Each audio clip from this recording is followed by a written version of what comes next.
Boys, good morning. Hello. How are we? My Iceland flight got changed today. A long time after booking it. Now, technically Carla's the one handling that. But I got an email and it was like, your payment's been confirmed.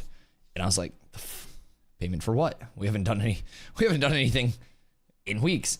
And my instant thought was, oh shit, someone stole my credit card, booked a flight to Iceland using my card, and then confirmed it with my email, and they're coming to kill me.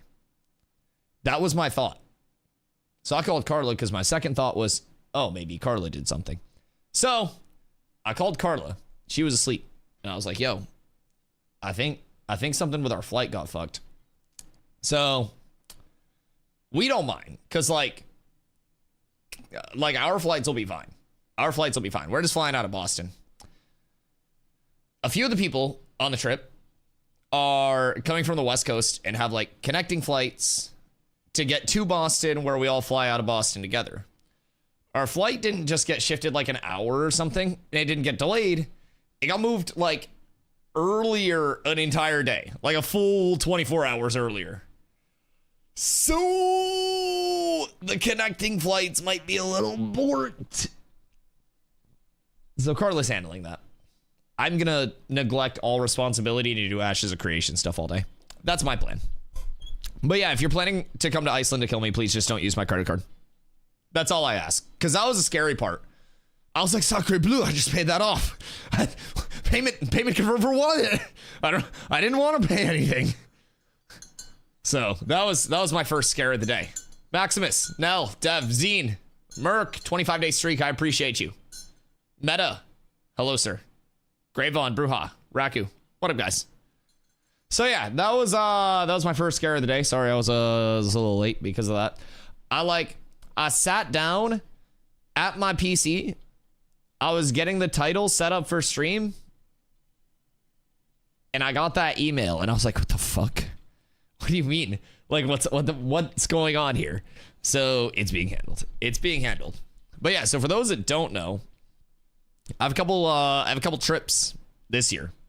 So last year was my first time ever flying, and I went from Boston to San Diego on a nonstop for TwitchCon. Now I live in Maine, so driven out of Boston, hopped on a flight in Boston, popped over to San Diego. TwitchCon in San Diego was beautiful, super fun. So in October this year, we'll be going back out to TwitchCon.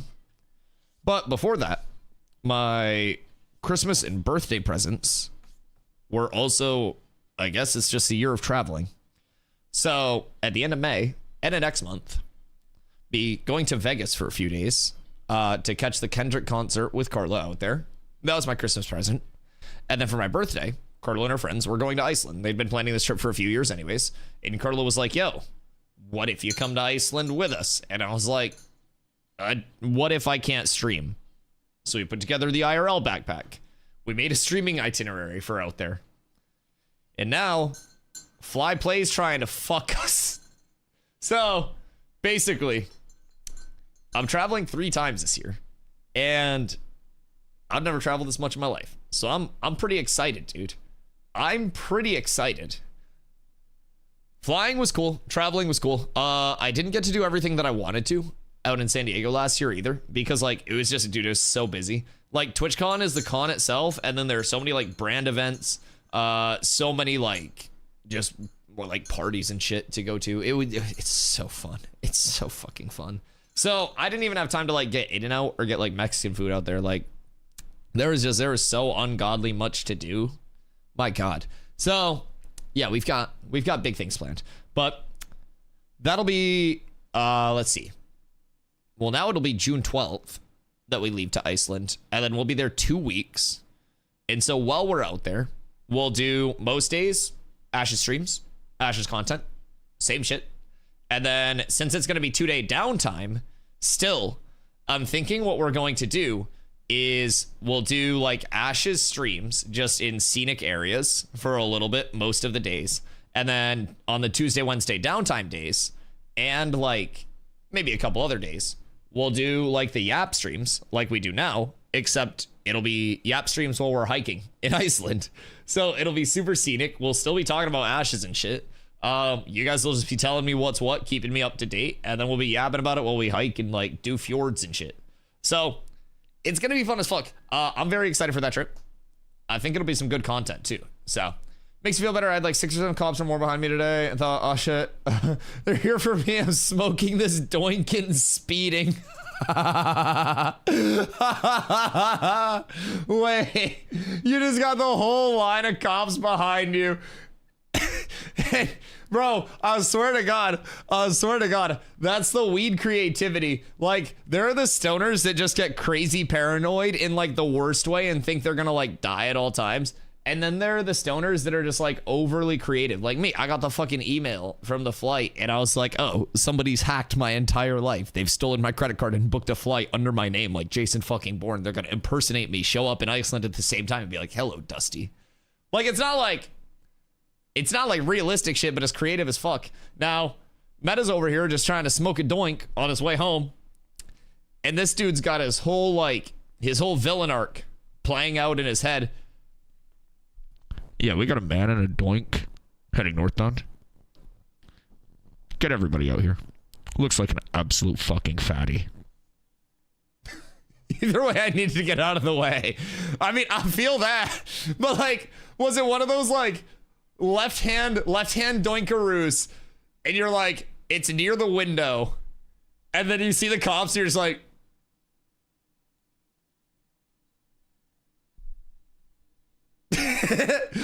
I have absolutely hit that before. I think everybody has. I never put it down. It's like the slow lower for me. I'm freaking out. Hey, I'm freaking out about how awesome that 205-day streak is, Carla. If I'm going to jail, I'm smoking that shit. Hands behind your back, please. Can I keep them in front? I still got half a doink left. Please, sir. Token, what up, brother? How you doing today? Yeah, don't freak out. Just get ready to learn Icelandic. Ni hao. I don't know if that's Icelandic or not, but I feel like it's a universal greeting. I feel like if I went to Iceland and I said ni hao, somebody would understand what I was saying, right?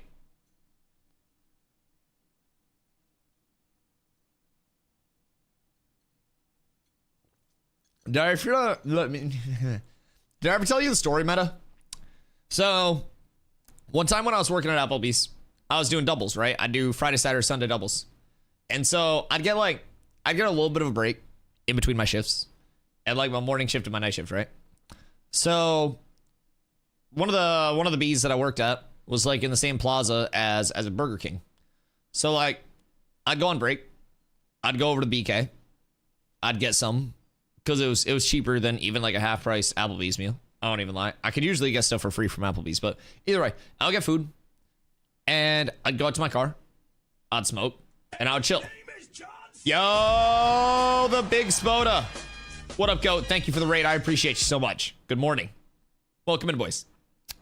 So, I'll go out to my car. I'd get food. I'd eat. I'd smoke. I'd nap. I'd get ready for my night shift, right? And one day, I was like, I'm napping in my car. And my door opens. And I wake up to my door opening. And I'm like, what the fuck?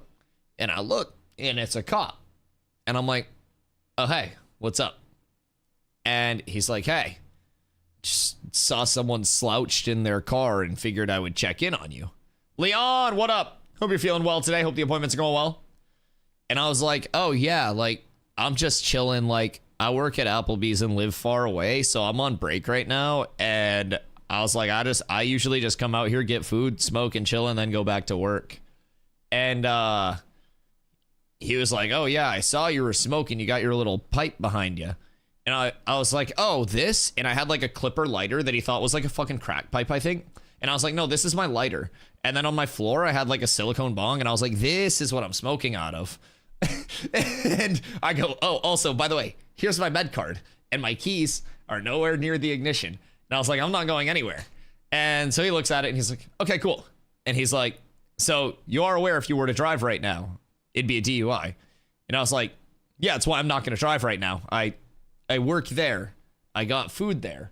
I came back here, and then I chilled. I was like, I'm not going anywhere except walking back into work. And he was like, okay. And then I don't know if he thought that I was just going to be like the world's most forgetful stoner or what. But he like starts to pull off and then gets around a corner.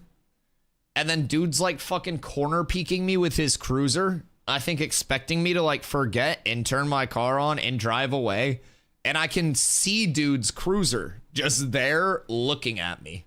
He waited for you to move your car, and he didn't even hide. Dude was just fucking corner peeking me. The front of his cruiser was peeking out. And I'm sitting there and I'm just eating my BK. And then I finish eating and I'm walking back in and I just like wave to him. And then I go back into work for the night. It was so funny. Like, he was chill about it, but it was still so funny, dude. I was just like, I don't know what level of audacity I had, but he thought my clipper lighter, because it's like cylindrical, was a fucking crack pipe.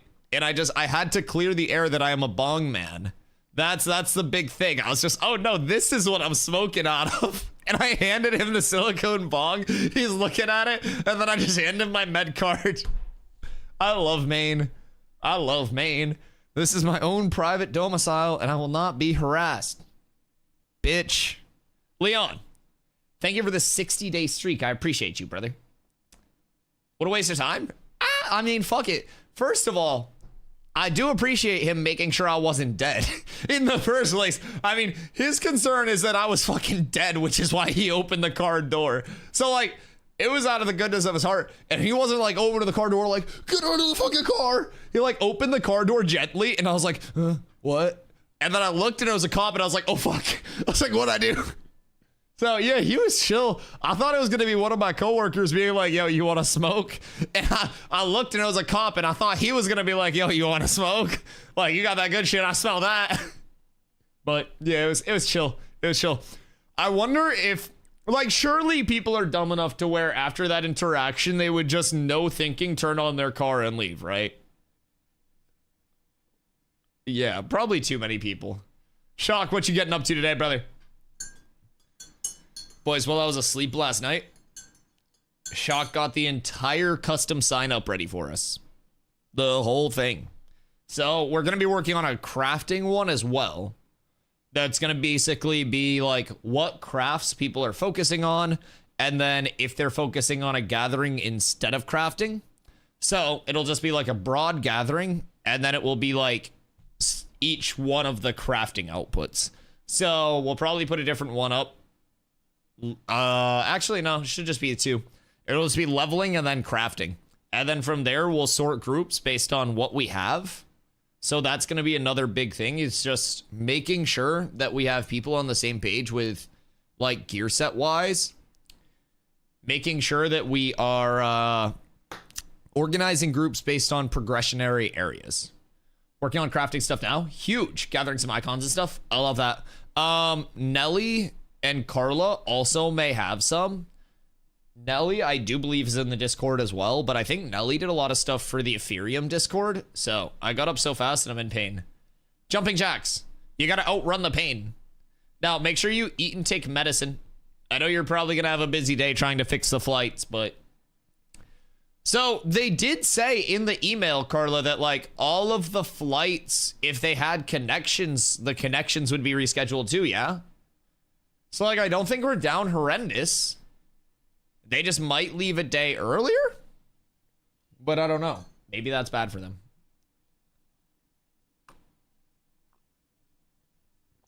Might move to Kentucky? What's in Kentucky? Is Kentucky Fried Chicken in Kentucky, like KFC, just called FC? Like, is it just fried chicken? That's only if they were bought at the same time. Oh, so they had independent connectors. Right. Right. Ooh. That makes sense. That makes a lot of sense. Okay, yeah, that's not good. Think they just moved their HQ to Texas. KFC did? Oh, Texas. That's why, because it's a tax haven, right? I feel like a lot of rich people go to Texas. There are a lot of like big streamers that are based out of Texas too for tax purposes, I think, right? Like, I'm pretty sure it's all just Texas. Want my own land, I might be able to get it there. Ooh, ooh. I mean, like, Kentucky, you'd probably get like a mansion for like 25K, right? I don't really know, like, and especially if KFC moved out, I would assume KFC was probably Kentucky's like largest like GDP boost, right? As a state. So, I mean, I feel like that would be like all of your infrastructure for your country just shutting down, right? I don't know. It would be like, what is it, Arkansas that grows all the rice? Curious to see your gear set you're thinking about. I have a couple different ones. Which one would you like to see first, baby?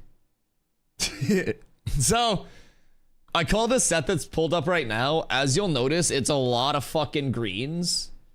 I call it the lowest common denominator. And this is going to be the base set to accomplish the functionality and stat split that I as a tank am looking for. The biggest thing that I'm trying to accomplish with this set is making it farmable with the fewest movements to different places possible. My goal is to get ahead of the curve, post up in a spot, farm there, get all of the drops that we can get out of where we're farming, and then just like control that spot. So what we're trying to do is a multifaceted approach. I want to build out with the attributes that I'm targeting. I want to minimize crafted goods as well as goods from named mobs and bosses. And I want to hit areas that are accessible on launch, grindable on launch, and provide benefit to a lot of other people. So we could basically have an entire group benefiting from each area that we go to.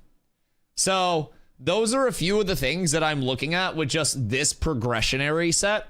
And then we'll have different steps along the way of like, okay, this is what you can target first. These are alternative drops that could be good. Once you understand the infrastructure of what we're looking for, it helps a ton. So as the server progresses, we'll get access to more pocket dungeon named mobs, more craftables. And our goal is to have everybody in this set, basically, or a similar set, where it's that easily accessible set to get while we grind out 20 to 25. And then once everybody's in that set, the entire guild is stronger because of it. So that's really the big thing that we're trying to keep in mind. Now, keep in mind as well, sets could change entirely as soon as Codex sources the actual like loot table for the JUNDARK. We did have people that were doing some pocket dungeons yesterday in the JUNDARK to try to see what was up there, but we didn't get everything sourced naturally. So Codex is going to be a huge tool over the next 6 days or so. And we're going to try to update the gear set as we go. We also have a couple of grind areas that I want to check out. So I need to see, when servers go up Thursday, what the dealio is in this area. And part of the reason that I want to see is because the Anvil starting area is going to be here. So then you have the Dunes and Kill split, like the Dunir split, and then you have the Nakua split. So this is going to be a starting area. So what I'm thinking is, perchance, we go Samia's Hope, we get our mounts, and then we just fucking zoom all the way up through the tropics, up into here, grind to like 9 in this area, if it does support it, and then as soon as you hit 9, or even 8 with the good group, crabs.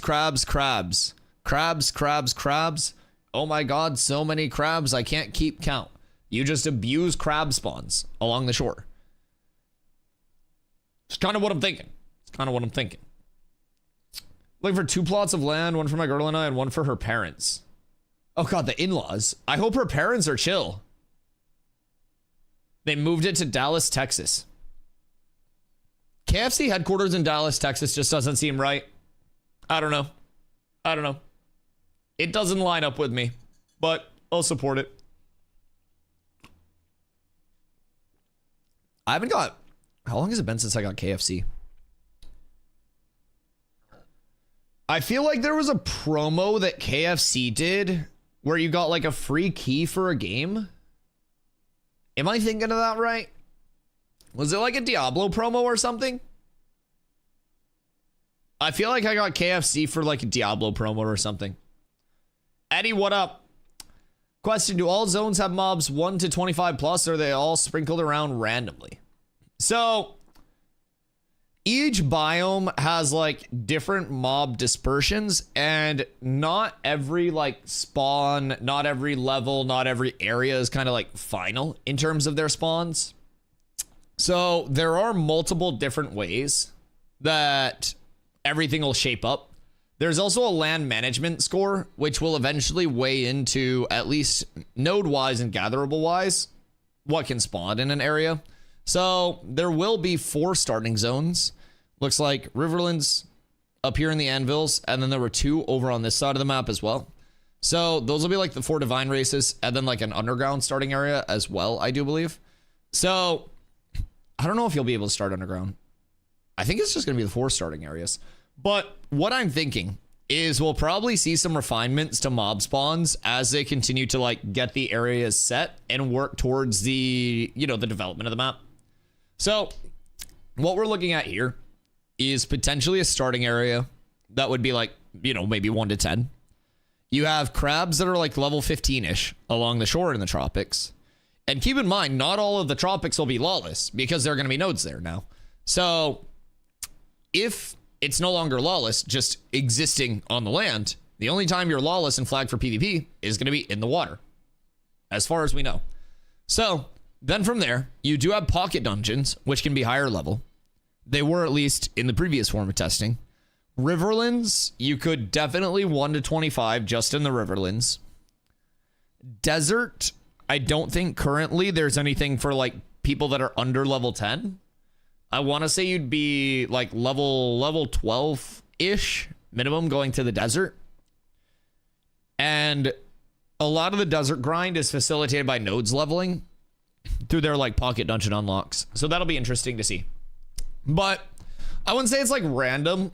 There are progressions to zones, and everything will probably continue to like shape up and be a little bit more like evenly dispersed, if that makes sense, for more progression. But we'll just have to stay tuned on how mobs are and like how they do the starting zones, how they do the leveling of areas, all of that. That'll all impact it. Like we could see a pocket dungeon over here change from level 25 to level 15 overnight. So we never really know what it'll be long term.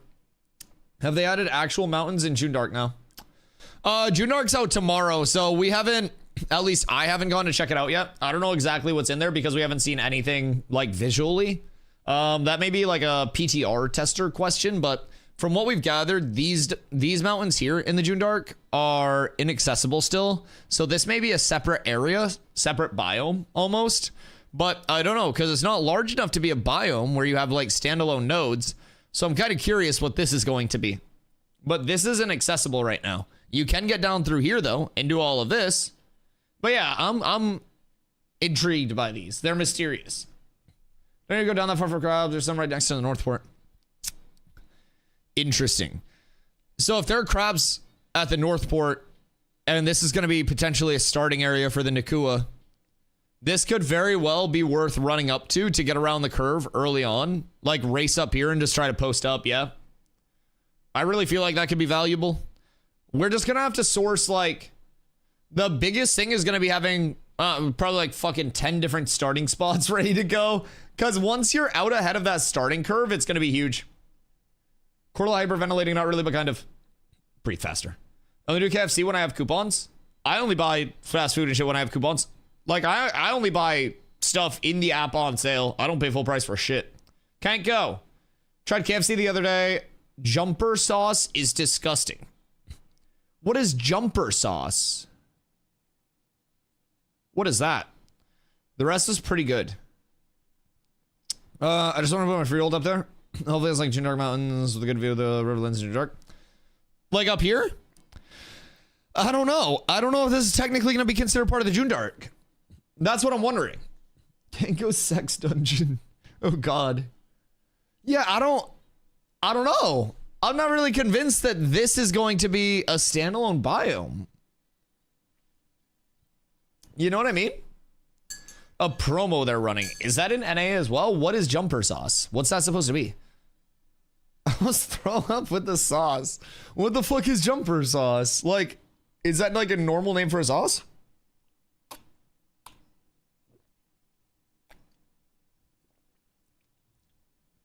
I don't even know like what I would expect from that at that point. Yeah, this is the thing that I'm curious about. Because realistically, starting areas that you could go, like at least very viable mob grinds. You've got the highwayman spot over here, like the first humanoid spot. You could AoE pull gobs. You go Coralock. Church is a little outside of the level range for level 1s. And it can be pretty hard to go over to at level 1. I mean, I guess if you're like level 3, level 4, you could. But you'll have to be prepped for that. Let's see. What else has like super low level mobs around the starting area? I guess you go like northeast over here, but I think we're into higher level mobs at that point. How many viable Riverlands starting areas are there, chat, for grinds? Because just off the top, I'm thinking like 5, 6 in the Riverlands, possibly. Toke, welcome back, brother. What are the mountains in the JUNDARK? Are POI like Carf? Oh, that could be an interesting take. Do you think it'd be like a POI or like an open world like raid build out or something? Yeah, you could do something crazy with an area that large. Because it's like, it's too small to be its own biome, right? Just overwhelmingly. I don't think that that's large enough to be like a standalone biome. So I don't know, because we don't have that right now. So I don't know. It wasn't accessible. I don't expect it to be accessible Thursday. My music paused for some reason. That's fine. That's fine.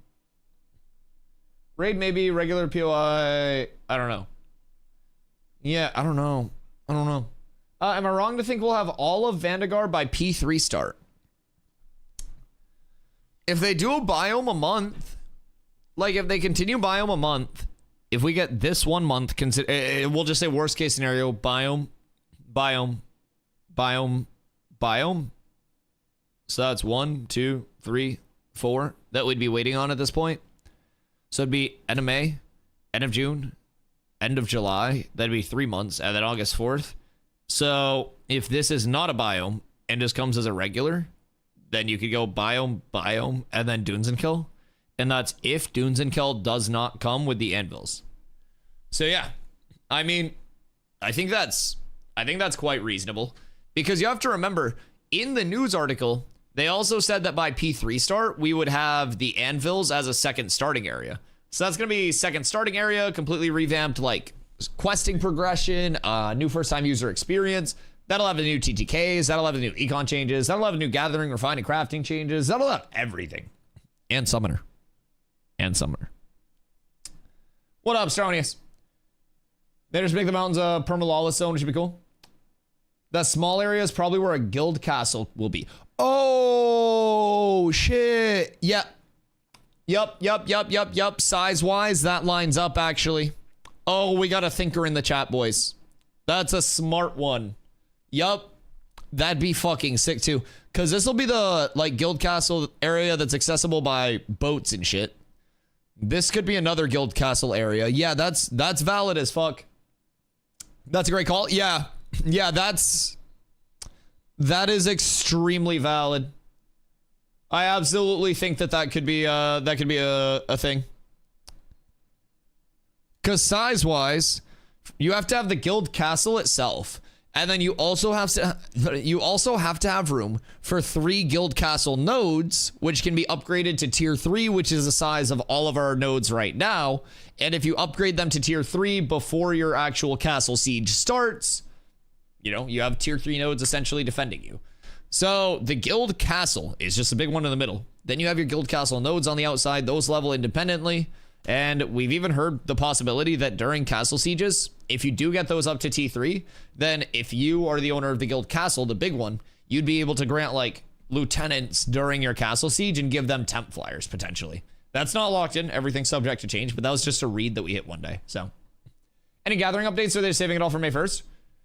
I think the gathering updates will probably be May 1st if they do get them in, since this patch was so based around like the JUNDARK, node sieges, getting all the dynamic openings to pocket dungeons in the desert in place for progression.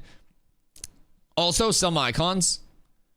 Never forget, there are some icons.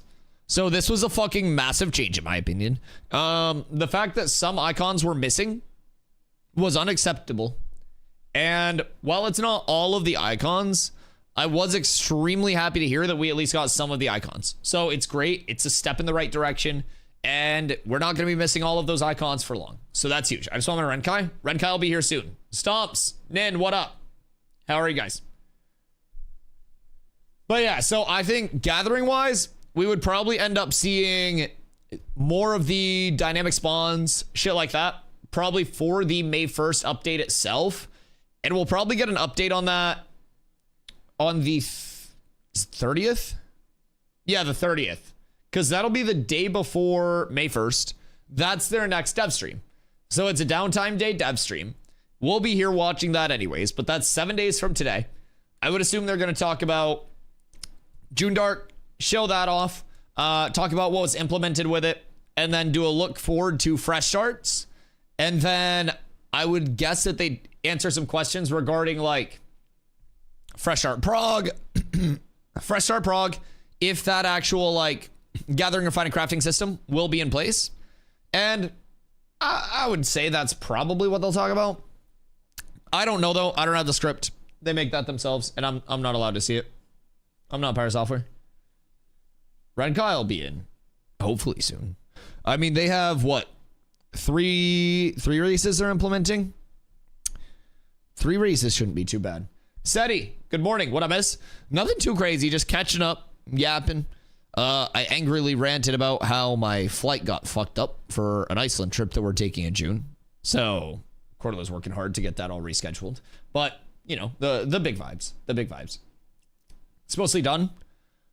Yeah, I mean, the entire continent's pretty near completion already, but my phone keeps ringing with work crap. How did they interrupt my stream? Listen.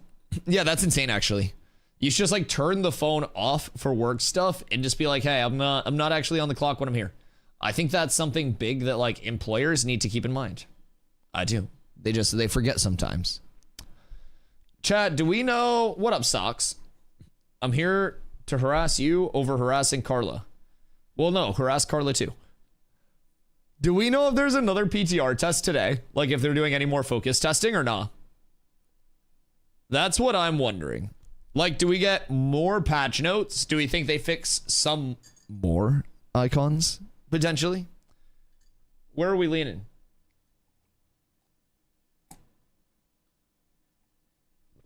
Because like, I don't have PTR access. I don't know. If I try to log into the PTR, it tells me that I don't have enough viewers. So I don't really know. Chat, surely somebody's in that has PTR access, right? Is there another test today or no? That's one of the things that I'm wondering. Because if we can get people on the ground. Crazy comms? The fuck do you mean? What do you mean crazy comms? Not enough viewers? Oh, for PTR access? Listen, man. Listen, man. Some streamers get flyers. Some streamers get 5 characters leveled for them. I get murdered. That's fine. I understand. I know my place. And it's not at the top.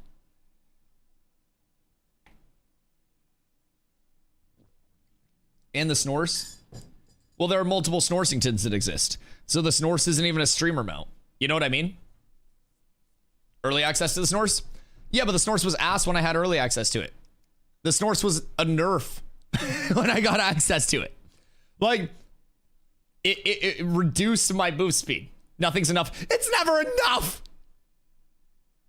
I do love my Snorse. I do love my snores. Yo, Sewer. Good morning, brother. How are you?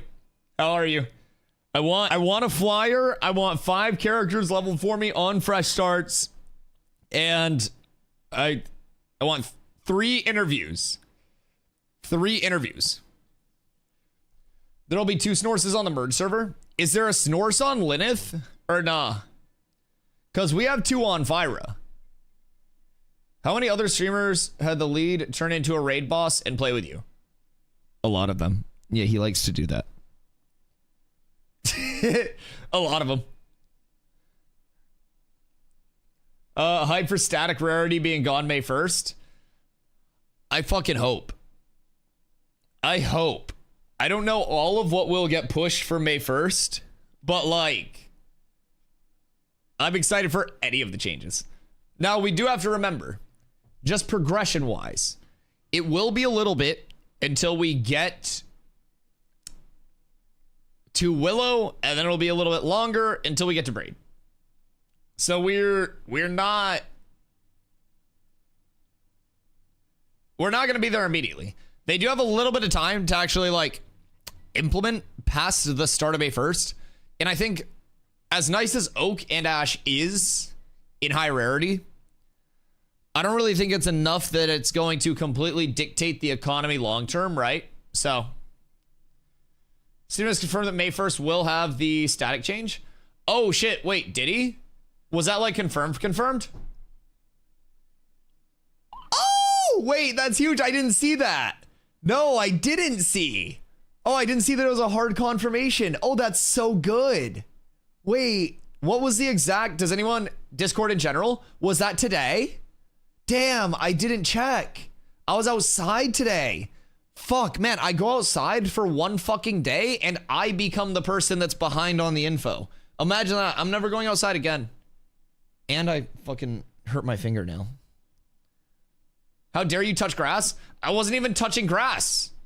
I was literally sitting in a chair in the sun, smoking Bolskis going, oh, this is so fucking nice. Dude, it was like 65 out, and I was like right in the sun, just... Oh, it's beautiful. Oh, so good. It's so good.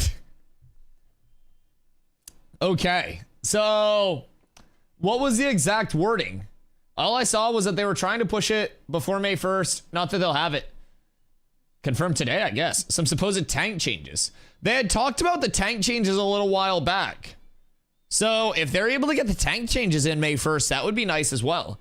11:27 a.m. May 1st will include the removal of static rarity. 2:27 p.m. your time. Oh, the fucker did it once I started stream, so I couldn't pay attention to Discord. What a rat. What a rat. Wait, that's huge news. That's absolutely massive. So now, it's actually worth running around and just hitting shit. I love that. Here we go. ChatGPT 69. Hey, thank you for the 420. I've heard that saying hello to you costs a lot of money. Thank you for the 420, dude. Check short video about JUNDARK. Yo. Check short video about JUNDARK. Check short video about JUNDARK. Is it? Wait, where is it? Where's the short about the JUNDARK, chat? We have an anonymous tip telling us to check the short about the JUNDARK. You had over 2,000 subs yesterday. What happened? I sold them to other streamers to maximize on the profits. I took out puts on myself and then knew that it would tank. No, basically, gifted subs can kind of like cycle in and out. So we hit 2,000 and then a bunch of gifties wore off from like a month ago. So it kind of like peaked and then rotated out. So you have to grow subs, like get the same every day and then also like grow over time. Yeah. So as a small streamer like my size, there's a reason that I was so fucking like impressed with 2,000 and like flabbergasted because that's a ridiculous number for a streamer my size. So to even hit that in the first place is ridiculous. For perspective, when I came over here, I came over with about 40 average viewers and had about 400 subs. So it's been an insane amount of growth and support from the Ashes community ever since I switched over, and it's been wild. Okay. I will ask for a GM only debuff ability that when placed on a player makes their equipped shield turn into a hand-woven basket. Wait, what the hell? What is this? I've already spoken with combat team about some changes for the tank that I think will address some issues. Oh, wait. Steven spoken with the combat team about some changes for the tank that he thinks will address combat issues. This is what Steven has said about the tank. Is that large? Is that huge? Wait. Damien, good morning, brother. Also, hi, Basic.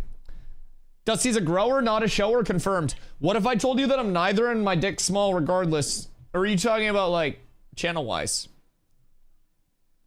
I'm glad I found Ashes and then Dusty. I'm also glad that you guys found me because I'd have to get a real job otherwise. Rusty, good morning, brother. Hope you're having a great day. All right, ChatGPT said check short video about JUNDARK. YouTube.com.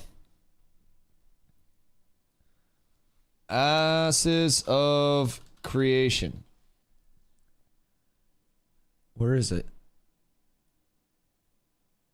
Wait, is there one? No, I don't see it.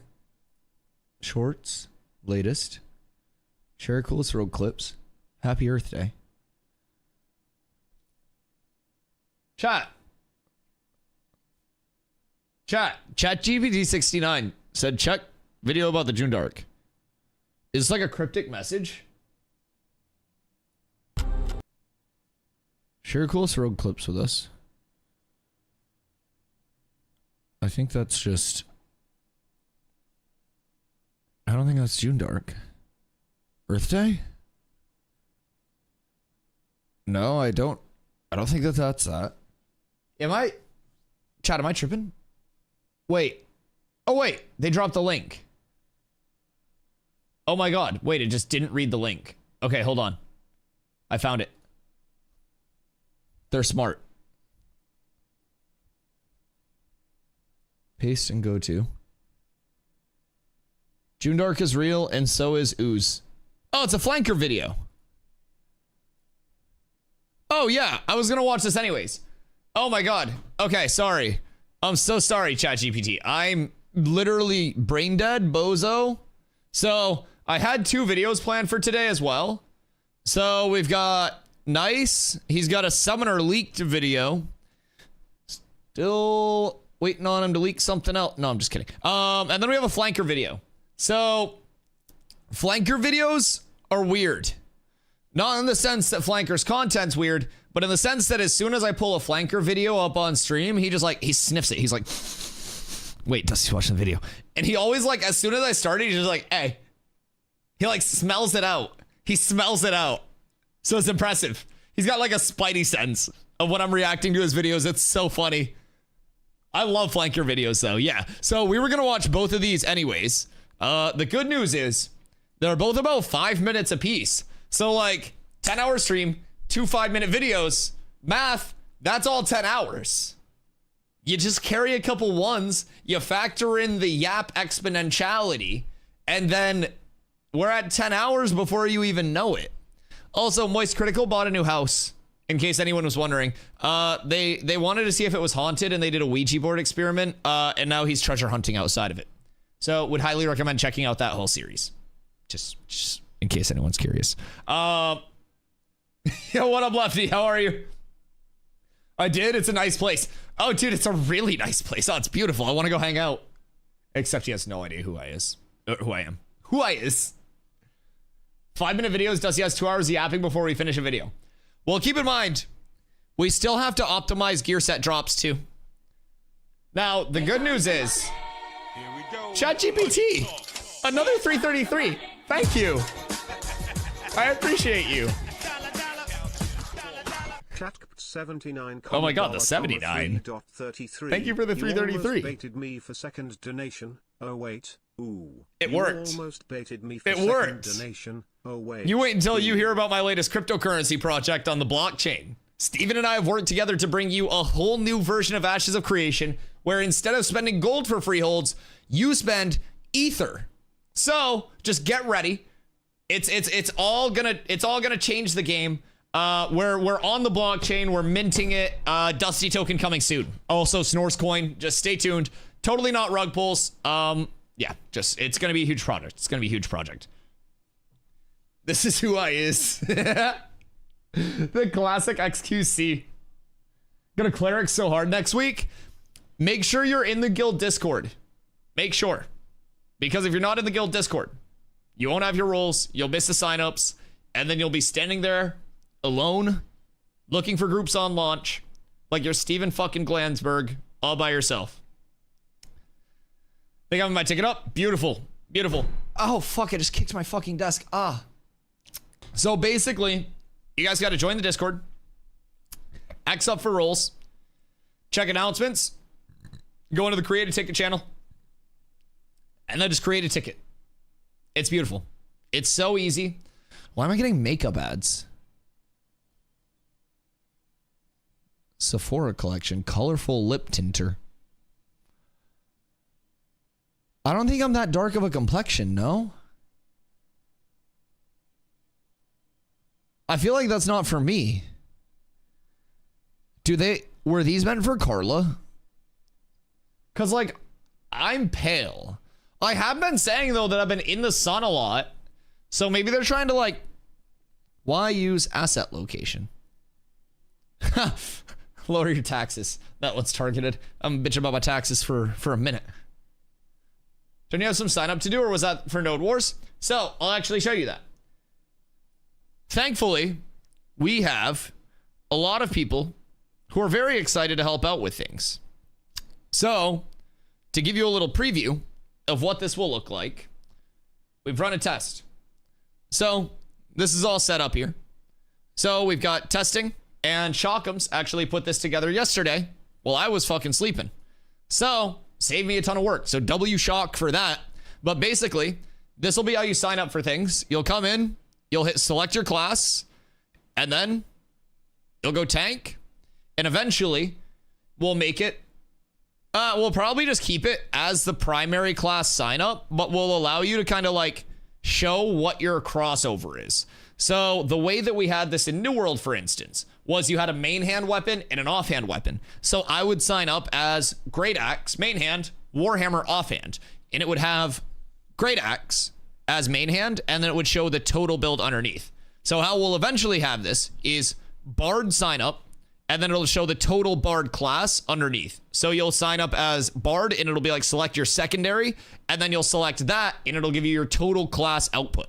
Same thing with every class. So I'll eventually be like tank, and then it'll be like select your secondary, and it'll say, you know, rogue, and then it'll say Dusty, and then it'll have the Night Shield emblem, and you hover over that, and it'll say Night Shield. So very easy. This will be for everything. So you can bench yourself, and that'll move you to the bench. You can be late for things. You can be tentative, or you can mark completely absent. So this is a very easy way to sign up for everything. It will show localized time starts for you. It will show all of the days. And this is just the best way to do everything. So if you mark absent and then you want to unmark, I think you just re-sign up, right? I'm pretty sure. There we go. Easy peasy. So that's how you sign up for literally every event. We're going to have one for crafting as well. So the crafting one will be for our primary crafters only. And if you are someone who wants to also gather, then basically we'll have which like crafting output you want to do if you're crafting main. If it's just going to be a hobby thing, then don't sign up for that one. It'll be each type of crafting that you can sign up for, and then an overall gatherer role. So if you're someone who wants to run around, hit trees, and supply the crafters, it's your first time, you want to explore and shit like that, right? Boom. You've got that all set up. On launch, it'll be so wild how different signups can be. Mana bards, damage bards, just how different classes are going to be. Looking for what you want, need and want. Yeah. My hope is that they give basically like a... We got to watch this soon. My hope is that they give a dual class system where we can save two loadouts. Like, and essentially have our bars like our spell bars, and then our builds saved. And I'd be willing to pay a large lump sum of gold to unlock that at a certain point in progression.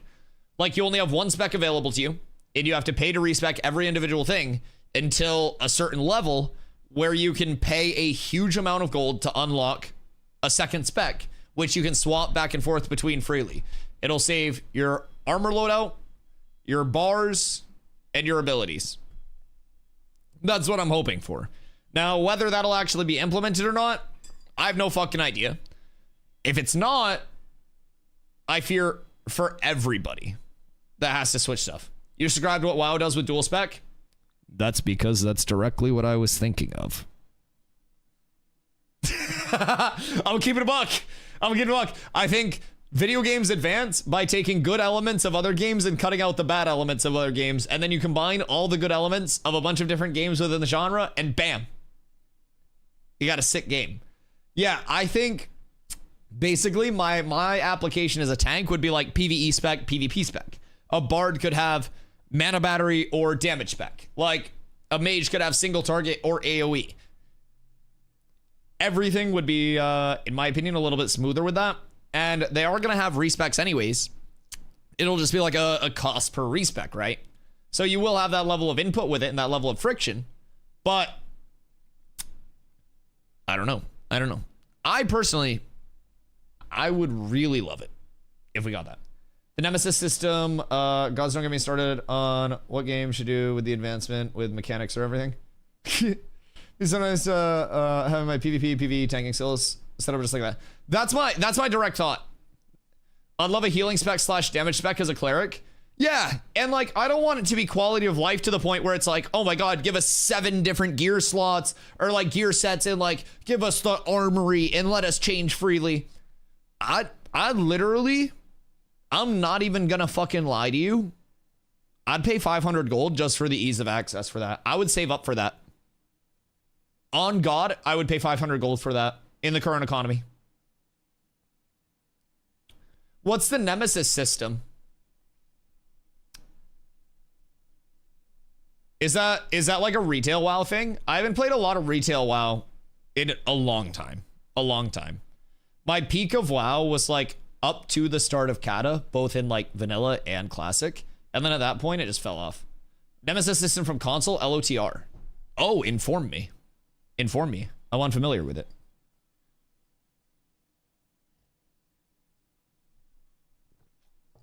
Shadow of Mordor. It's a system use. Okay, so what's the core concept of it?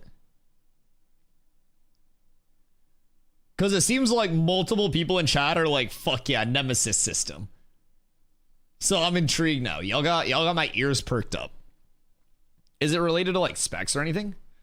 When you killed a big bad, they would spawn a new one that came with new traits and personality based on the kills you did. Oh, interesting. So basically, like, if I killed a mob using like one primary rotation, that mob could adapt to that rotation itself, right? Is that what I'm picking up? Knights, hello. Hope you're having a great one. Everyone will have a unique experience in the way enemies interact with you and like remember the shit you did. Huh. That's cool. Spawn back and be stronger and have a buff. So I do kind of like, while it may not include mechanics changes, I do kind of get an element of that from what we think the instance dungeon content could be. If they killed you, they promoted up and became stronger. Oh, wait, that's cool as well. So like if you're getting farmed by a mob, then you're just powering it up. Huh. That's really intriguing. Because like what we know about the instance dungeon system in terms of like potential is that we may see it go the route of up to the first boss. It's like a calibration for your group where if you do worse up to the first boss, rest of the dungeon is easier, but you get fewer and worse rewards. And if the rest of the dungeon, if you do better up to the first boss, the rest of the dungeon is harder, but you get better and more rewards. So like I've always thought about a couple of things with boss fights that could keep that very, very, very like evolving, right? And I think of both like boss mechanics evolving, but also environment mechanics evolving, right? So I think as someone who's always done a ton of bosses, I dungeon grind, I do everything, right? I think that a lot of those are just learned mechanics where once you understand them, it's just like it's full autopilot to a certain extent. Evolving environmental mechanics can always be changing, always be unique, just based on the state of the environment that the boss is in or the fight's in. So I don't know. I hope we see a lot of that keeps fights feeling fresh every time. Yo, what up, Canadian? It's going great, dude. It is, it's absolutely beautiful here. I was outside for a lot of the day today, just like enjoying the sunshine. And we got a couple of good videos to yap about today too. So some more fresh start planning, getting everything all shored up that we can before tomorrow at least. Tomorrow's going to be a huge fucking day of testing. Absolutely massive day of testing. Massive. So really excited for that. We may see gear sets change. We may see grinding spots change. We're going to have to go around the entire map and check out like areas for leveling. And we're going to have to see what level mobs are spawning where. We're going to have to try to route out paths that are like for all of our groups to hopefully follow where they won't get mob contest. Like there's so much for us to plan out that I'm excited. And keep in mind, this is only an alpha. This is just a fresh start in an alpha. This isn't even the start of the game. And we're already trying to get everything as organized as we possibly can between like leveling signups, crafting signups, all of that. Just getting it all set up, getting our gatherers like set up to feed our crafters. So it's just a lot too. And knowing tomorrow that every single part of our gear sets could also change up because of discovering a new mob grind area, because of how leveling's going to be, because of the JUNDARK edition. We don't know what's going to come out of JUNDARK pocket dungeons. We don't know if JUNDARK pocket dungeons will actually be farmable. We know fucking nothing. And I like that. I like that. We'll also probably have the tropical nodes in. So tropic farming for crabs and stuff at like level 9 to honestly up to like level 16, 17 if you really wanted to is going to be hyper efficient and safe. There's a lot. There's too much. There's too much. I feel like we need more time today, but we've also got a couple of good videos to watch. So Flanker's been working hard on YouTube lately. So the JUNDARK is real and so is Ooze, and I'm oozing at the pants to watch this. And then Nice has some summoner info for the boys. So we got a couple of slappers. We'll check out the rest of this gear set and we'll see where everything is shaping up. Wait, the site's been updated in the background. Please reload the page. Chat, do we have like... Do we have the loot table sourced on Codex?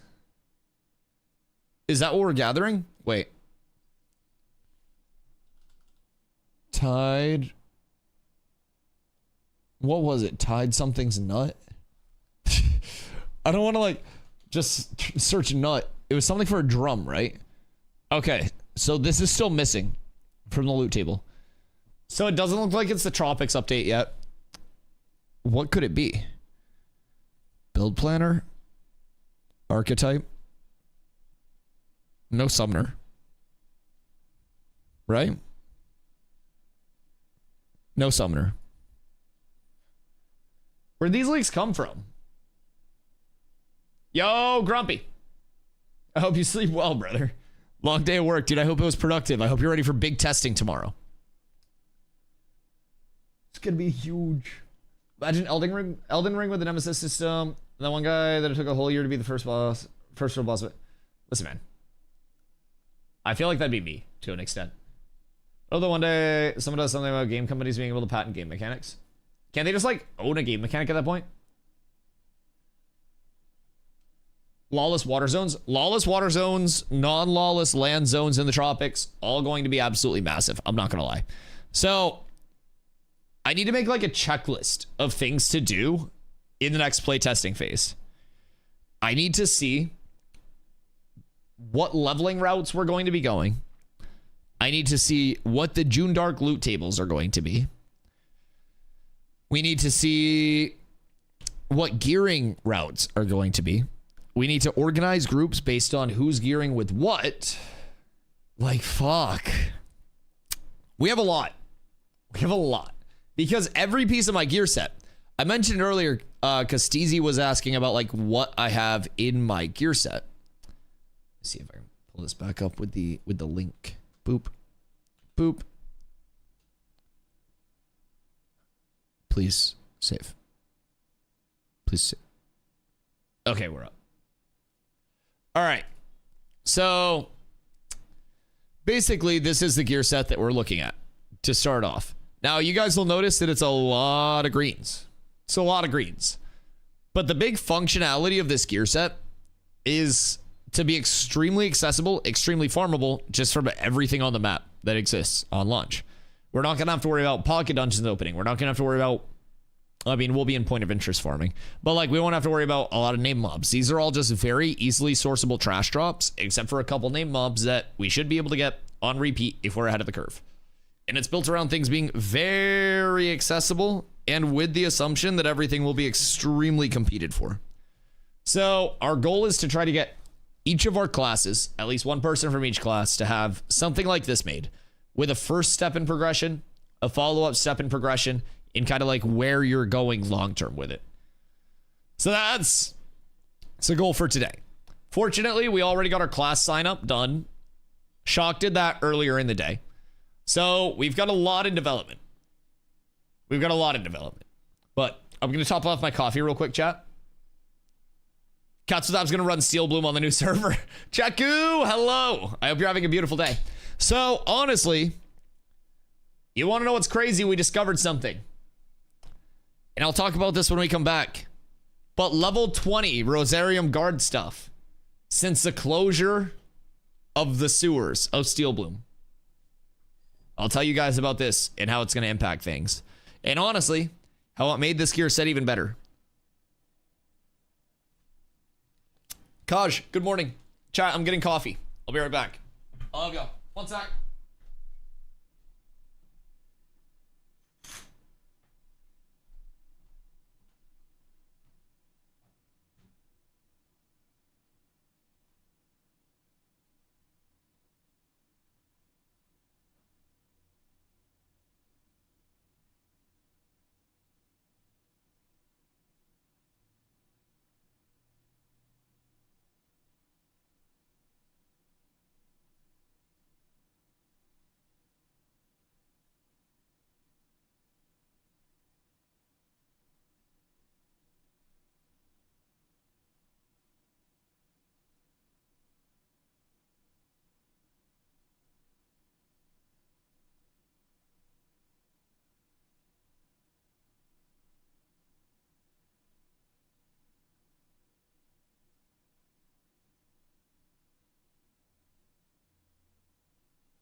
Chat, how crazy would it be if Asmongold talked about video game content again?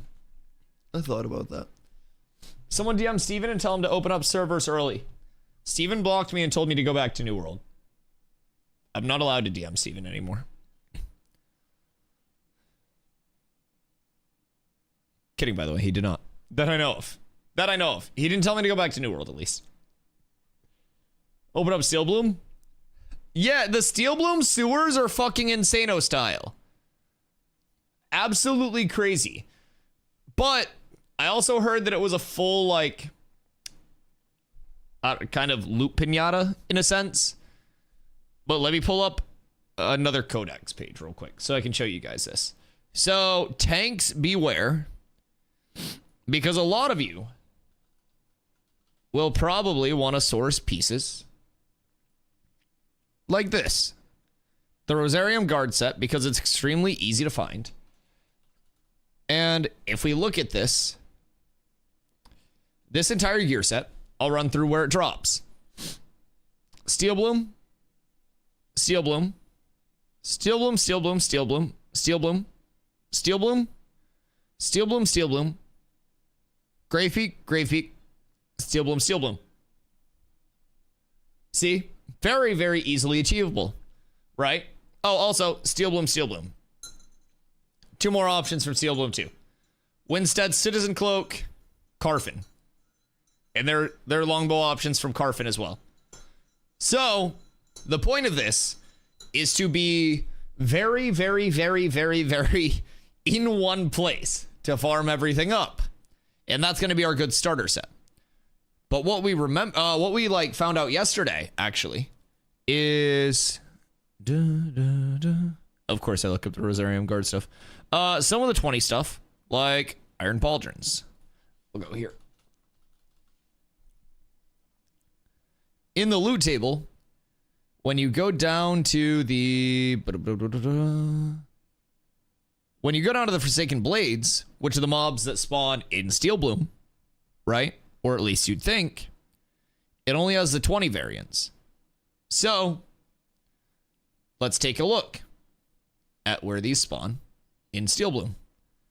You have level 15s, level 19s, 17s, 19s, 17s. But nowhere in here do we have 20s. There lies an issue. We can't get the iron drops because it doesn't have the level 20 mobs to facilitate it. 18 to 19, 18 to 19, 18 to 19, 17 to 18. So I said, oh shit, I might be fucked. Whatever will I do? And then we remembered Grave Peak. Now you'll remember my set was previously a split up of Steel Bloom and Grave Peak farming. But if we look right up here at Grave Peak, all of these super scary mobs are level 20 spawns.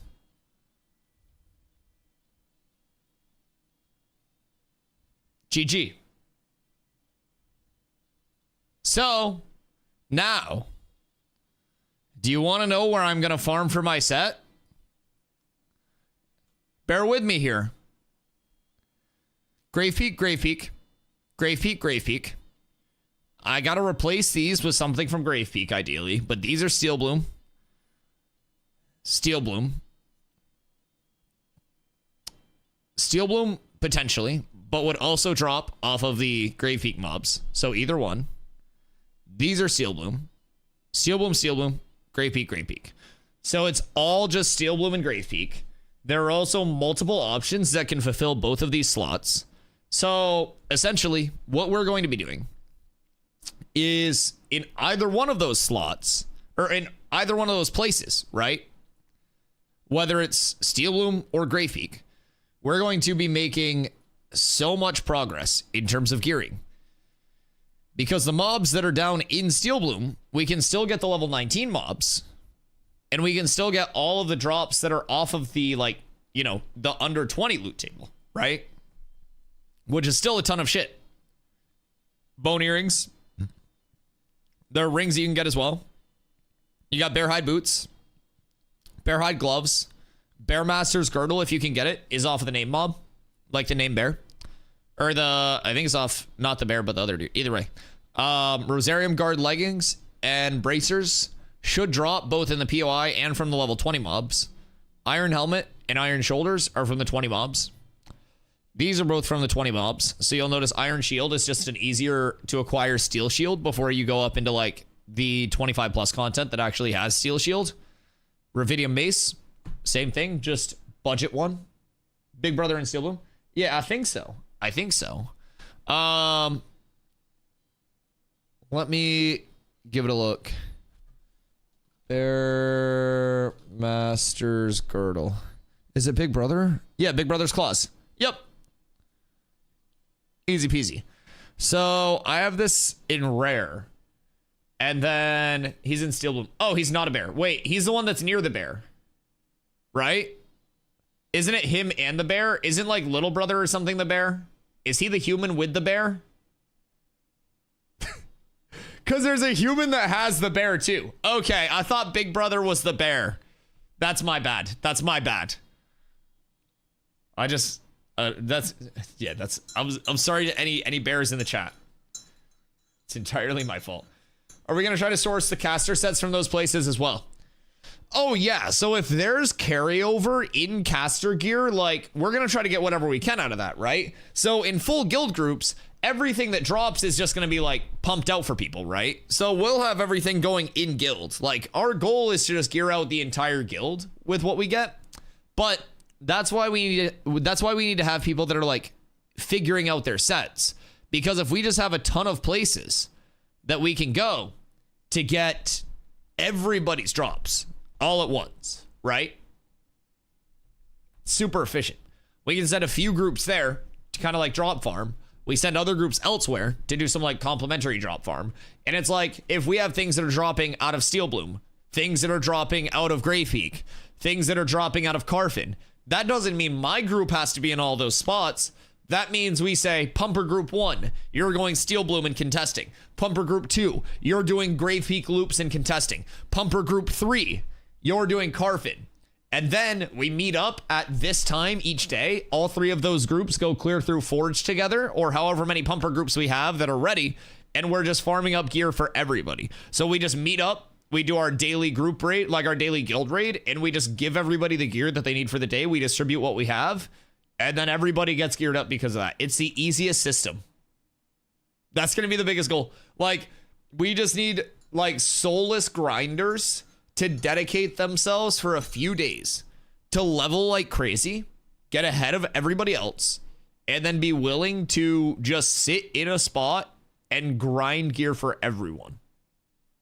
Like duplicate numbers of gear. Just multiple, like 5+ of every slot. And then we're good. And if we do that for the entire first week, then we're good. Some of the caster abysses name mob drops that won't be available till tier 3 or tier 2. Yeah, so I know what you're saying. So basically, that's why I put this set together. So Slacker, I would encourage you to build one of these in Ash's Codex. This is called the least common denominator. So what you do is you go through and you source all of your pieces of loot from things that are not dependent on crafting, not dependent on sealed off content. You make sure that every piece is readily available, and you try to make a first initial gear set, because nothing is bind on pickup, nothing's bind on equip. If you have all this, you just sell it, right? When you're done with it. So we need to have a week 1 target where you say these are things that are world drops or drops from areas that will be open. So count out pocket dungeons. Forge should be open. Carfin should be open. Steel Bloom should be open. Grave Peak should be good and accessible. But I would say like pocket dungeons and shit like that, try to count those out. World bosses, don't count on those. And don't build around like best in slot. Have that as something to shoot for a few weeks out with crafting, with world boss shit, whatever you need, right? But what we should be doing as a guild is figuring out how quickly can I get a functional gear set that emulates what I want? So here I have, this is actually what I use on my tank. This is my Bis helm. Higher rarity, of course, but then you have Fizz Power, Best Cloak, Fizz Power, Fizz Power, Fizz Power, Health, Max Health, Fizz Power, Fizz Power, Fizz Power, Fizz Power, Fizz Power Health, Fizz Power Health, Health, Fizz Power. Everything's just a baby version of what the entire endgame loadout will be. And it's all findable in 2 spots. Between Steel Bloom and between Grave Peak. Other than my bow, which drops from Carve, and my Winstead Citizen's Cloak. Everything is farmable in Steel Bloom and Grave Peak. That is it. So stuff like this is very important to plan out. No day 1 world boss. Honestly, we probably will be able to if we have a lot of people going crazy. I won't even lie.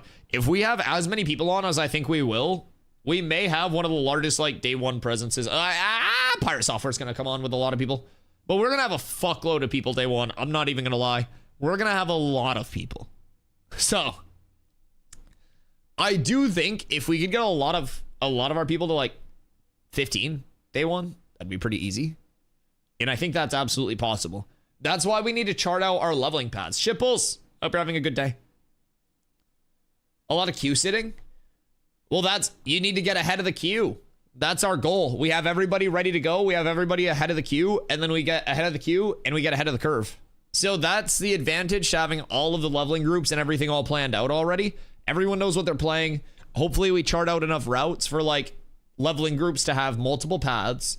We know like what everyone's goals are, and hopefully every class is able to have one of these gear sets sourced where people are like, oh, I can target this or something like this in this slot, because gearing can be a little bit tricky. I'm not gonna lie. There are a lot of variables on gear. There are a lot of things that can change. So what I've been asking is like for people who would want to be class leads or consider themselves more experienced with things to put together something like this, where it is incredibly replicatable, incredibly farmable with minimal to no crafting and minimal to no like name mobs, world bosses, pocket dungeons, right? So the nice thing about this set is there are a lot of alternatives that you could switch out as well. But it shows, okay, if it has max health or it has Fizz Power, GG, I'm throwing it on. That's an upgrade. And so the goal with this is for somebody who comes into the game and it's their first time playing to at least have a guide of, okay, I want to gear with things like this as I level. So something drops and it's like, oh, cool, max HP. We're up tremendous, right? GG, easy, everybody's good. So that's the goal. That is always the goal. New players coming in with zero information to at least have direction. 2 hours before, people is opening launcher, waiting for the deltas. The deltas are merging. Oh yeah, I'll be updating like crazy. I don't know what time they plan on launching at. I don't know if there'll be a delay, but I'll be here. I'll look at Bard stuff when I go home tonight and see what I can put together and post it. I did get Colton's Bard set up as well. So when you want to look at that or you have time to look at that, I can also share that. I'll send that over your way to Pete and kind of like base yours off of too. Because he has multiple different setups, I believe, where he has like a 2-week goal and then like a further out goal. So yeah, the biggest thing for me is like I just have 2 tabs open when I'm doing this. And I'm like, okay, when we go into the gear, it brings up, can I edit this or no? I don't think it lets me edit this.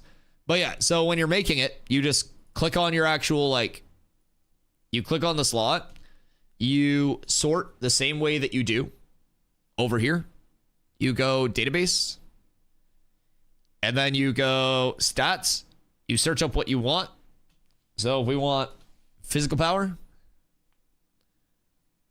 and then we want to go, technically we should have done this first. Here, I did it backwards because I was excited to show you guys. So if you want Fizz Power chest pieces, you go all chest, Fizz Power rating, and then you can go here, search by Fizz Power rating, and then you see all of your options. Every single one of them. You can sort through and you say, oh, okay, Fire Scarred chest plate. That looks cool. Where's that drop? Cairn. Well, that's a level 31 mob. So then you can have another tab up on Wiki. You look that up. you see it spawn. Or if you go into this, dropped by this guy. And you look and see, oh, this is in Grave Peak. Well, it doesn't look like this is spawning. So you go back and you're like, I guess that's not going to be the play. You're like, Dustpaw Warhide. Where is this dropping? Dropped by Miserable Dustpaw. Okay, that's out here in the desert. Well, this is in the Communion Pocket Dungeon. And if we look, Communion will now unlock when Squall's End node reaches stage 2. GG! Does the codex let you save if you log in? Probably. Yeah, probably. I just haven't logged in. You got Rogue set up? I'm pretty sure Shock has his Rogue set up because Shockham's been maining Rogue. So we're actually cooking up some devious shit with Shockham's Rogue setup as well. Some absolutely demonic stuff. If they don't nerf evasion rating, we're going to try to see if we can push up 100% evasion set. Because he does have, like, stackability. Is that a word? Through additive scaling, he can essentially have, like, 21-second uptime on 83% plus evasion right now. So it's a little disgusting. It's a little disgusting. The highest that he's been able to push is 83% Fizz, and I believe 103% Magic. So, yeah. We're getting everyone to get their sets all finalized, and from there, we're going to be getting those distributed to players. We'll have those posted in the Discords, because in our guild Discord, we do have channels for, like, each primary archetype. So, once you're in there, you'll also want to make your ticket, and you'll want to get all set up, get your roles. If you have questions, the archetype Discords are going to be the easiest thing there. Working on some raid helper stuff. Legend. Why is potato salad stuffed into pepperoni so good? What do you mean? You just like cup the pepperoni and then stuff potato salad into it? I can't say I've ever done that.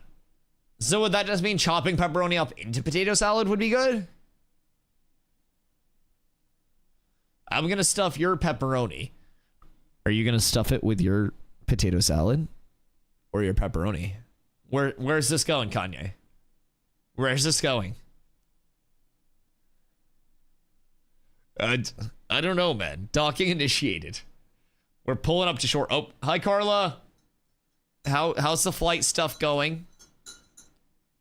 We were just talking about sailing and being pirates, right? Right, Kanye? Yo ho ho and yardy har har. Yeah, potatoes and pirates. So we're gonna be pirates that pirate potatoes. I'm freaking out, and you're stuffing pepperoni in someone's salad. No, so Metacrow's putting potato salad in his pepperoni. Kanye West is gonna shove his pepperoni in my pepperoni. Yeah, you got it all mixed up. Stop freaking out. God, you're fucking manic right now. It's disgusting. Go calm yourself down, woman. She's all flustered. She's making shit up now. She's putting words in my fucking mouth. Do you see what I have to deal with? God. She doesn't understand that I'm working hard right now while she calls and tries to figure out our flights that got changed entirely.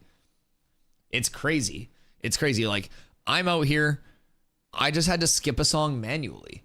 Like, that's fucking insane. Like, what do you mean? It's just, I work so hard out here for us. This is what I get.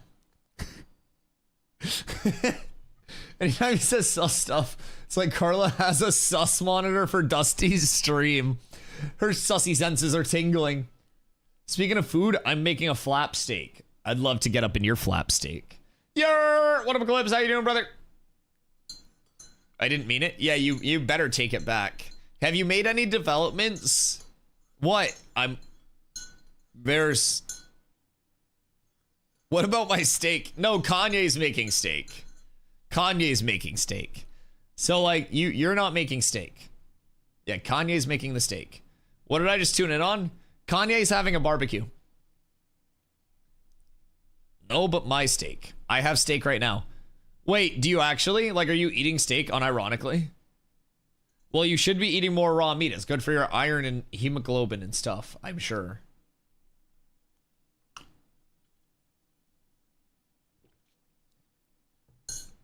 Oh, that sounds delicious. Wait. Did you order out? from that place that you got like massive quantities of fries from last time. Talking about getting in people's steak. We're talking about food, Eclipse. You don't need to be a freak. There's another Eclipse. Another Eclipse. Eclipse, do exclamation follow age. I wonder if you have the longest one here right now. Chat, who thinks they have the longest follow age? I'm curious. Yeah. Does anybody beat 5 years, 3 months, chat? I'm cooked. Does anybody beat 5 years and 3 months? I'm pretty sure Eclipse remembers when I had like 50 subs on Twitch. Oh man. Yeah, I don't think anyone's coming close to that right now. Doug's gone. Oh, I don't know, man. I don't know. It's been some time though. Wish I had some carne right now. Carla makes fun of how I say every like food name. Yeah, she got fries from a place like must have been like last month, but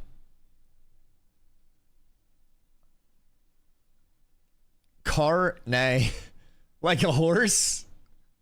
Like yes, carne asada, yes, but like anytime I say that, she's like, you say it like it has no spice on it. And like, I get it. Like, I'm not out here just fucking rolling my R's. I save those specifically for like the grrrt and the gra and like all of that stuff, right? So like, I have to be very selective with it. Racially motivated. Yeah, she hate crimes me multiple times a day. Yeah, I'm discriminated against. I live a hard life. Merc, 23 days. You're almost there. You're like on Eclipse's heels. You're right there. Right before 2K or after when I followed. Oh yeah, the 2,000 followers. Good God. For a little while yesterday, Eclipse, we hit 2K subs and then gifties fell off. But we peaked at over 2,000 subs yesterday. So what a time it's been since you came here. You ever talk about my 205 streak? Well, that's because it's 206 streak. Yeah. That's your 205 streak has ended. You're past that. You're on to bigger and better things right now, right? I feel like this is the start of your ascension.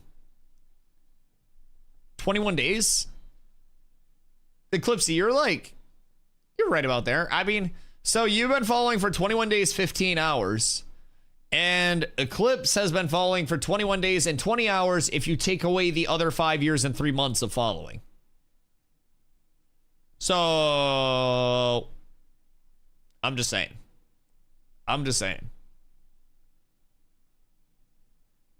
I remember when I got a snap that said get in chat because someone raided you with like 50 people.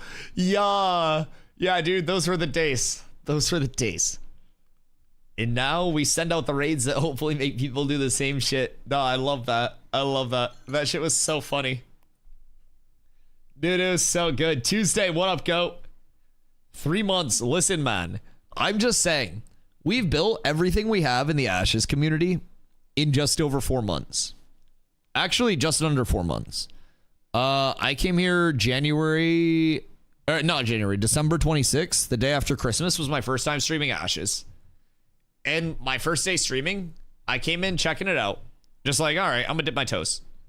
And I was instantly like, oh shit, I'm hooked. Like first day, literally first day. And I didn't leave after that. I stayed. I am so excited for the next couple of years of Ashes and seeing like where everything ends up, man. The community has given me so much love and support and growth already. And to think that this has been done in 4 months. When I came over, we had like 350 subs. We hit 2,000 subs for a little bit yesterday. Like, this is insane. The amount of support that you guys have shown me is fucking ridiculous, and I appreciate all of you. So I'm very excited. Gonna be so locked in May 1st. Do you have to work on May 1st? What if you're locked into work So you're a little under 4 months. Yeah, a little under 4 months, and just like the amount of like support and growth that the channel has seen is insane, dude. Insane. And it's to the level where I'm just like, oh shit. At some point it's certainly gonna stop, right? Ignites. Thank you for the 5. Thank you. And it just, dude, it doesn't stop. I don't understand it. But you guys are nuts. Ignites, thank you so much. Good morning. Good morning. I'm looking at the codex. Where does it say where things are found? So if you look up the item and then say DustyWhy Warhide, scroll down here, comments, dropped by, and recipe breakdown. You'll go dropped by, click on this, and then it'll mark it on the map for you. And then if you need a cross-reference, you can keep up a wiki tab as well. Let me pull one of those up for you real quick. Ignites, thank you for the 5, dude. I appreciate you so fucking much. Yeah, you guys show me so much support, man. It's actually insane. So, miserable DustyWhy. So, you can look it up over on the wiki. And it should show location, Squall's End, communion. So then you go communion, confirm. This is a communion pocket dungeon. These are the mobs that spawn in communion. And then we cross-reference patch notes to see communion pocket dungeon will now unlock when Squall's End node reaches stage 2. So you realize you're fucked if you want that piece. So then you get something else. That's pretty much all. So that's how you can use both of the websites together. Wiki is very good as well. War Trainer Rogan also has a nice piece that I want. So you'll notice here, there's no loot listed, right? But if we go to Beast Warden's Prod, dropped by War Trainer Rogan. There. I must be missing something. There's no comment section when I look at an item. Where are you looking at it from? Are you in the build planner looking at it, or do you have a standalone tab open? If you're in the build planner, it won't have the like... Yo, Gavin, what up? Take no offense to this question. Have you seen the New World dev vid? What? Take no offense. I thought that was going to be a way worse question.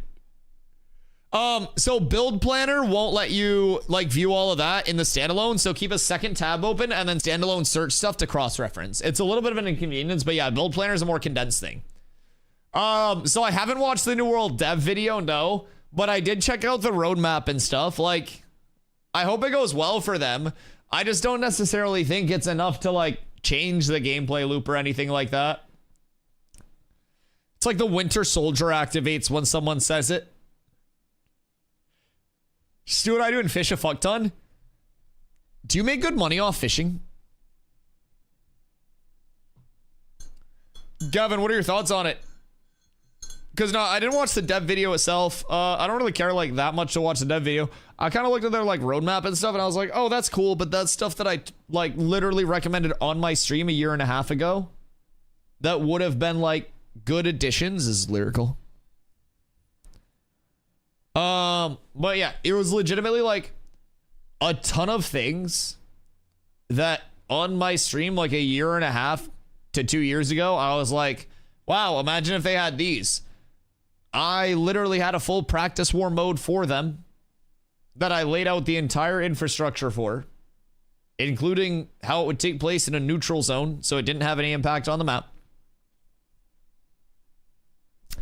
Like, brother, I had, and I'm not even exaggerating, nearly all of their changes recommended on my stream over the course of the last like year and a half, 2 years.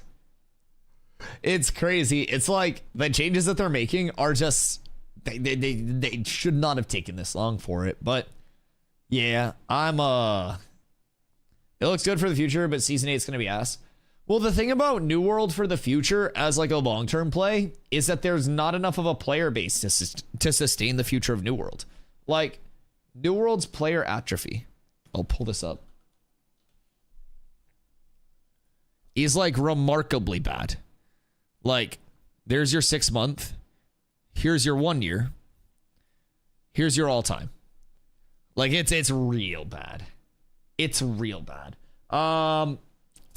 I don't really think that New World has like enough player base to build something for the future. You know what I mean? She said player count is affecting testing. Wait, what do you mean player count's affecting testing? Like they can't even get data because of how few players are left? They're likely going to push it to free to play at some point. I don't think they do that because then they don't get any monetization off of it. Like they're trying to scrape every single dollar out of their title. They put in the barbershop, which is a chance for players who had long-term characters that existed since the start of the game as their main to update their characters' visuals, right? And they locked it behind like a pay to get barbershop tokens. It's insane. She said numbers are going to come slowly because of player numbers. Oh, yeah.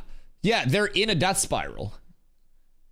There is legitimately a death spiral. The player count is affecting testing sounds like a cute way to say the game is dead. Yeah. Yeah. Like, it's bad. Yo, what up, Jazz? You gonna see how the game died? Oh, yeah, it's bad. Yo, what up, Haruma? How you doing today? Do you see the nice video about the Summoner Leagues? I was like, did you what?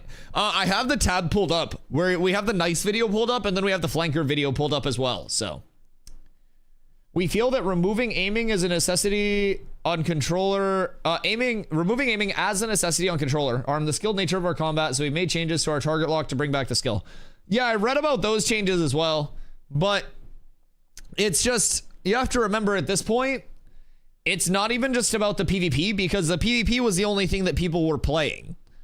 It's about the gameplay loop outside of that. And what you see here is a gameplay loop that appeals to like 0.5% of the original player base. And that's why the player base is like 0.5% of the original player base, right? There's no actual gameplay loop in New World. There is no immersion in the world. There's no direction for the game. It's no longer an MMO. It's an ARPG. And it's just... it's on a death spiral. What's going to bring people back? Nothing. Yeah, no, nothing will because there's a reputation, right? And part of the reason why New World had 993,000 concurrent players is because it launched at a very good time and people are very hungry for a new MMO that will have staying power. It had a very good combat system at its base. It had very good like systems, but it wasn't ready to launch. So they were always just playing catch up. Always. Just trying to catch up and they couldn't. Meanwhile, while New World dropped their roadmap, this is just a weekly set of patch notes for us. Changing how things open up dynamically on the map for progression in our new biomes, giving us a whole new biome, new nodes, towns, new gatherables, recipes, rewards, pocket dungeons, enemies, treasure maps, events, bounce. Node implementations in the tropics, which is this area. Node sieges, which are the highest risk, highest reward gameplay mode in Ashes of Creation, which have even more on the line than New World Wars. And keep in mind, nodes are a separate mode and basically like form of gameplay than guilds. Nodes are an entire community. Guilds are guilds. So they're implementing changes here. We have even more good changes here. In between May 1st, where we get fresh starts, and August 4th, where we go into our phase 3 servers, everything's going to change in the best way. And basically, Ashes is playing from ahead right now. Intrepid's playing from ahead. They're dropping content at a rate that is more than what people are expecting, in my opinion. Now, the scariest thing is that it's delay, right? But in between May 1st and August 4th, we're getting so many things that we were not supposed to get. Many things. So, as a result, Intrepid is also not funded from corporate investors, not funded from anything except Steven That's it. Like, they have Steven's money. That's all they need to get through the rest of development. They've said many times that development is fully funded. They're good. So they don't have to change all of their systems. They don't have to change all of their ideas. They don't have to change the core foundation of their game. And they're not afraid to wait until something is fully launched to actually, like, are fully ready to launch to actually launch it, right? So as a result, by the time Ashes launches, it's going to be a complete title. It's going to be absolutely insane. And keep in mind, New World had a full box cost that you had to pay to enter and still had an absolutely insane amount of players, right? Insane. Ashes, your first month is $15. More people are going to play Ashes on launch than New World. I don't think that's too crazy to say. I really don't think. Not worried about the delay. They're pumping content. It'll feel like time's flying by. Well, yeah. And honestly, it's not even like... The way that I've been describing it is like a delay would be if we weren't getting any like sizable content in between that time, right? But for us, it's not going to feel like a delay. You could have said, this is phase 3 on May 1st, and we're introducing phase 4 on August 4th. And it would have been the same thing. Same thing. Like, and nobody would have freaked out. It's just the delay word makes people so scared. I'll be checking out hardcore though personally and see what that's about, but again, that won't last me very long, especially since maxing a character will be like 4 to 6 hours on hardcore. I wouldn't do anything New World related unless they paid me at this point. I have no interest in that game after playing Ashes. Hi, Macaulay. What up, Busty? Do you know if we're getting the mountain area between the tropics, JUNDARK, and the Riverlands, or we're gonna have to run around every time? Are you talking this area here? So that is inaccessible in the PTR. But chat had a good theory, actually, about this. That it may be a guild castle. Because there are going to be 5 guild castles throughout the map.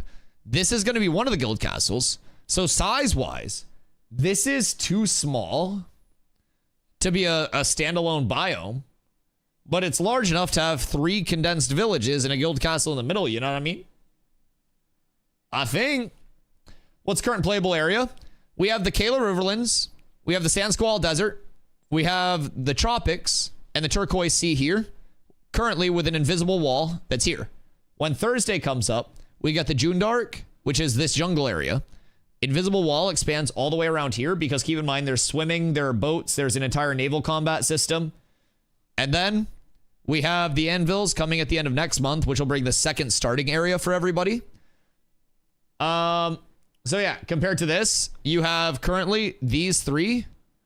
We get this end of this month.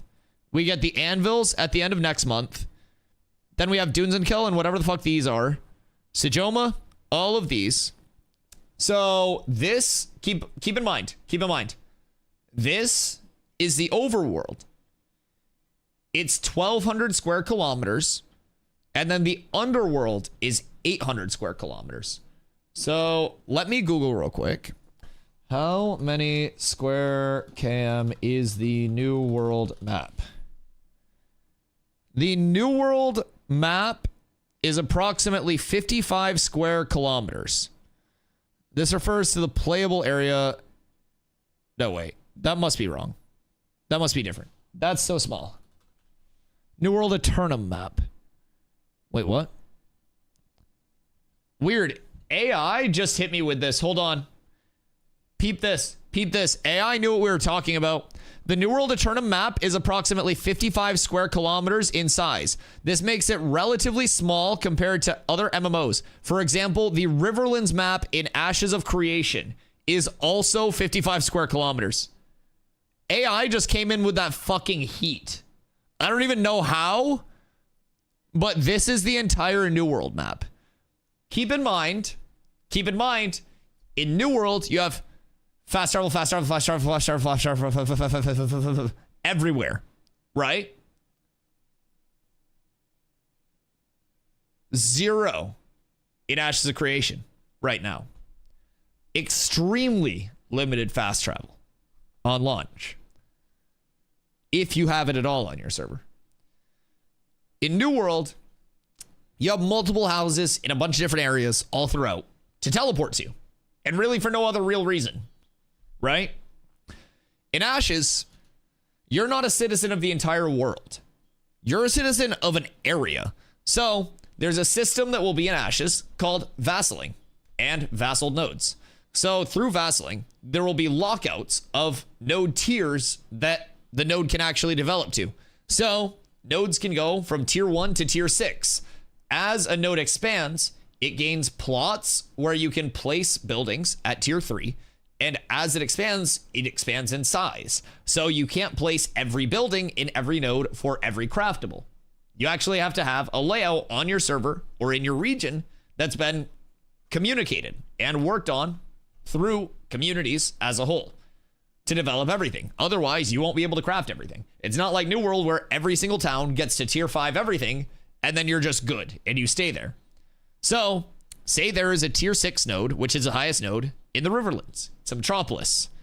Nearby nodes through vassaling would be locked down and could only become a certain tier.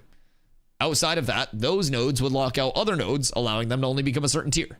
So basically you would have these like regions that shape up throughout the map based on how nodes are leveled, right? Past that, there are node sieges. Node sieges, which we'll probably be testing this week because they did just put in node siege changes and do a node siege focus test on the private test realm yesterday. Node sieges will eventually lead to the entire death of a node if you fail to properly defend your node.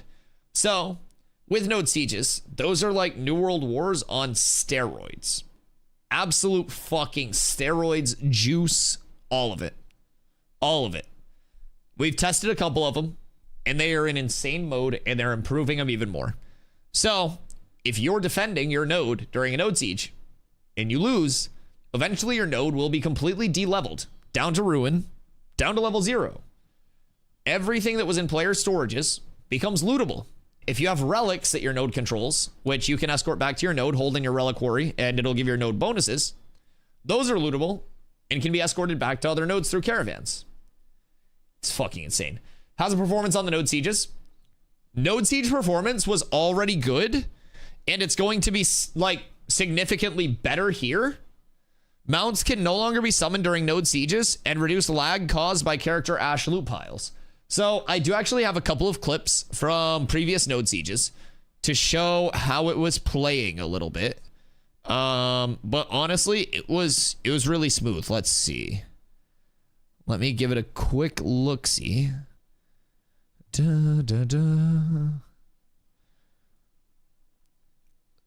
So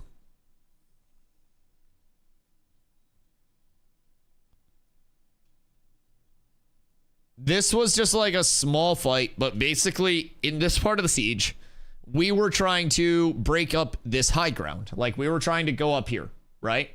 So they had people blocking this. They had people that were up here that were shooting down from height, and they also had people that were up here that were shooting down from height. So we weren't really able to like break and contest. So, and keep in mind, this was not PTR. This was when you could still have mounts. This was before these like performance changes in the sieges, and this was before the time to kill changes. So everything in node siege is going to be better now, in my opinion. So Not enough people coming up. Listen, if you're assigned to, I'm contesting this top. I got a 5-man trap up top. 5-man trap up top. Oh, I saw that. That was huge. That's all I'm killing. Same thing with 3. Kill it all, kill it all, kill it all. I walled it him down. I walled it him down. Go up, and we're gonna go left. I want on these rocks. Yeah, we killed all that. We killed all that. I'm on rocks. need So like, just super small initiate, super simple. But like, things like that in node sieges are very fun, very huge. And then you also have larger initiates. This was... Let's see. This was a slightly larger one with a couple more people that's also slightly more cinematic. I'm convinced if the time to kill changes were already in, this would have been on fucking Sports Center because I would have survived. But literally whenever. Yeah, I was gonna say this looks so good. Pull on the Tell me when and I'll go. Tell me when and I will send my life and go Can we on this. just go? We should just go. We should just go into Give me a them. second. Give me a second. Go. Do that. I'm in. Get in. They're Oh, all dude, I got robbed. He's Get back in. Just go them. Go back in. Kill them all. Head for that. Oh my god, I'm going That in. was so fast. Just go. Oh my god, Sort of fight, baby. just fucking delete them. Yo.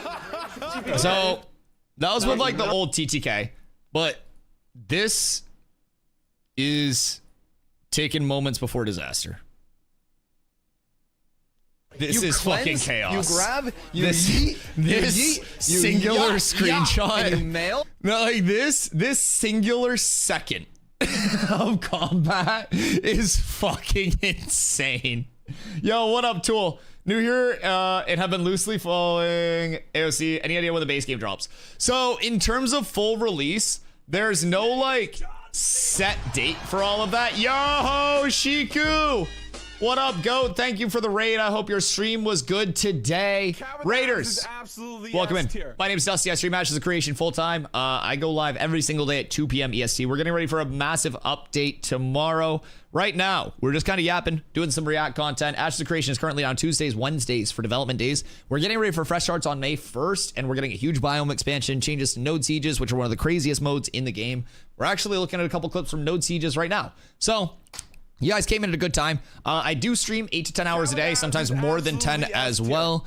Stream like 664 days in a row or some bullshit like that. So right around 70 days a week, 70 hours a week, just all the time. If it's past 2 p.m., I'm here. I'm making Ashes content. So if you guys have any Ashes questions, please feel free to let me know. Shiku, I hope the stream was amazing today. I was actually, I'm not gonna lie, I was lurking a little bit. I was like, wait a second. You popped up in my like Twitch recommended, and I was like, I know that name. Yo, I hope the stream is good. Tool, thank you for the follow. Tofifi, thank you for the follow. So basically, just yapping as if that isn't what you do the most. Listen, man, listen. I like to yap. I love to chill. I like my community, and I like Ashes. So I'll break down what you guys are seeing on your screen real quick, and then I'll just let you watch it because you guys came in at a great time. So we're talking about some of the changes that are coming out. Oh, also, Tool, there's no set full release for the game. It's kind of like estimates at this point from the community. So we're thinking like late 2027 in my guess, but we're getting ready for fresh starts on May 1st. And then there's a full wipe on August 4th where we go into phase 3. And then from there, we'll have phase 3, bringing the game to like a feature complete state where pretty much the entire core gameplay loop is in. Everything's all finished up. And then the betas are just for polish. And from there, we're chilling. So very excited for that. I would say just, again, 2 to 3 years. My guess is like 2.5. Right in that like late 2027 area, 2028 early maybe, but I think mid 2027, if everything's whipping out, is entirely possible as well. I just try to assume some delays because I came over from New World, you know. I'm used to like Amazon games fucking up everything that I love. So yeah, I like anything's possible, especially with the transition to Unreal Engine 5.5. People have been raving about like how good that is for developers to get their hands on with the tools. So between what they have for in-house systems already, allowing them to get content out much faster, between like becoming more familiar with that, I definitely think there's a chance it speeds up. So basically what you guys are looking at here, this started out with me looking at this juicy ass clump on the bridge. So node sieges are a large team game mode. And basically it ended in me dropping my wall, sealing off all of this line of sight from all of these people. And you'll see that I have shift 1 on cooldown and shift 2 being cast right now. That is an AoE trip combo where I can just kind of like frontal cone, stagger, and trip people, put them all on the ground. And I went into this during a node siege and we won the fight because of it. It was absolutely massive. So I would guess that because of some of the changes, we're going to be doing more node siege testing this week. But can healers heal through the wall? It is complete LOS block. So there are ways to get around it, but you can't heal through it. It blocks off all line of sight. You can't jump over it. I mean, if you have barred uppies, you can. Or if you go in from a certain angle, you can technically climb it. But yeah, it's pretty sick. So essentially with the initiate, literally whenever. Yeah, I was gonna say this looks so good. Pull on the wall. Tell me when and I'll go. Tell me when and I will send my life. I'm I'm ready we to die just at go? any point. We should just go. We should just go. Give me a second, give me a second. Go. I'm in. Get in there. Oh, I think I got both. He's like, he's picking it. Just go though. Go back in. Kill them all. End for that. Oh my god, I'm going in. So fast. And then we win. Just go. And then we win. So this was also prior to some of the time to kill changes. So we went through an entire like attribute rework, entire crafting, not crafting rework, like an attribute rework, a time to kill rework, and we're in the middle of gathering, refining, and crafting reworks as well. But with the time to kill rework, things are dying slower. Tanks are actually tankier, and we are like building tanky, right? So this was before time to kill changes. This was before like performance improvements to the node siege mode as well. So it's going to be fucking insane. I'm not even gonna lie. If we get, I had to feature that clip. If we get to node siege test this week, with mounts no longer being summonable and reducing lag with fewer like loot piles, oh my fucking god. So better performance, better time to kill, Papa John's. Oh, dude, it's gonna be so good. It's going to be so fucking fun if we get to test this week. And keep in mind, we still have the Sunhaven node siege that we are rightfully fucking owed. We were told we'd get a Sunhaven practice rep, and I want my goddamn Sunhaven practice rep. I won't forget. I'll never forget. Dusty, are you a mayor yet?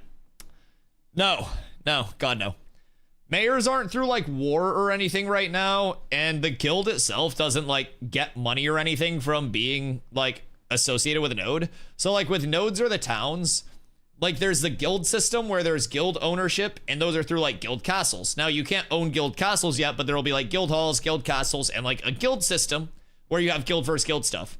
And then with the actual like with the node system, it's meant to have multiple communities contributing to a node, which is like that town area, right?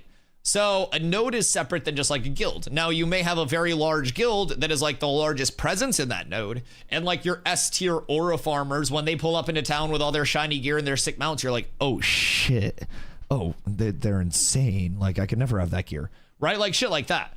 But overall, it takes many communities to hit like the overarching goal of a node, especially if you want to level it to a high level. So just something to keep in mind. Can't wait for Summoner. I'm so tired of waiting.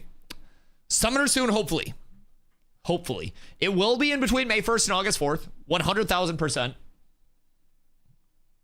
Unless someone dies. If someone dies, it might get delayed. But as long as nobody dies, it's on track.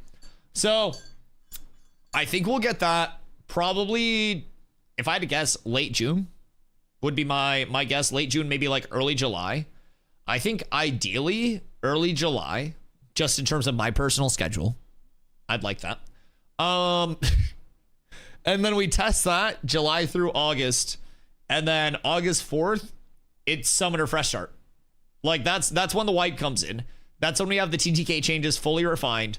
That's when we have the gathering, refining, crafting changes, the econ changes all the way in, all the way sorted out. Like August 4th is going to be sick. It's going to be so good. I'm incredibly excited for that. Tank wall feels like it extends higher than it visually does. Maybe you're just shorter than you think. Have you considered that, Merc? Tank wall was originally like a very high kind of like U-shaped wall as well. Just a fun fact to Rooney. If you watch very early like pre-alpha or alpha 1 tests, instead of being just like the linear wall, it was kind of like a curved wall, which honestly is even like more dangerous than the straight wall. If they gave me a curved wall where I could just like seal people into a fucking arena, oh my god. Oh, dude, it wouldn't even be fair. It legitimately would not be fair. But yeah, they could do anything with augments. They could do legitimately anything with augments. I also think like initiates like this, for example, if I had a curved wall, I could literally just put it here instead of trying to block all of this LOS. I just put it right here. It curves right here. And then all of these people are just perma sealed in. But Yeah, I don't know, man. The sky's the limit. Also, just like a linear bridge block wall could be so nasty here too. Anything's possible. Anything's possible. New Squid season plus Summoner and Ashes will go crazy. Wait, Squid Games? Is there a new Squid Game season and is that July? Further wait and get a perfect summoner. I mean, I wouldn't expect a perfect summoner on iteration, I won't lie, but June, I thought? When in June? Oh shit, that's cool. I didn't even know that was coming this soon. I was not aware of that. Part 2. Okay. Okay, that's huge. Curve wall plus AoE chain. Dusty with these fucking hype ideas. Bro, I'm telling you, get me in the tank design room. Get me in the tank design room. Don't both of those sound so good? And keep in mind, hear me out.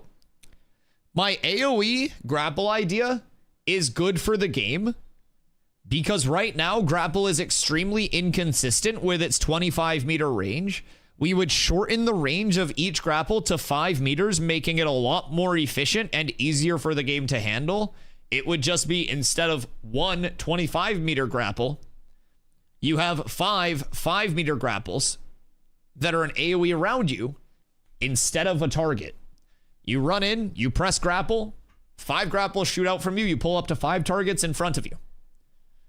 You stun them, you wall them, GG. 5 meters and 5 people getting pulled would be so fucking sick as an advantage. Yeah, and extend the cooldown to like 35 seconds instead of 20 seconds.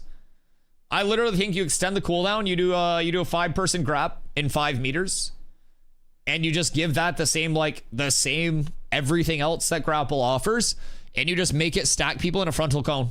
That's all. I think it would be so ungodly fun, man. Like, and hear me out. Steven has said that there are tank changes that are coming in that are heavily based on community feedback. And I don't know that there are a lot of motherfuckers in the community that are actively talking about tanks, right? But I did an entire tank roundtable where I talked about all of these ideas as augments and ways to basically add another layer of customizability. Because like in 1v1s or in 3v3s, you may not want that 5 meter. You may want the longer one so you can yoink a healer. It changes based on situation. Everything changes. And keep in mind, that's also a cool PvE talent too. You're a new tank, threat's a little crazy, everything's running around, grapple 5 targets. You get them back, you hit them with a stun. It's a chance for you as a tank to round things up, mobs that are being pesky. Kind of helps both sides of tanking, I'm not even gonna lie. So make it a talent? Yeah, make it an augment. Allow us to kind of like turn it off and on just through through speccing it. Yeah, that's kind of what I would love. Because within the actual within the tree itself, there's plenty of room for that. Character planner, skill tree. You just go right here with it. Just put it here. And then that's grapple. And then for wall, you just throw a wall one somewhere. I guess you would have to like move where wall is, but yeah, you just throw grapple over here. And then instead of 25-meter range, 20-second cooldown, and throwing 1 grapple, 5-meter range, 35-second cooldown, and you have 5 grapples that go out, front left, front middle, front right, back left, back right. All of those grapples go out and in simultaneously in an AoE, pulls up to 5 targets in a frontal area, and then you just play from there. GG, best initiating in the game. Most fun initiate in the game. Or for tank class. I just don't think like tank would focus on more like grapple and displacement, you know what I mean? Because like, I mean it could, but when I think secondaries, I'm like tank is probably gonna be like mitigation, self-healing, like max HP as shields. Like those are the things that I feel like it's just like tank, you know what I mean? Put together a quick Fizz Pen build. Can't wait to try to put together for my rogues. We were talking about Fizz Pen yesterday, actually. This is Node Siege stuff. Don't mind this. But basically, there are 2 different potential types of penetration in games, typically. So you have up at the top, Armor Pen. So I should probably type this out.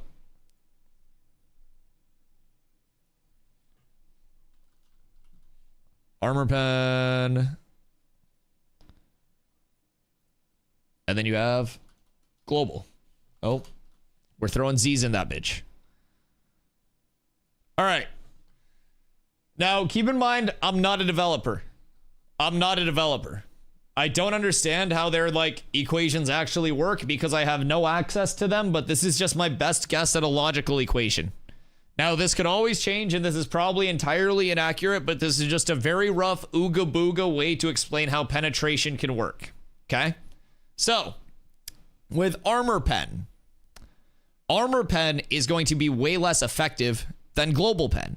Armor pen penetrates only armor, right? So it's going to be getting through armor, but still impacted by your base mitigation percentage, right?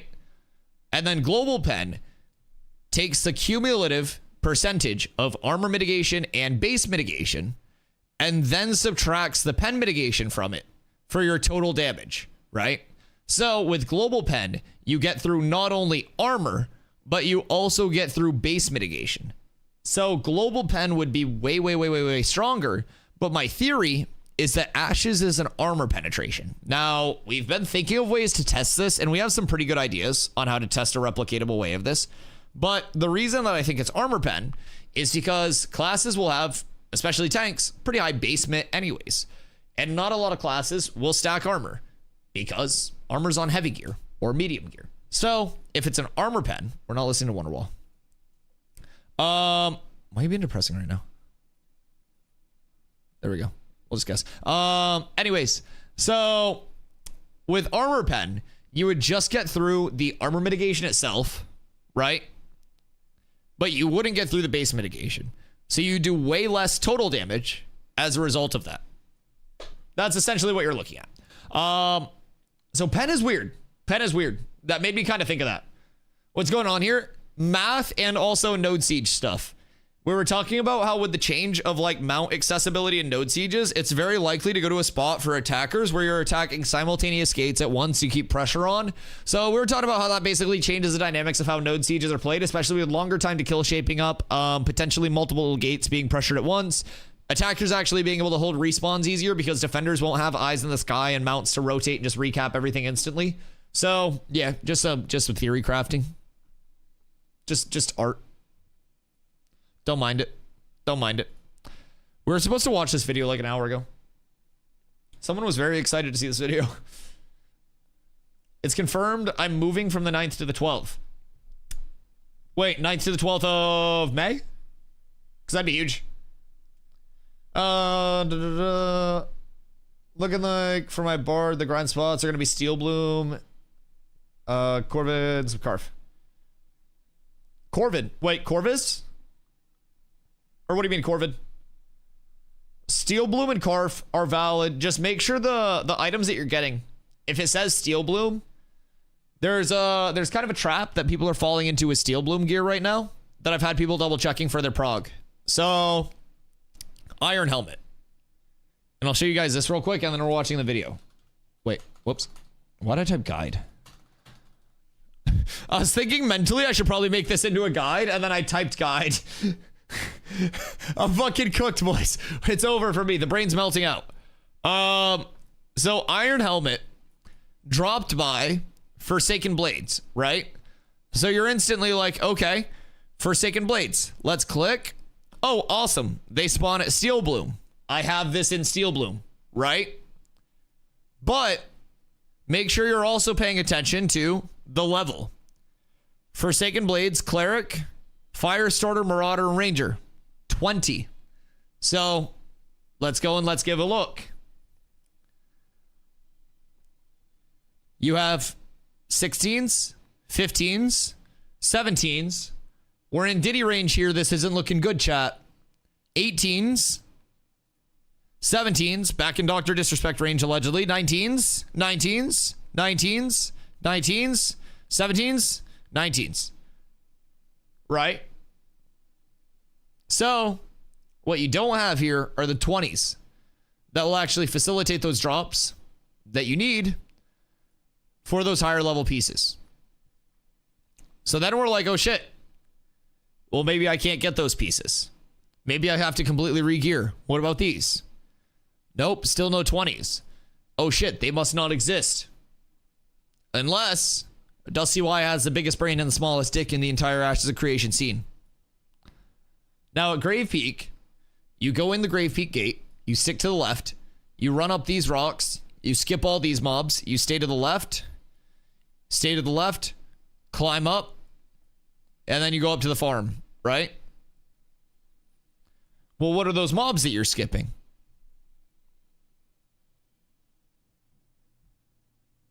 $20.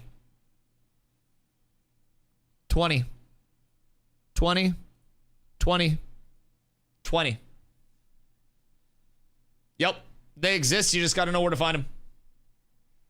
This is why we're doing the sourcing now, because people would be farming Steel Bloom for hours saying, oh no, why isn't my iron helmet dropping? Why aren't my iron shoulders dropping? Because keep in mind, pieces that are impacted by this, potentially both of these, let's see, and these rings, as well as my weapon and my shield. So if I'm just farming Steel Bloom, expecting to find those drops, I may never see those drops, and I'd be like, oh fuck, like we're full cooked. I'm not getting these. Then we run up to Grave Peak to try to get Grizzler Necklace and Black Feather Tunic, and out of nowhere, bam, drop, bam, drop, bam, drop, and you're like, oh fuck, I fucked up. So that's why we're sourcing it now, because all of this time matters, right? Sourcing gear in Steel Bloom will still be nice, even with the changes. I have maybe Steel Bloom, Steel Bloom, Steel Bloom, Steel Bloom, Steel Bloom, Steel Bloom. So like I still have a lot that I need from Steel Bloom, but it's important to be like, okay, I need these pieces from here, I need these pieces from here, because what we're trying to do in the guild is send our different like pumper groups that are going to be super ahead of the curve, like our best few groups with all of our like players that are just gonna degen. We send those groups to like the grind areas, right? Once they get level 22 plus, we do Grave Peak, we do Carfin, we do Steel Bloom, all of that, and we control those areas and farm them efficiently, and then we hoard all of the drops to fulfill people's like buy orders essentially within the guild. Except you don't have to pay for it. You'll just be like, I'm looking for these pieces from here. And if you're building a gear set like this, you're trying to avoid like boss drops, pocket dungeon drops, all of that. So this set, while it's a lot of greens and stuff, this is something that we could achieve week 1 extremely easily, because every area that drops that, ow, I just bit my tongue. Every area that drops this stuff is available. It's available right on RIP. So that is, that's one of the biggest things we're trying to keep track of, at least on my end. And then I'll also have a gear set where it's like, this is what I want to target for like my best in slot, but that's going to be way longer out. And everything that we put in this gear set is subject to change as soon as tomorrow hits and we have the JUNDARK. I hate it here. I wonder if Fizz Pen and Magical Pen work the same, since they have 3 different stats. Fizz Pen, Magic Pen, and then Outright Pen. I assume Fizz Pen, Magic Pen, and Outright Pen would be similar to like Magic Power, Healing Power, Fizz Power, and then the Overarching Power. And just like those different types, right? So like I would assume Penetration is just going to be like your Fizz Pen and your Magic Pen into one sewer, right? That's what I'm guessing. If you tested that, I'd be willing to bet that it's like a power where you see like, where you see both of the pens go up. That's just my guess though. I haven't paid enough attention to that. How many pieces are there with pen on them?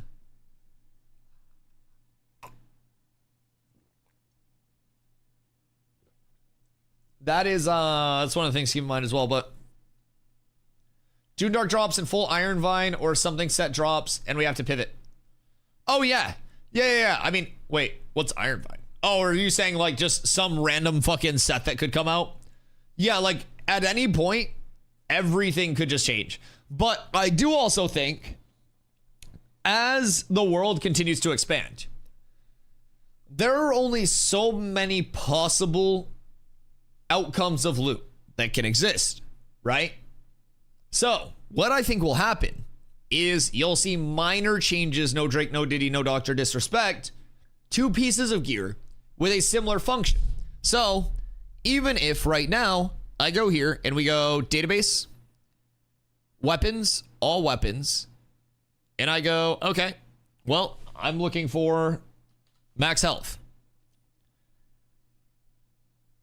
We're going to go highest max health, and then we're going to look for one-handers. So you have Beast Warden's Prod. This is going to drop from a Desert Pocket Dungeon. You have Igneous Striker. This is going to drop from Forge. You have Revidium Mace. This is going to drop from that Grave Peak Human Grind.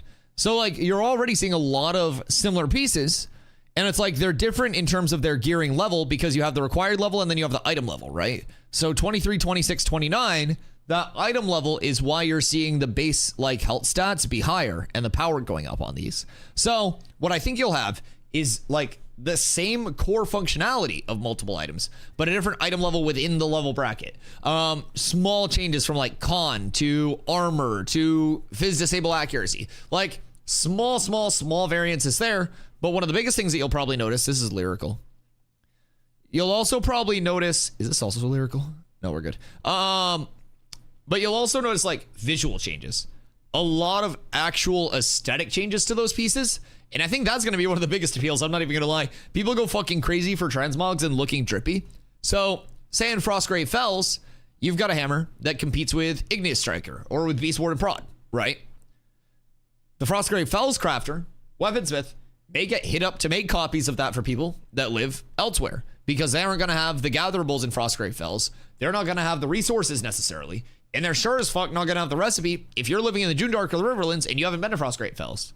So then you have kind of like the regional crafters. So one thing I've talked about a lot is, say I own Jinnah up here, Harbor Node, Desert, top right. Crafter in the Frostgrave Fells, I know them. And I'm like, yo, I want you to come down to Jinnah. We're going to hype up that you're here for a day. Come through, bring like a ship full of mats with you. We'll escort you, make sure you get there safe. And once you're here, we'll have a bunch of people in our node that will have you craft stuff and they'll buy it off of you. Or just bring like pre-made items or whatever, right? Like we want a shipment of your stuff. They ferry all of that down. They come down and then we coordinate like a trade agreement where it's like, hey, we'll craft things for you if you need them. You craft things for us if you need them. And we can either have the crafter come down and like bring a bunch of mats or just craft a bunch of pre-made stuff, come drop it off, list player markets and shit like that. So then you have your merchants, you have your traveling crafters. You've got more of those like nomadic lifestyles. And you've got those people who have these super rare craftables in this area as well. So there's somebody who's just part of, you know, S tier guild that's over here that has a one-of-one craft. We may go over there and be like, let's check the player market. Let's see what's up. Let's try to farm it up for ourselves. And while we're trying to farm that up for ourselves, the big guild over in Frostgrave Fells, here's, yo, Cats is trying to farm up our recipe so they have it as well. They come over and guild versus guild deck us, or node versus node deck us to keep us away from that. Yo, Dia, thank you for the thank you for the follow. I appreciate you. That's all within the gameplay loop.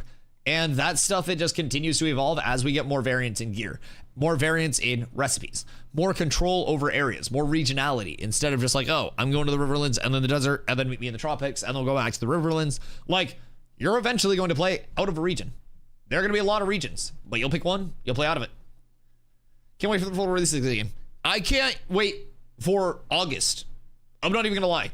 As soon as we have 2 starting areas, because keep in mind, I'll pull it up real quick, but we know exactly where the starting areas are going to be. Now, again, it may not be like exact, but we have a very good indicator of where our starting areas are going to be, at least on this continent. Shoo, I'll find this real quick. Let me where is it? It is this one. No, wrong one. Please. This was hard for me to find yesterday too. Is this one? Yes. Okay. Open image, new tab. All right. So before August Force White, we're going to be getting the anvils, and the anvils will have the second starting area, right?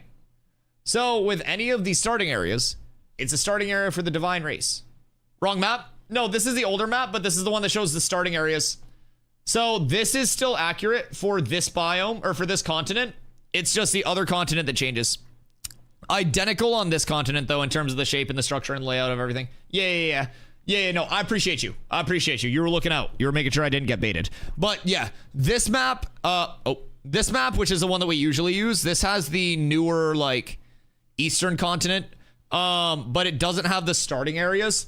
So for this one, I keep this one up as well because it's a very good, like, you know, show of this. So essentially, with the divine gateways, that's for your divine races. So with your divine races, you've got the humans, and then you have the split of the humans into the Valoon in the desert and the Kalar in the Riverlands, right? So then you have the dwarves in the anvils. This is lyrical. You're trying to sneak it into me. So basically, you have the dwarves. The dwarves start up here, and then you have the split to the Dunir, heading towards the Dunes and Kel Mountains. And then you have the Nakua split in the tropics. So by the time August 4th hits, we're going to have two completely different starting areas, completely different functionalities, and a lot more regionality shaping up.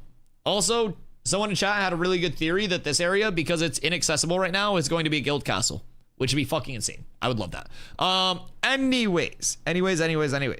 So what I need to source on Thursday is what is spawning here now after the changes. Is this a starting area? Can we get out of the Riverlands and into the Nakua starting area on May 1st to level? Like, how can we get around this? You know what I mean? Because if we're trying to play off of this, there's going to be so much competition. Oh, so much mapping to do? Yes, you will. You know where you would get help mapping? If you brought your entire guild to just join cats and be absorbed by us. We have officers already doing all of this. We have all the PTR testers. We got everything. We got everything. Just give in. So, our goal, your tennis boy's playing tomorrow. Do you think he's going to win? Is it like is it a major tourney? Or is it just like something smaller? Because you said you'd taken a couple week break, right? So, one thing we're trying to figure out is how the fuck we can avoid all of this clutter in the Riverlands. Just, that's what we're trying. That's what we're trying. That's 1,000 from. Okay. What time is 11 p.m. Brazil time for me? Isn't it like 6? I don't. No, wait. You guys are right around my time, right? Brazil's like same time as me, right? Yeah, we're like relatively vertically lined up, I think, right? Look up and tell me if you see me. Hold on. I'm going to wave real quick. I'm going to look down and wave. Look, do you see me if you're looking up? Because, like, if you're underneath in the world and you look up, you'll see me waving. I don't know. I'm not good with geography. It's not my strong point. We've established that. I saw another thing. Well, I hope you liked it. It's huge. All right, well, you're looking at somebody else. I know you're lying. I know you're fucking lying now. I saw a giant Dusty and waving in the sky. I don't know. I have like small hands for someone that's 6'5". I feel like this is my hand, of course. This is a mouse in my hand. This is my G Pro wireless in my hand. I feel like I have relatively small hands for somebody that's 6'5". I won't lie. Maybe I'm tripping. All right, I'll be right back. Coffee run. And then this time, I swear to God, we got distracted because people had questions. We're actually watching Flanker's video. You can palm a basketball easy. You know what's crazy? I can't. You know what's crazy? I actually, anytime I go to, like, any pictures or videos of me dunking, I can't palm a basketball. So it's either, like, I cuff, and so every, like, picture of me dunking, the ball is, like, in my entire, like, wrist, like this, right? And, like, when I'm going in, it's, like, on my fingertips. So, where's Summoner Leaks? Summoner Leaks are gated behind a tier 7 sub on Twitch. I'll be right back. There are no Summoner Leaks. The Summoner Leaks are fake. You're fake. It's all made up.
we've switched over from coffee to water.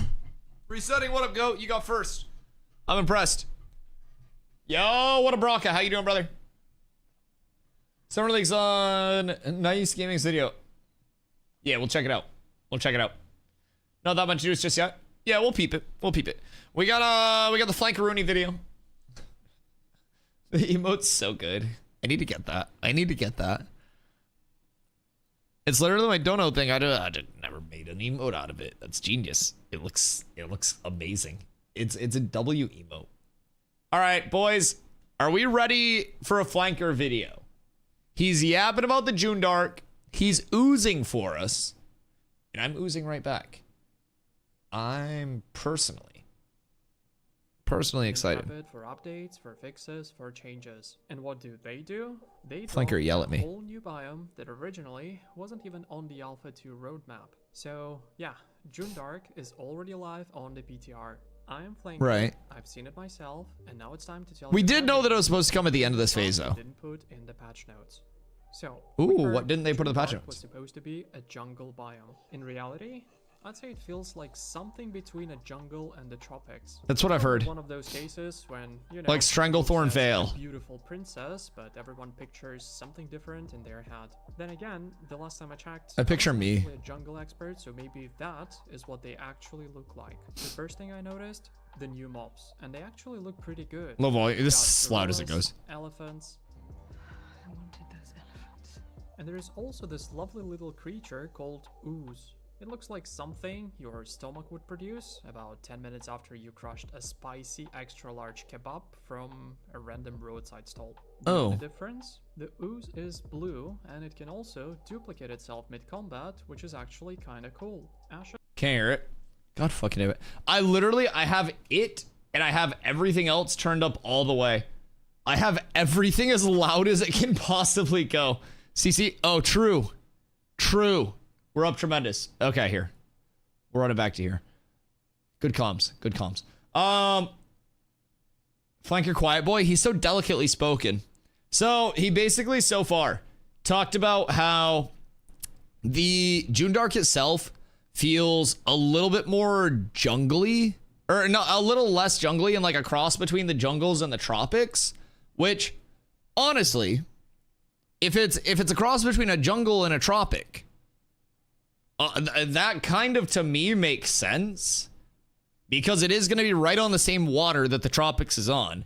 I don't necessarily think that the same coastal water, and like the transition here would immediately be like just, you know, full tropical area to full rainforest.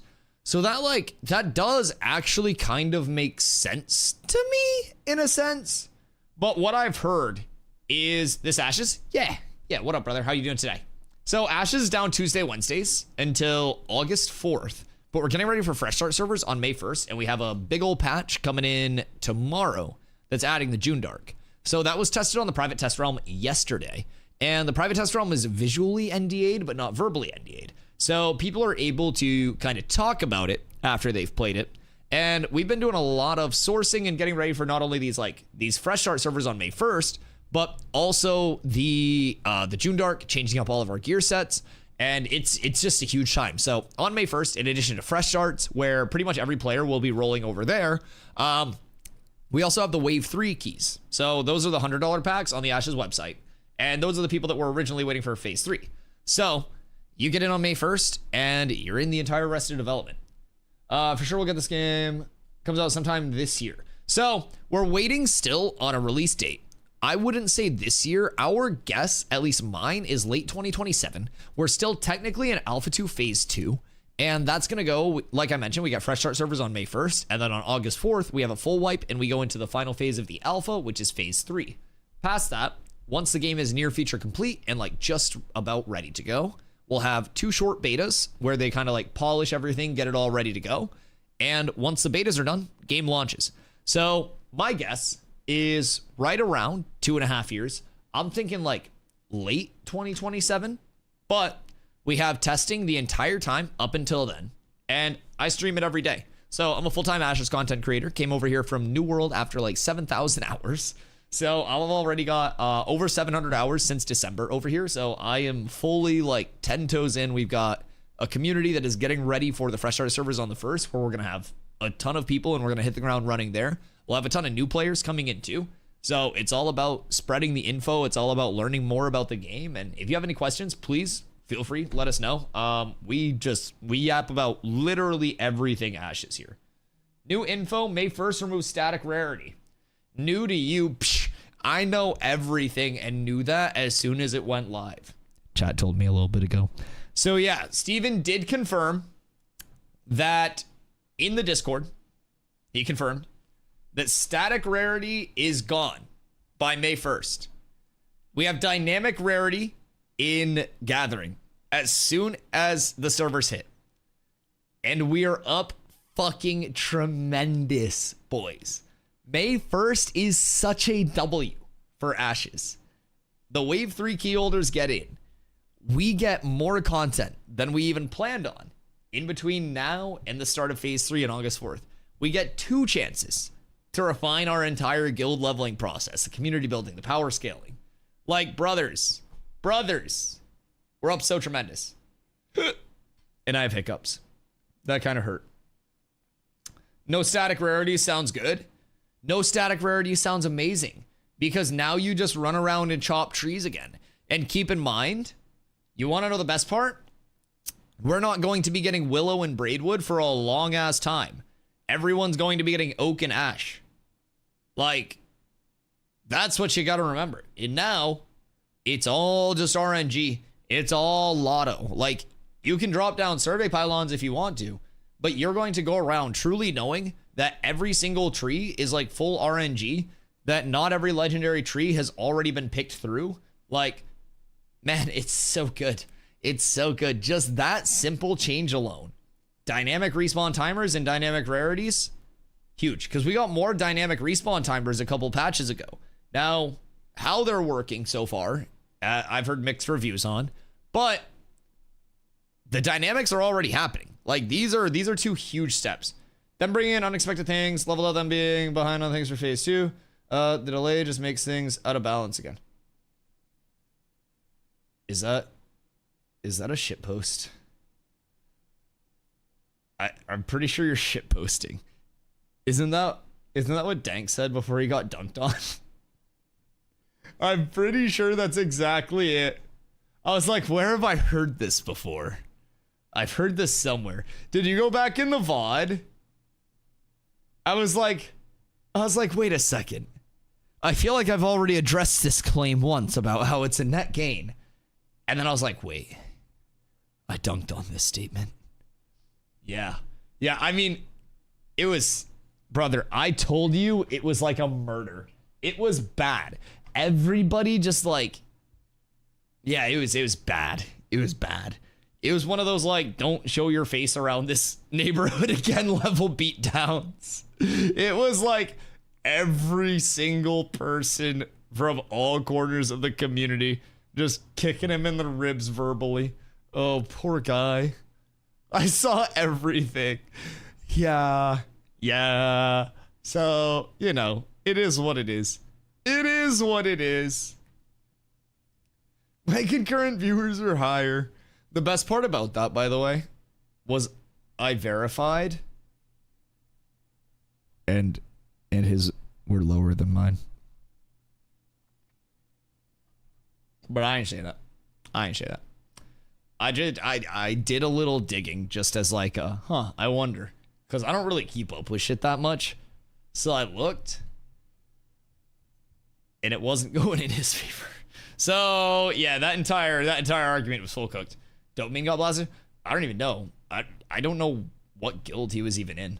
I'm gonna keep it a buck. I genuinely like, I didn't even know what guild he was in. Was it Dopamine? I don't really fucking know. But it was more of like, I don't know, just him in general. But yeah, it was violence. It was pure violence. It was a little rough. But anyways, so back to the JUNDARK. We don't have to discuss the murder anymore. So in terms of the JUNDARK, I really wouldn't be surprised to see it be like, what would a tropical forest be, chat? Is that like a rainforest? I feel like that would be like the Amazon rainforest, right? Just 1-to-1. Because it does make sense if this is the literal fucking tropics and there's no winter here, and this is Riverlands, and there's snow accumulation, but it's not that crazy. Like, it's not gonna be like fucking Frostgrave Fells. I almost feel like this is going to be like a tropical rainforest with like, I don't fucking like baboons and shit. You know what I mean? Like some fucking Tarzan type shit. I want big ass redwood type trees. All right, but what about like this like fucking Montana ass looking motherfucker over here? Hold on. Like, what about this bullshit? Like, you're telling me that these areas don't look more like, I don't know, this looks like the fucking woods in Maine. But like this looks maybe more of like big ass like redwood trees and shit. You know what I mean? Cause like I look over here and it's like desert, riverlands, tropics. So why would this be like full redwood trees? I mean, I guess redwood trees are in California or some shit, right? Where the fuck are redwood trees? I'm not an arborist. But I don't know. I feel like redwood trees would be more over here, nah? Like maybe in this strip? That long vertical strip is probably redwood. Wait, that one little line at the top above Frostgrave is so out of place. This? Yeah, this reminds me of Wyoming. I've never been to Wyoming, but I would assume that this is what Wyoming looks like. It's just like, it's a couple of hills. I don't know what this is. This looks like a big like rock, like pillar type shit. But I don't really know like what Wyoming looks like at all, or what a map of Wyoming would look like, but this looks like Wyoming. Just based on like what I stereotypically would think Wyoming would look like. Then you've got, I don't know, this just looks like a lot more trees. I don't know what these things are. This is like mountains and maybe like fucking like leafy trees or some shit. Maybe like evergreens. I don't know. I can't make out enough of that. But these look like evergreens, like pine trees. These look like they have leaves that are like going up. Asian inspired trees. These. Oh, is that bamboo? Is this what bamboo looks like? For Renkai? Oh, let's cross-reference. Because, shut up. While this, on this continent, is not accurate, it would have like the biome interactions, right? You would think. Because this shows the starting areas, and over on this continent is still accurate. But this continent is a little bit fucky. So just to compare, a lot of things got shifted around, and it more or less ended up getting mirrored. But we can try to find biomes. So this is like the multicolored tree area. And then you have two, oh wait, no. So the starting area would be here. So let's try to find that over on like the new map. So that's going to be here. So they flipped it here. And then you have one that goes in here and then one that goes in here. So where do we think these would be? Like what starting area would this be? Would this be the elves? And then the orcs are on the other area? Because you have humans, dwarves, elves, orcs. So you'd have your elves. And then where would the orc spawn be? Up here? In these hills? Oh, wait. These look like cactuses. Oh, shit. Wait. We got a much better view over here. I think these are cactuses, chat. Now, I still don't know what this is. But we got orcs were JUNDARK and frost area was Vec. Interesting. Is there another start over here? Oh, wait. I guess this would be the frost area for the Vec, right?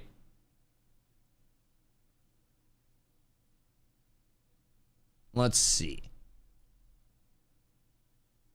That's old map. Yeah, this is a new map. We're kind of like comparing how they've changed everything and kind of like trying to place it, because the old spawn, like on the old map, would still be here and it'd go elves. So like these areas, right? JUNDARK orc. Well, I don't think they would do. There's not a starting area in the JUNDARK. Oh wait, wrong map. There's not a starting area down here, is there? Because they're the 4 divine gateways. So it's humans, dwarves. Then you'd think it'd be like elves and orcs, right? And through that, you would think like elves, orcs. Are there like cactus orcs? Maybe the orcs north. Yeah, so let's try to find this. Because it'd be, this looks like it's near Frostgrave Fells, cactuses, and then that Wyoming looking ass motherfucker. So we gotta go back over here. Cactuses, Frostgrave Fells, and then this is the Wyoming looking area. So maybe they make like Frostgrave Fells a starter, and then it's like one splits to Wyoming and one splits to Cactus. But that would be like a really spread out area, and you'd have starting area. So maybe they change it? I don't know. Oh wait, no, it wouldn't be full Frostgrave Fells. Because this is the actual biome. It was kind of like the in-between, right? Yeah. So it's here and here. It's these two, it's not full Frostgrave. So if we go back here, these two, and then it just wouldn't start in Wyoming. So maybe it starts down here? Maybe? And then it splits into these two? Chat, what do we think about that? Because then you'd have a starting area here and a starting area here, which would kind of mirror what we've got going on in the Riverlands with a starting area here and a starting area up here. I haven't kept up with JUNDARK. Where is it on the map? It is right down here at the southwest corner of the river, of the fucking Vandegar continent. So the invisible wall will expand all the way back behind the screen, or behind my camera.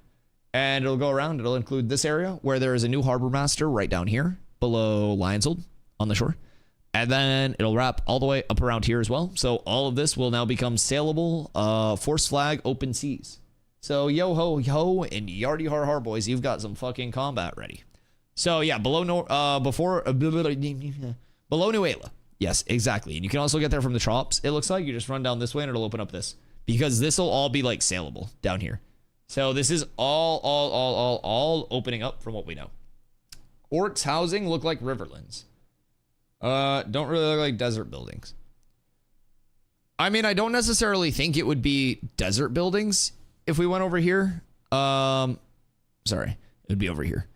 Cause like, this is still going to be like semi-Riverlandsy. Like, it's not like it's desert because you still have a lot of water, right? It just, like, based on this map, it looks like it's gonna have cactuses, right? And I don't even know if these are cactuses. These could just be a different type of, like, maybe this is a shrubby tree, right?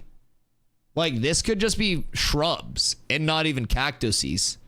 So I don't really know. It could be like short stumpy trees or something like that. But yeah. Or it doesn't make sense. Oh. I think back to recent classic OnlyFans where all the orcs were Jamaican. Aren't the trolls supposed to be Jamaican? Wait. I feel like that's racist. Aren't the trolls the Jamaican ones and the orcs are just like angry? Was it? I mean, I didn't look at the OnlyFans stuff much other than like clips, but I think it just WoW lore, the trolls are the Jamaican ones, right? Like the trolls love their weed, I'm pretty sure. Molten Volcanic area looks sick. Right up here. This looks crazy. Trolls and orcs, is there a difference? Listen, man. Listen, we don't need to get racist up in here. Jesus Christ. Jesus.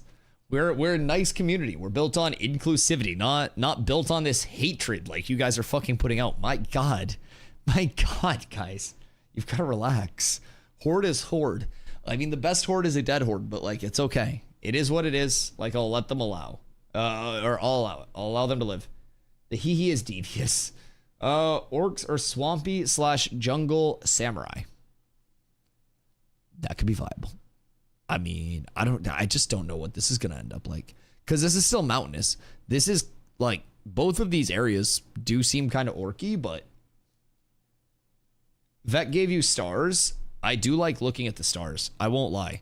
I included the Vec in one of my graphics as well. So I'm just putting that out there. By the way, chat, you guys get to design the May 1st character if we hit that. We had gifties fall off. So just putting that out there. It's a lofty goal. But you guys get to design the character the entire way from scratch.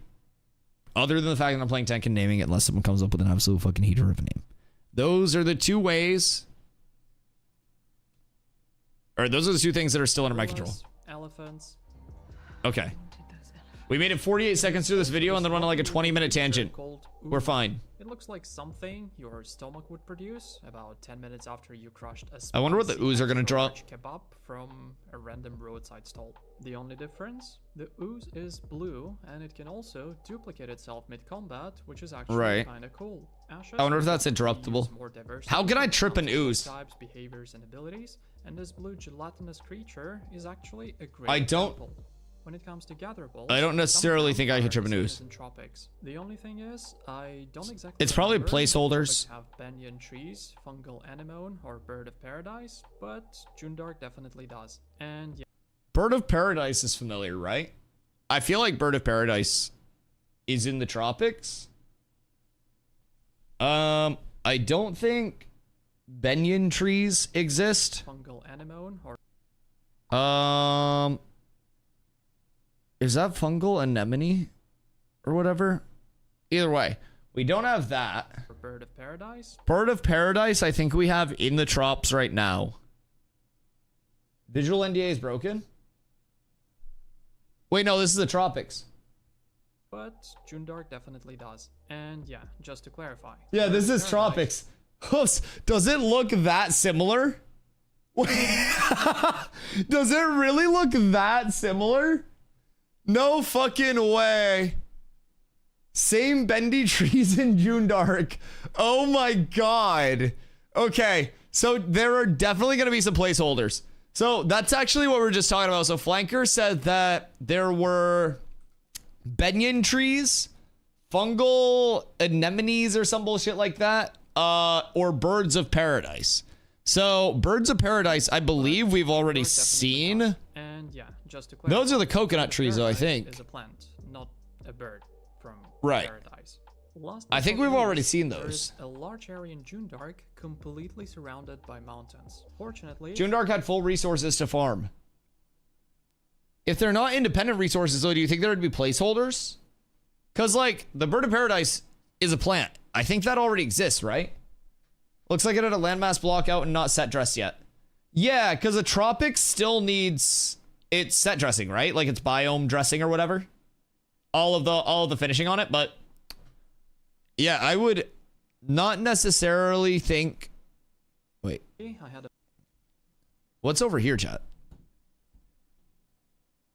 Is that? Wait, what is that? Is that a constellation or am I tripping? The fuck is that? It'll be like when the desert first dropped. I mean, I think they're way further ahead than what like the desert first iteration is, right? The desert first iteration was very baseline. I would assume they'd be much further ahead of like the basic desert that dropped. It had, you know, the tropics dropped as the tropics is. I would expect it to be at least like tropics equivalent. Like we've got pocket dungeons, we've got shit to do out there. It's just, I would expect maybe more dressing in the areas, tunes of like some of the gatherables that are there maybe, but definitely not barren like that other was. Level 25 to 35 events active. JUNDARK has full gatherables in it already. Do we think they're the final gatherables though? Because if there's carryover in gatherables, I mean, I guess carryover in gatherables biome to biome isn't the worst, but be interesting to see if they add like more types or anything like that in. I don't know. Fortunately, I had a flying mount to go check it out. Unfortunately, there was nothing there. Based on how it looks, it might be a placeholder for a massive dungeon, maybe something on the scale of the tower looks. Oh wait, what are you talking about? Mount to carry in JUNDARK, completely surrounded by mountains. Fortunately, I had a flying mount yes. to go check it out. We have a theory on this. There was nothing there. We have a theory on this. So what Flanky Wanky's talking about right now is this part of the JUNDARK. This is inaccessible, according to the PTR. Chat had a banger theory. So we're discussing how this is clearly too small to be its standalone biome, right? Can't do shit there, right? Fucking biome for ants. Like, so chat had a banger idea that it could potentially be a guild castle. So I'm kind of in that, like, that realm of thinking at this point. Like, I'm not even gonna lie. This could be a very good spot for a guild castle. And then this could also be a good spot for a guild castle. This will be a guild castle, we're pretty sure. But that'd be a really good spot. Big ass dragon lair in those mountains. When you say big ass dragon, do you mean a very large dragon or like a big ass dragon? Because like, honestly, make a tail swipe, also have two badonks, like just two cheeks, just follow through the tail swipe, extra damage. How many guild castles total in the world? 5 guild castles, but there will be 15 guild castle nodes. So I will bring up the guild castles real quick. I've been talking like a baby for the past like week. I don't know, dude. I don't know. You give me 0.2 seconds and I will bring everything that you're curious about up on the screen. I'm gonna scroll all the way back to the top of this fucking map one because the map wiki is like literally, I've seen fucking ancient text scrolls shorter than the world map wiki. Guild castles. All right. So, guild castles. 5 guild castles exist in Ashes of Creation. Each of the 5 castles has its own static layout. Castle siege defenses include deploying traps and blockades within the castle, as well as hiring mercenary NPCs to defend specific locations. Castle sieges occur in the open world, but may become instance based on testing. There is one castle located on an island that's able to be affected by naval combat. Hi. So, past that. Castle regions. Guild castles influence a castle region around them. A castle's region is 1/5 of the game world. Castles impose a tax on all revenue from the nodes within its region. Castle regions, economic regions, and node zones of influence can overlap. A castle could have a metropolis beside it. There can be multiple metropolises within a castle's economic region. Castle region boundaries are static and cannot be changed. Castle taxes. Guild castles impose a tax on all revenue for the nodes within its region. The monarch sets the tax rate and can use those proceeds to upgrade defenses, maintain the castle's direct nodes, or provide buffs and benefits to the citizens of that region. Castle taxes are carried via system-driven caravans from the nodes that fall under the castle's purview to one of the castle nodes at the end of each week, leading up to a castle siege. So you have to escort your taxes to your castle at the end of each week. In addition to taxes, castles also influence crop yields, resources, and events within its region. Part of the tax and resources gathered are applied to the castle for improvements. The remainder of the tax income can be used by the guild for whatever they want. This is the biggest incentivization for guilds. This is what every single guild will be shooting for, is to be a part of one of these. So, when castles exchange hands following a siege, some taxes stay with the castle and some stay with the guild. Benefits of guild castles. Guild castles provide benefits and trophies for guilds that capture and control them. These benefits increase the longer a guild holds its castle. Guild castles exert a king's or queen's presence over nodes within their region. They levy taxes for the purposes of defense, activate events and abilities that benefit node citizens, establish special relationships with mayors to help build up the 3 dedicated castle nodes, unlock additional types of buildings and nodes, and exert control and pressure over one of 5 economic regions. So castle nodes. Guild castles have 3 adjacent castle nodes in close proximity. That's shown over here in this diagram, okay? The guild must develop these nodes to enhance the defenses of the castle. It will be possible, but very difficult for a single guild to fully develop these nodes. They will likely need assistance from the broader community. Castle nodes exist outside of the node system. They're independent of anything that's happening outside in the world, with other nodes shutting off certain nodes from progressing. So they're immune to vassaling. Castle nodes are excluded from normal citizenship, zones of influence, freeholds, node leadership, and social organization systems. Castle nodes cannot exceed tier 3, stage 3, which is village. Castle nodes are always military node types. Cat with abs is absolutely S Yo, tier. Rob, thank you for the follow. I appreciate you. Each of the dedicated castle nodes is barren at the start of castle ownership period. So you have to level all of your castle nodes from scratch. Mercenary NPCs of different types and strengths can also be hired to participate in castle sieges and defend caravans during these events based on the allocation made by the governing castle and how successful they've been for defending their castle nodes. Castle nodes are leveled through questing and by the owning guild or alliance guilds. Leveling castle nodes is a hastened process, so quicker process compared to regular nodes.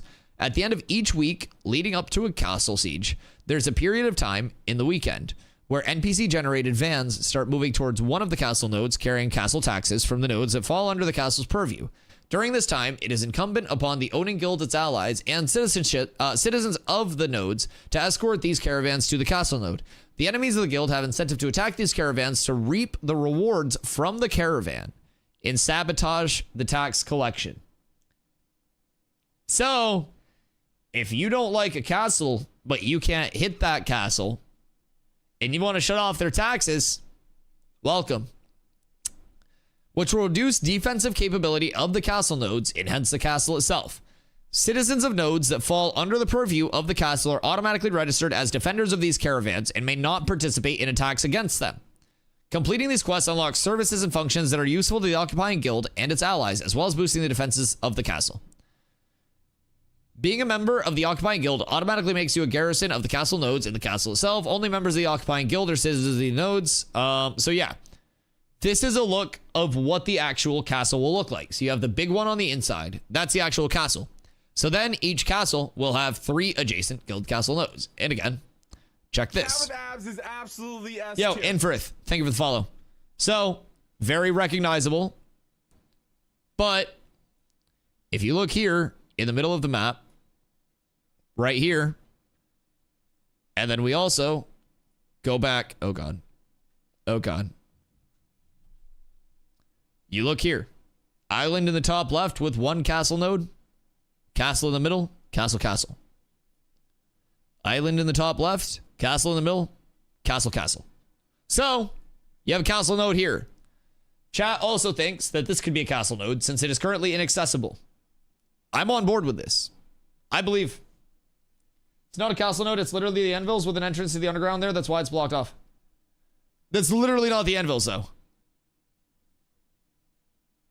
I would be willing to bet you 100 gifted subs to my own channel that the anvils are up here. The circle blocked off is way too big for a castle node. It's like 5x as big as the island. That's a confirmed castle node. It's not the anvils. It's in zero way, shape, or form the anvils. I don't know what to tell you. I would bet you 100 gifted subs that the anvils is up here. I don't know what else to tell you. But, like, this map has the starting zones on it, right? The 4 divine gateways. Humans, dwarfs, Dudir, Nakua.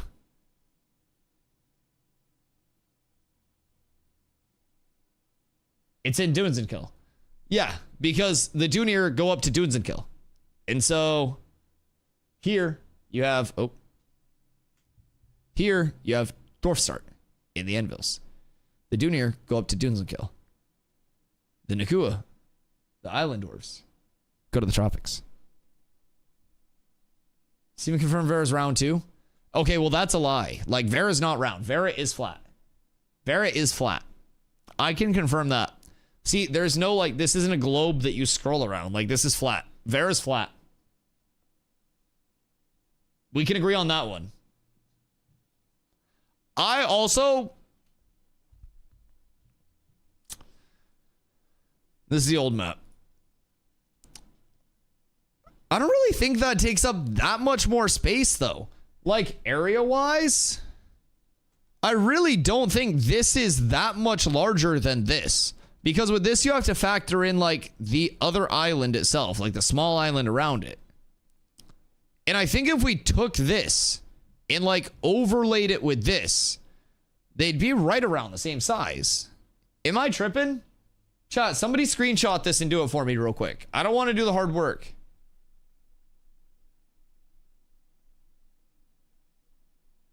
That'd be exactly the same size. Yeah, that looks very similarly sized. Someone do the hard work for me. I know someone's got it. That looks very similarly sized.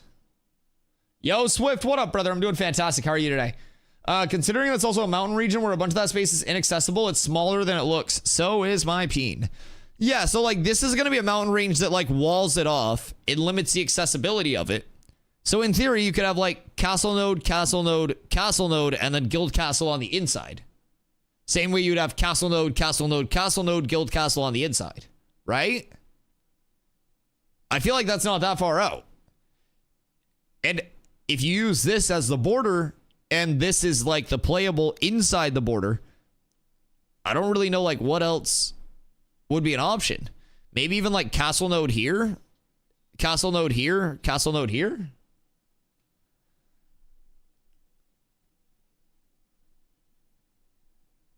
I still think it's an entrance to the underground and not a castle node. Do you think there's only one entrance to the underground?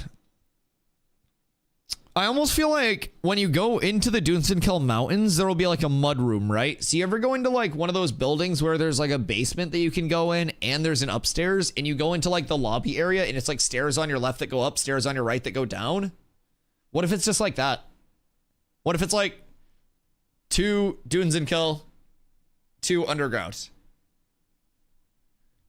I thought Steuven said 2 entrances. We're calling him Steuven now. That's his new name. Personally, if he did, that's something I missed, but 2 entrances would be sick. I think there will be 2 entrances to the underground per continent.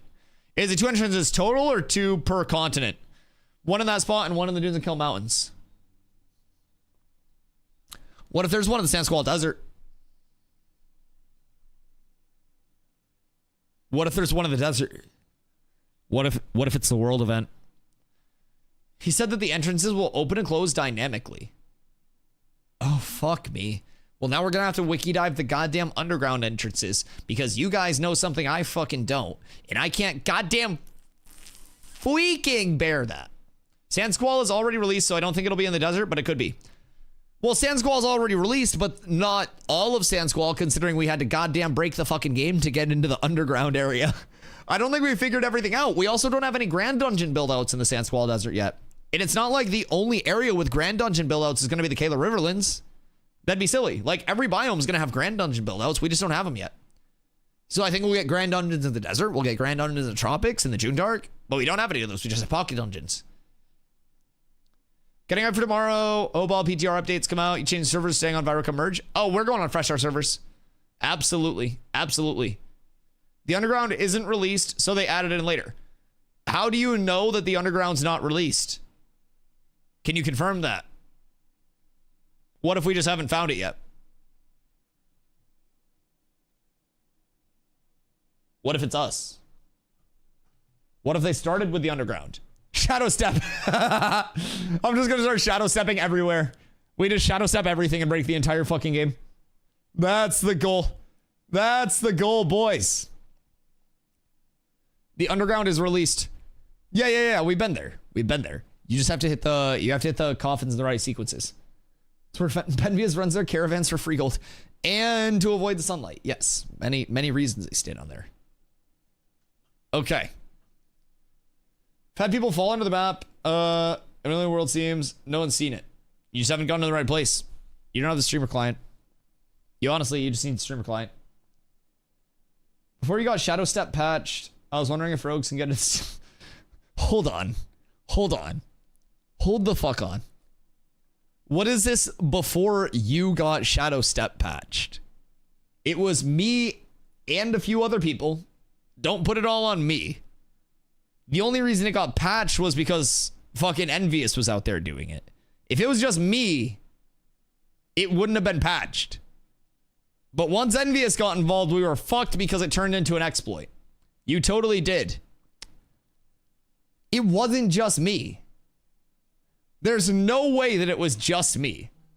Envious did our job reporting the exploits. I report everything I do. People says we don't report. I have every single community person that messages me to try to get bug information blocked on Discord so I don't have to talk to them. Because it's not gatekeeping if I physically can't contact them. Hi, George. I hope you're having a great day. I mean, I was there.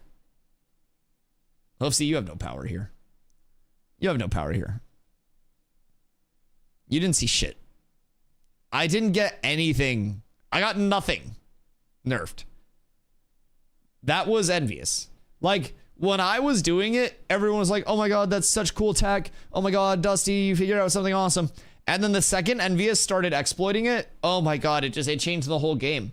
Like, they just started making so much gold from it instantly. It was nuts.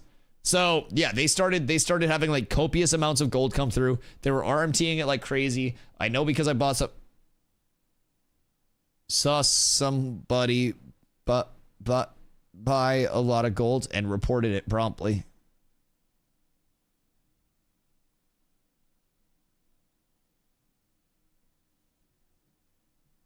Yo, see, you still got me with the discount even though I just ratted. Oh shit. Shit. Delete the bot. Delete the bot. Delete the bot. Get out of here. So as soon as Envious showed up, it all started going south. Everyone was just selling gold. Everyone was exploiting. Everyone was fucking cheating. And somebody also had crack cocaine. I did not partake. But it was fucking awful. As soon as Envious showed up, it was just bad. Just bad. Caught at 16K. Joke's on you. Twitch doesn't let me stream any higher than 1080p. If you go to New Path, back of Forge, there's a cave that's blocked. If you glitch your head through on a mount, looks like an Underrealm entrance. If you go to New Path, back of Forge, it's a cave that's blocked. What if that could be like a boss fight or something? Send out weekly bug reports directly to the does the PDFs and spreadsheets. Well, maybe if you wouldn't make it so fucking goddamn hard to read, then you guys wouldn't be known as exploiters. Fucking PDFs and spreadsheets and shit instead of just making it a goddamn easy picture. Like, just draw a picture. If you're unhappy with something, illustrate it. This is easy. Like, spreadsheets are hard to understand. I don't know. Yo, After Hours, what up? The map is huge. This is only the overworld. This is only the overworld. Was crack sprinkled on the body? The crack belonged to the body. What do you mean?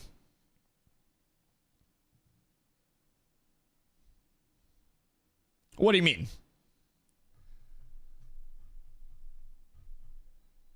Can't have an entrance to something that doesn't exist yet. The underground does exist. You just have to get through it. You just have to get through it. I did not get Shadow Step nerfed. Kanko, you can't confirm the underground doesn't exist. Kanko, how many steps have you taken in Vera? How much exploring have you done? How many walls have you shadow stepped through? That's what I thought. That's what I thought. You haven't even got stuck in a rock. Dusty straight capping. Why am I being blamed for Shadow Step being nerfed? Why is this like a you did this thing? Why am I being blamed? I try to contribute to my goddamn community in every way, shape, and form that I physically can. And you're like, Dusty, you exploited through a couple of walls and they nerfed it because of you. Like, they probably weren't even watching my stream. Intrepid doesn't even watch this shit. Hey. Bohangles. Marathon Dookie. Oh no. Is it that bad? I'm gonna be mad when I get an evasion nerfed. Yeah. We still have to try to see if we can push you 100% evasion set with your combo before they do nerf it. I want to see what we can source. Because surely there's enough evasion gear to make it work, right? Certainly.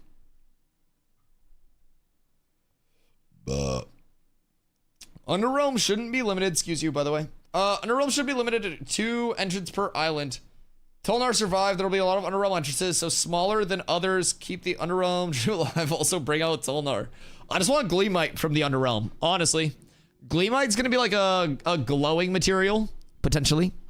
And when I think of glowing material, I think of glowing weapons. And I'm gonna keep it a buck. Glowing weapons excite me. They excite me a lot. I like shinies. And that's a nice concept. It's a very nice concept. It's the most generic of shooters. It's Temu Apex Legends. Bo, that's legitimately what I said it was going to be. I said that it looked like Apex Legends without any of the actual, like, good parts of Apex Legends. I was not lying. It looked exactly like Apex without any of the good parts. Kanko, I hope you have a good night. I'll see you in 30 minutes. Minimum. Yeah, I don't know. Like, as soon as I saw the actual gameplay for it, it's Apex Legends from 1964. Yo, Don, hope you're having a good day. Yeah, it didn't look good. The reveal didn't look good. The initial gameplay didn't look good. And I have no problem saying when games don't look good. I don't get paid by them. I don't have enough years for that. It didn't look like it was going to hit for me.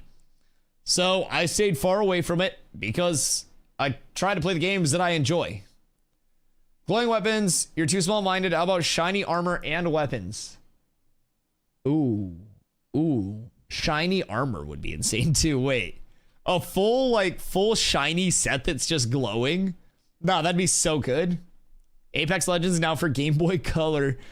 Holy fuck. Is there actually Apex Legends Mobile already, or is that going to be the Apex Legends Mobile? So, like, what is everything just bad about it? Isn't it supposed to be an extraction? Is the extraction mode at least good? Or is it just a battle royale with extra steps? Because, like, it didn't look good. Is it getting shit on just in terms of, like, everybody's reviews? Or people, or is it mixed? Are there some people that are, like, coping, like, oh, this is good. This is better than you guys are giving it credit for?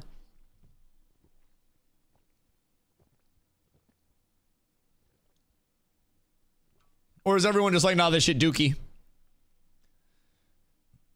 Because you coming in that hot with the marathon badge as well concerns me.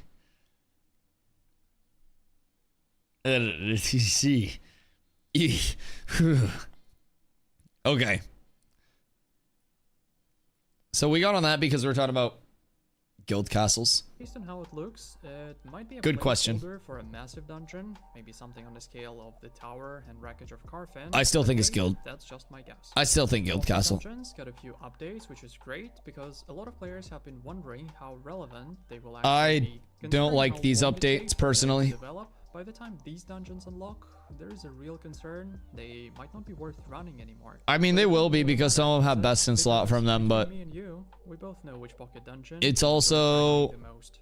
The tropics are also getting you. It might not for a no to the. So it's also partially that Apothecarium is Daytona, Snake Circle, all of that. So that's like the best level 21 plus leveling in the game.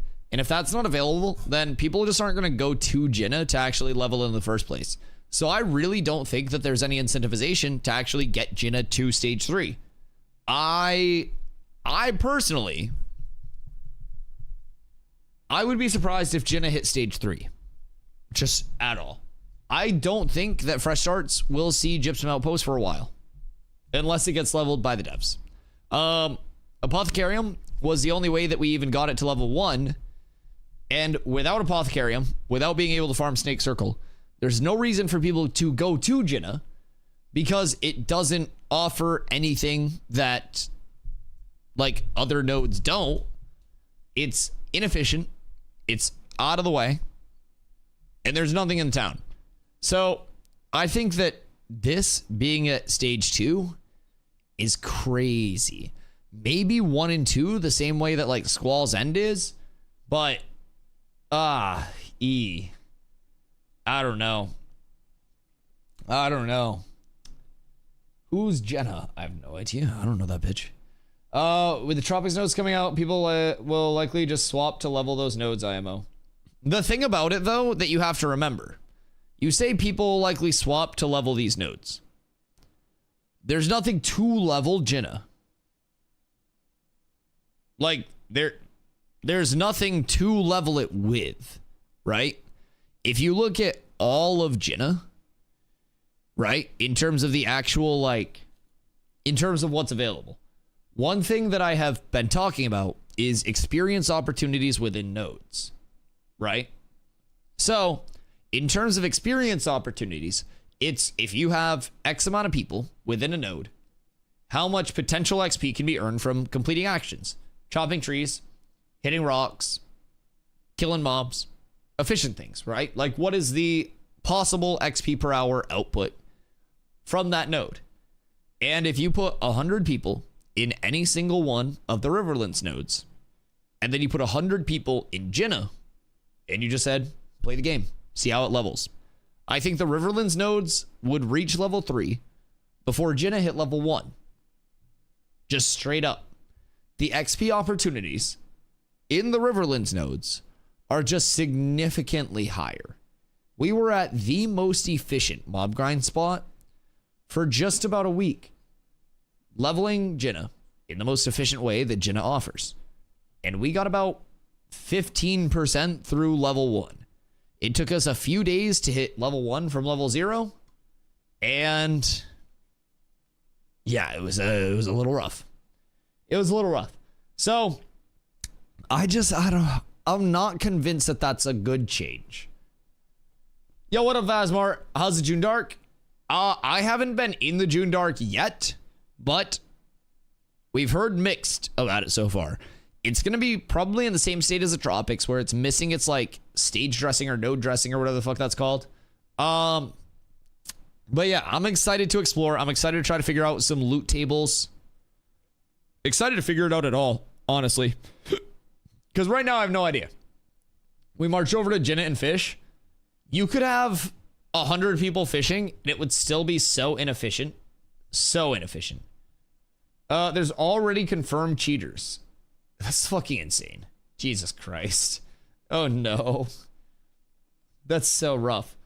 Today's a good day. A girl I banged just said to me that my weenie is very big. Well, everybody lies sometimes, Macaulay. It's okay though. I'm proud of you. I bet you bang many girls and they're all very hot. I believe in you. Yo, what up, Boggs? How you doing, brother? I meant like turning to level nodes, Tropics nodes over desert May 1st. Oh, fair. I mean, hear me out. I also don't really think the Tropics nodes are going to be that easy to level. I won't lie. I don't think the Tropics nodes are going to be easy to level either. Especially if they end up going the route eventually of like changing those pocket dungeons to being less accessible. But with Daytona and Jinnah, like with Apothecarium, we were able to AoE grind that constantly and do literally like 15 pulls. And all of those kills were counting towards the node. And we just kept that on loop. And that was like the best thing that you could do for node XP there. There is not much available. Now, I think there's more available in the Tropics than there is in the desert. But like, there's not shit in the desert, dog. Like, and I know that kind of just canonically makes sense with a desert, but I heard Jinnah took 3 days on Lyneth, 3 days to rank 3 village. I didn't even hear that Lyneth was leveling it. Like, people were coming over telling me that it wasn't leveled over there. Did Lyneth even level? When are we thinking further? Post up in Winsa. Wait for the new node to be released the following month. It's only at level 1 on Lyneth. Yeah, I mean, Vira's also only at level 1. But, like, it took us a few days to hit level 1. And then we, like, did a couple days while it was at level 1. And we were just like, nah, fuck this. We were like, this is simply not going to happen today. Like, it was an instant level of nope out of all of us. My source was incorrect. If your source isn't on a snorse, then they're not worth the time of day, Hoofs. You should know this by now. The only reliable source is the snorse man. It's just important to remember. Very important to remember. Fire that guy? Yeah, get him off the payroll. Get him off the payroll. He's not worth it anymore. You've got to restructure. That's why I stick to being the source. Well, you tried to be the source there, but apparently it backfired. I don't know, man. I don't know. Boggs, we're getting ready for a huge patch tomorrow. Another biome coming in. We're trying to source some gear sets. We got fresh start servers coming up in just over a week, 8 days now. So, dude, it's a fucking huge time. It's a huge time. My flight also got fucked up today. Carla's trying to sort that out because it was all of our flights to Iceland. So we're trying to sort that out. So it's been a bit of a day, but it's a good ass day, dude. It's a very good day. We got a lot of good stuff coming out as well from the PTR, the private test realm. So checking out a couple banger videos. They might not be worth running anymore. They'll still be worth because a few of them at BIS, but because between me and you, we both know which people also level there too. The most. The tropics are also getting steady updates, and finally, right, nodes are starting to show up there. So we have a fourth type of node court too. It's circular. Corn and brine barrel are lawless zones. Okay. Initially, the desert that's nice. Nodes, and then some of them are not. Haven and Osmaran, while Jinnah and Skullsand were lawless. Skullsand. Now the desert no longer has any lawless zones. As for node sieges, Intrepid addressed the node siege changes. The node siege changes are fucking massive. These are so large. They're gonna run so ungodly smooth, and factoring the new time to kill changes. If we get node siege testing this upcoming week, I will cry tears of joy and happiness. It's an entirely different story when you throw in 200 mounts. It's so good. It's so good. Next, our boy Tumok finally got some love. Hopefully he won't get stuck anymore, and he's he's been getting step broed a lot. One less thing to worry about. Next, we've got a few updates related to commissions and events. Speaking of which, am I the only one who thinks commissions are kind of completing them could be somewhat better? Yeah, I was just gonna say that commissions are kind of meh. Picking up commissions from the board. They're not really worth. Mayoral one. Ideally, the rewards should be part of the commissions as well. We ran into a thing with those will be well-rounded notes. I heard they're not going to cut any corners over there. With commissions in Jinnah, when we did finally unlock them at level 1, it got the commission board. So there were 2 commissions that were like find and kill Najash in the desert, the snake dudes. One of them was kill 10 snakes. One of them was kill 20 snakes. They both gave the exact same reward. The exact same reward. Video sound? It's Flanker. He's so soft spoken and ooh, but like I have the subtitles on. Yeah, we got the CCs on. They also changed how mountain players render in high density, so do check if towns are laggy. I love that. I love that. Be grateful they gave you anything. Even at max level. Otherwise, this whole gameplay loop is just Let's see. Okay, we're up. Next, item deconstruction had been yeah, they're pretty bad. Well, not anymore. Now we will finally be able to properly test the system before the start of huge phase 2.5, I guess. That's what I'm calling it. Helm recipe has been fixed. It might seem to be a small It's doing more. In fact, it's insanely important. Yeah, it's a very large piece. I will need this helmet, and hopefully the final yeah, it's pretty sicko mode. You can still use a beetle. You can use like beetle plate or whatever it is, but when it comes to long-lasting lubricants, it's kind of important to have very clear instructions. Oh, finally, wait, what? Wait, is that actually called a long-lasting lubricant? Oh. Wait, what the fuck? Bellsong's long-lasting lubricant. Important to have very clear instructions. Finally, yeah, that could go both ways. For freehold owners. Now you won't have to run back and forth just to bring resources. I haven't had a chance to check it out on the PTR yet, but I definitely will. Wait, so does it link up your freehold storage to the inventory or to the town now? That'd be nice. So yes, Gigarogue 2009, you can now become an actual pirate. Speaking of lawless, yeah, you also get the invisible walls expanded. Buff there, plus 10% XP and 500 luck. You are. Oh wait, really? 10% XP? 10% XP is kind of interesting. Why are you so interested? What, in the long-lasting lubricant? I'm just a creaky guy. Sometimes I need a little lubricant. Oh no, man. Sometimes it's just important to keep that on you. You never know when you're going to find yourself in a high friction spot. If 500 luck is 10% XP gain goes sicko mode. Now, from the remaining changes, one of the most notable is the addition of harbors across all biomes. South of Lionhold, there are quite a few. 2 in JUNDARK, 2 in the desert, and 1 in the Riverlands. All that's left we love that. For ship upgrades to finally roll out. I think there will be a new ship experience in the first time user experience too. Whoops. That's my bad. I pressed something. So in the, I don't have it pulled up, but in the article that we got from Intrepid about the like delay, so to say, or the extension of P2, they talked about how they were completely revamping from the ground up the questing experience as well as the first time user experience, and adding a harbor master below Lion's Hold makes me believe that they are going to implement the ship into the first time user experience, have somebody sail somewhere, and go from there. So I'll fuck with that. I like it a lot. I very much like it. I think 500 luck will probably be like 5% luck. I'm feeling lucky. I think I saw on the Linus Salt Mines, someone was making about 10% XP for Lawless before this came out. I mean, incentivization to actually go in the Lawless zone is good. I won't even lie. Slip and slide to Dusty's kitchen, choose through a lot of lube. The slip and slide anytime I go out. Yes, sir. That's why it's so loud when I come back in. I'm always running into shit. It's far enough from Lion's Hold. Not at all as to me as hope that I don't think ships will be a part of the first time user experience. I feel like it would be silly not to, though. No? Even like a smaller ship, it just has you construct like a super small one to introduce you to it. I feel like not having an introduction to ships and like vans and shit is weird, but oh, merchant ships are available? Eventually they will be. Not right now, but yeah, I don't know. It depends on how handholdy they want people to be for the FTUE though. Because like first time user experience could also take you out of the actual town itself. Like there's definitely like no indicator that, you know, you're in line hold, you're in Samia, and then they keep you in there, chop these trees, manufacture this one thing. Like they could change it so it's like go out here, kill these mobs, chop this tree specifically, and then refine it. And then it gives you another one that goes out. And then it's like, oh, by the end of that tutorial, you have enough mats to make this.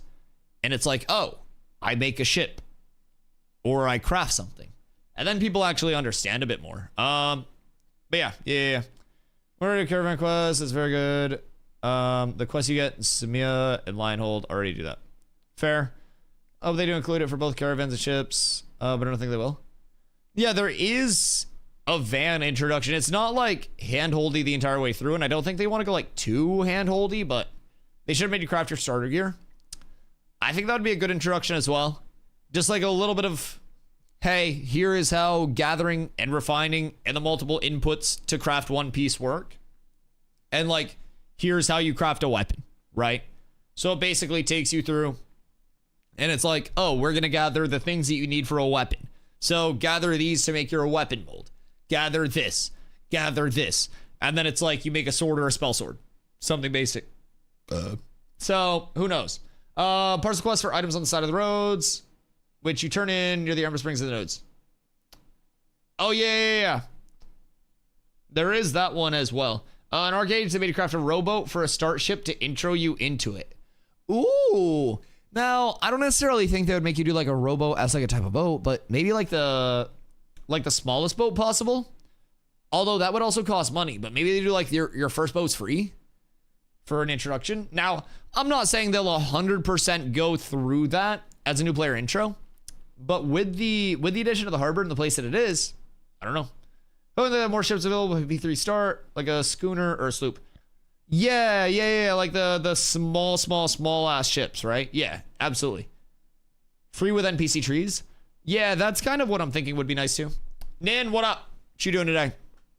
Now, a few extra things I noticed. Apparently, they are reworking hunting, because when I checked the skill book tab, I saw two new skills. One of them beautiful. was hunting bow with a 30-meter range. And the second was trap, described as place down a hunting trap. Oh, isn't that nice? And damage your prey. Oh, isn't that nice? So the actual like hunting rework's being worked on too. So that's great. I think we got to figure it out. Ooh, wait, what's the word, Carla? And not whatever it is now. Next, in the same skill book tab, alongside the spear that I've seen before, a two-handed mace. I've seen the spear too. And two-handed axe appeared as well. Yeah, those both exist. That's a pretty solid sign. We might be seeing them in a game very soon. If this video was in, there are two-handed maces in the codex as well.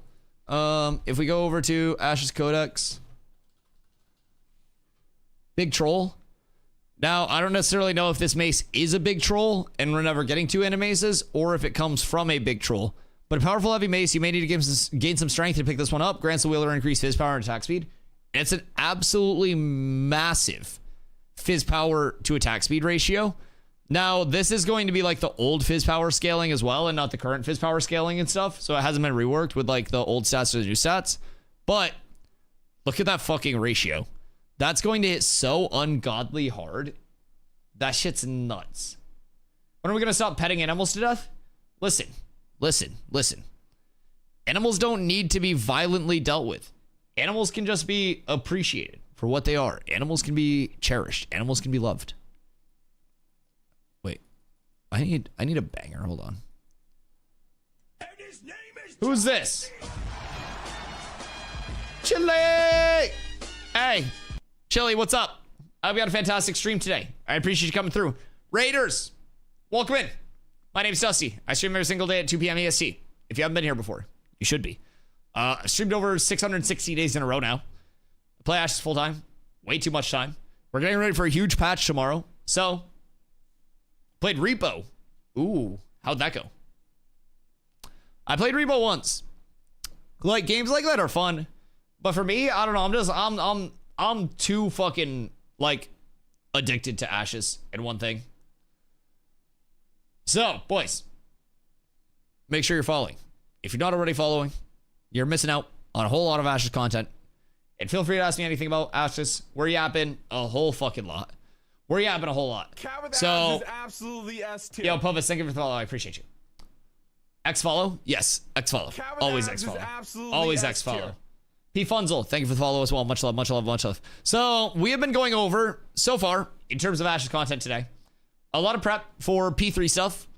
So, we've completely sourced our starter gear set where we want to go as a tank based on what will be available and what will not be available on server open on May 1st. So, we call this like the least common denominator set, where basically this is all going to be farmable regardless of everything. Who are our allies in Ashes? Pretty much everyone. Yeah, I'm not gonna lie. Pretty much everybody. It's that simple. Nova likes us. Penvius likes us. Fed comes in and hangs out in chat. Like, there are maybe like 2 small communities on Vyra that don't like us, I would say. And that's about it. So, Barcode and Purple aren't allies. Fuck those two. No, I think Barcode likes us too. Strix likes us. Yeah, Strix is chill. I'm pretty sure Barcode fucks with us as well. I literally think it might just be Purple. And then that one other fucking guild that kept decking on us, but I think they're dead now. I think they literally decked on us and then their guild dissolved after they started decking on us. So, who knows? Who knows? But that was interesting for them. Elysium? Yeah, those guys. Those guys. I haven't seen them around anymore, so I think their guild died.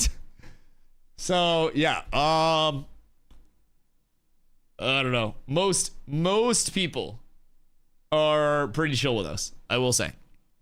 But, so we sourced a lot of this over the course of the last couple days.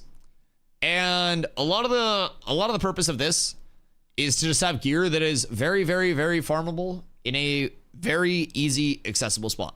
So between Grave Peak and Steel Bloom, I've got pretty much all of my gear accessible, other than my Carfin Bow and my Winstead Citizen's Cloak. So I'll be spending a lot of time in those 2 areas. We have some goals for the community to have like our big pumper groups get ahead of the curve and kind of control some areas. So from there, it's only going to help. So we've got a lot of infrastructure ready. Who here's ready to gather? Listen, we're going to need big gathering right off rip as well.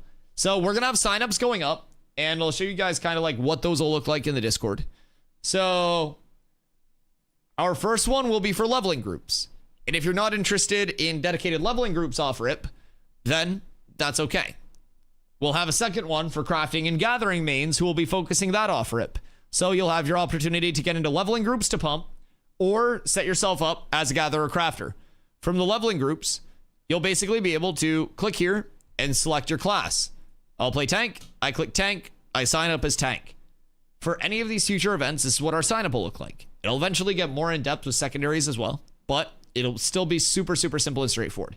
You want to bench yourself? Bench yourself.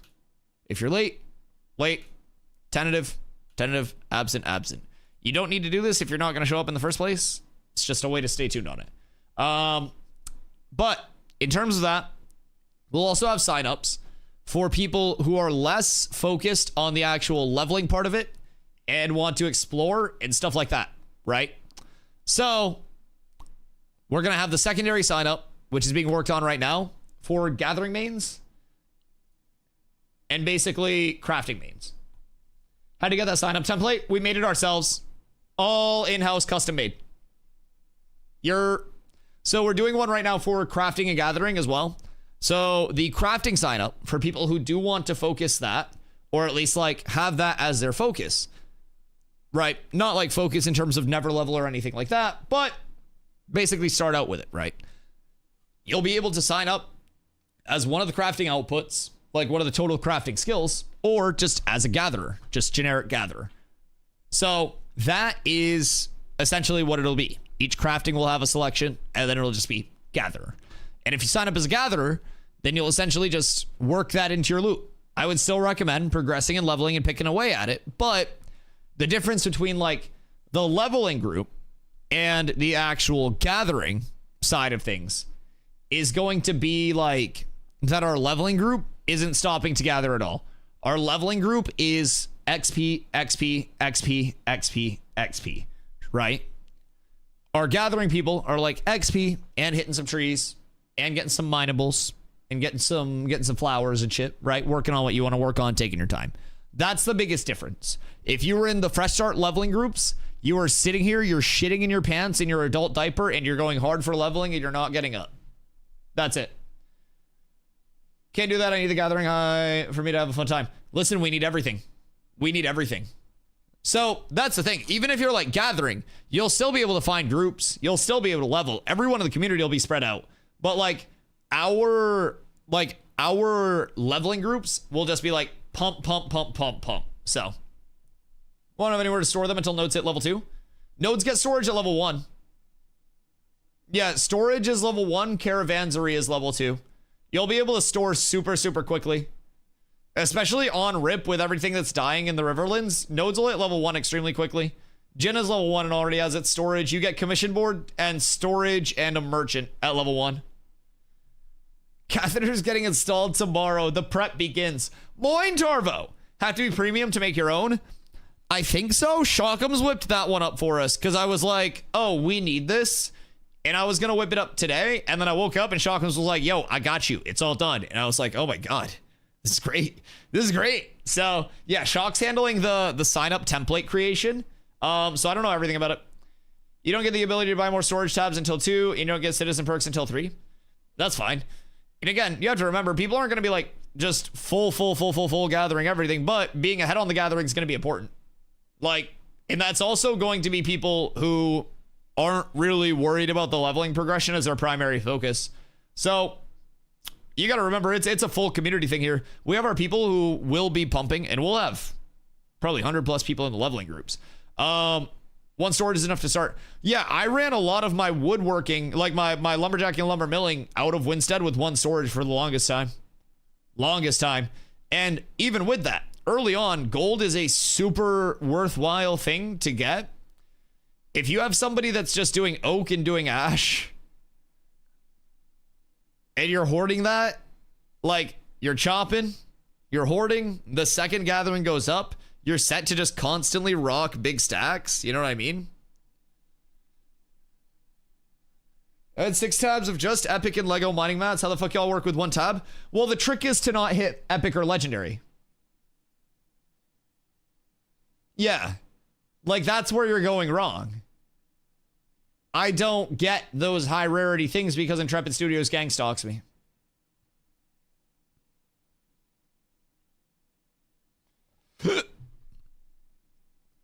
Yeah, I don't know. So many good games. I think I'll buy Oblivion Remaster Remake tomorrow. I've heard there are a lot of good games. For me, Ashes is the only game. Ashes is legitimately the only game I need, chat. The only game that I want. I desire nothing else. Not expecting to sell Lego mats yet. Yeah, I also feel that. Hello, gamer. Oh, hi, nice. Yeah, I wouldn't expect to sell anything like Lego or anything like that. Lumber mill some wood. You won't get lumber milling until node tier 3. When the market and everything comes into those base, like, novice things. So lumber milling is going to be something that you have to wait on for a while. That's actually, but I do think, because if we go to the wiki and we search up node levels, I believe it's either node levels or node stages. So experience gained by each node counts towards node progression. Here it is. Node advancement, right? Or node stage. Here it is, node stages. So 0, wilderness. Everything spawns like this. Expedition takes a few hours with the estimated time to advance for like a normal server. Encampment's supposed to take many hours. That's tier 2. That'll happen shortly after launch with how many people are going through the Riverlands and being forced through that. Village takes a few days. That's tier 3. I would assume that we're probably going to have our like first village within a day and a half to 2 days with how many people will be filtering through. And then that's when you'll get your lumber milling and lumberjacking and stuff. But you're far better off leveling first. Well, so again, see, this is what I'm trying to explain though.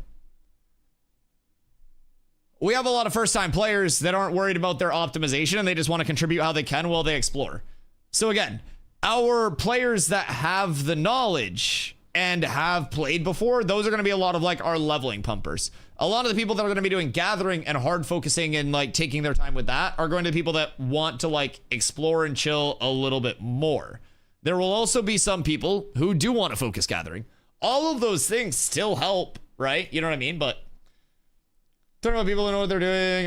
If you're exploring and enjoying, then do whatever you want. Yeah. And like, honestly, even if people do know what they're doing, like everyone's goal set will be different. Like there are people that made a shitload of money, like as soon as the crafting shit did go live because they were insanely far ahead.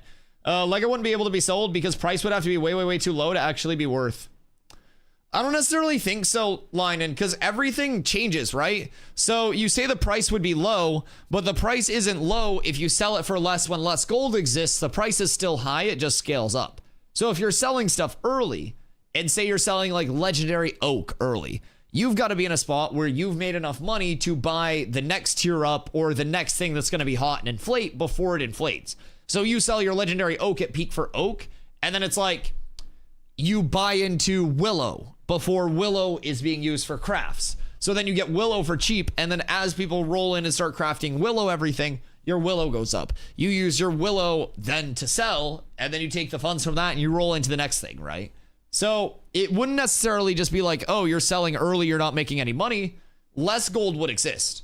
Nobody's gonna be making Lego gear in the first week. Oh yeah. I don't necessarily think like Lego shit will be the sell first week. I think people will almost definitely be using higher tier shit for caravans early, if I had to guess. But if milling isn't available off the start, is it best to store oak and ash first or still vendor it? I mean, if you have a full storage, just vendor that shit if that's what you're focusing on. Like, if that's what you're doing and you're just like chopping trees and shit, yeah. I would say vendor it, and that way you can hold glint for vans. Because I think even if, just like C said, yep. So even if also, hello Bosun. Yes, I got you. Run it back in reverse. But I would say your biggest goals, regardless of what you're doing, chip away at levels, get some raw gold saved up, and then get a bunch of glint saved up. Yo, what up, Lootaloo? If you want to hit another player, do you need to fully toggle with Alt plus F, or can you hold Alt and hit them? You can hold Alt and hit them, and then it will flag you as well. The Alt F is to put like the timer on in the persistent mode, but if you hold Alt, then it kind of like opts you into it. You can also use oak to level from 10 to 20, making charcoal to level smelting. I save all oak. Yeah, there will be a use for a lot of things. People getting creative in their leveling loops will be huge too, so. Never understood the glint thing. One guild told me to sell some, told me to save. If you're not doing caravans, then you can sell your glint, but doing caravans is always the best way to be able to make money. It's always going to be like your number one option to just like convert the glint that you're getting to more gold. If you sell your glint, it's like the 1-to-1 ratio. If you take your glint, buy commodities, and then escort the commodities on a caravan over a longer distance, you get more of a payout for the glint invested. So you could easily turn like a few gold worth of glint into like 25 plus gold worth of glint from doing a caravan successfully. You don't want to save some glint to buy items to pay your city taxes as well. Yeah, city taxes are typically cheap as fuck though, and you can usually sign those, or you can usually farm those super early. And honestly, city taxes, you don't even have to pay for that shit. Like, just let it wear off and then just re-become a citizen. I'm gonna keep it about until they actually do something about it. Just holding alt makes you purple right now, or is it you gonna player now? It makes you purple as long as you're holding alt, and then as soon as you put F on and like you alt F, it kind of like turns it on, right? So like alt is like the light switch, and then F is when you like engage it. So as long as you're holding alt, you're kind of like teetering that light switch, you're holding it. So you'd be like, I'm flagged, I'm not flagged, I'm flagged, I'm not flagged. If you hit somebody or you hit F, it turns it on in that like consistent mode. Sell glint to the buyers, get gold. Yeah, like our goal is going to be running caravans like crazy.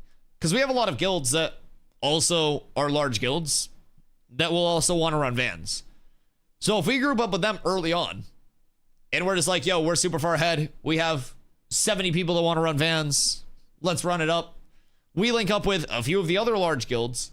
And out of nowhere, we have too many people to even hit because we're also very far ahead. Somebody comes and tries to hit us and they get swarmed by hundreds of people and the shit kicked out of them.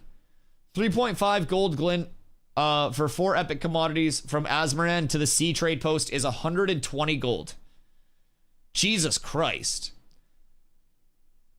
That's also with a massive, although actually, what could we fit on a ship? What could we fit on a caravel?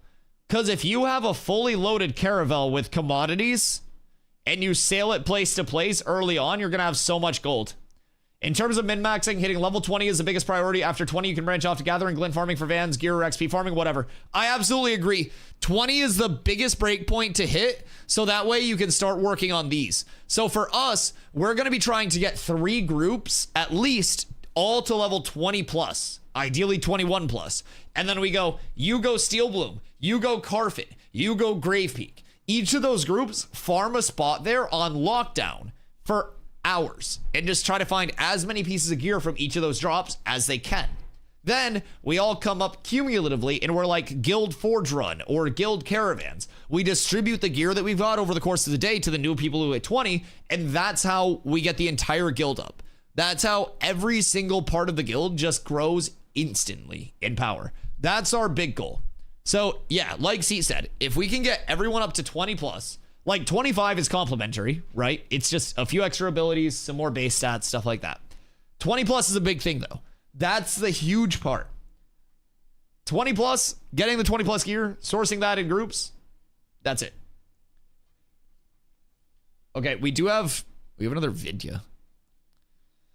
So Nice has some information about the summoner for us. So 4x8 caravan, I think Rubidium and steel caravans, 9 common or rare.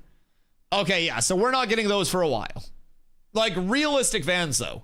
Say, you know, nodes hit tier 2 and we can get like, although we wouldn't even be able to run vans, right? No, we'd be able to do basic vans at tier 2. Or maybe like ships at tier 2, depending on where the harbor master is and like when the harbor master comes in. But like, if you farm up, I guess it would be 25 gold for a caravel as well. So you would have to do like, if caravel's in, you have the caravel storage. But if you have a basic van, vans won't be worth it tier 2 because of how slow they are. Yeah, before bobs and shit like that, ships may be worth. Yeah, but how do you get 25 gold to get a ship? Vans. You farm up a few gold worth of glint, you do one really, really, really bad caravan to farm up a ship, and then you have a ship, right? I think that might be it. You try to get your first 25 gold, and then you try to get that 25 gold turned into a ship ASAP.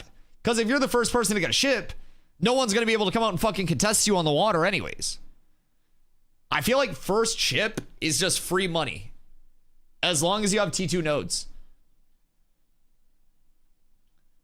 You can craft a 2-height caravan at epic rarity with Asher Oak. That's not bad. That's not bad. You do still need tier 3 for that though. Like we're discussing off rip, right? So you still need T3 nodes to craft that. and the buildings to be down, right? So we'll see. Actually, no. Would you need buildings for that, or would it? Yeah. Well, you would obviously need base, but can you do that with novice?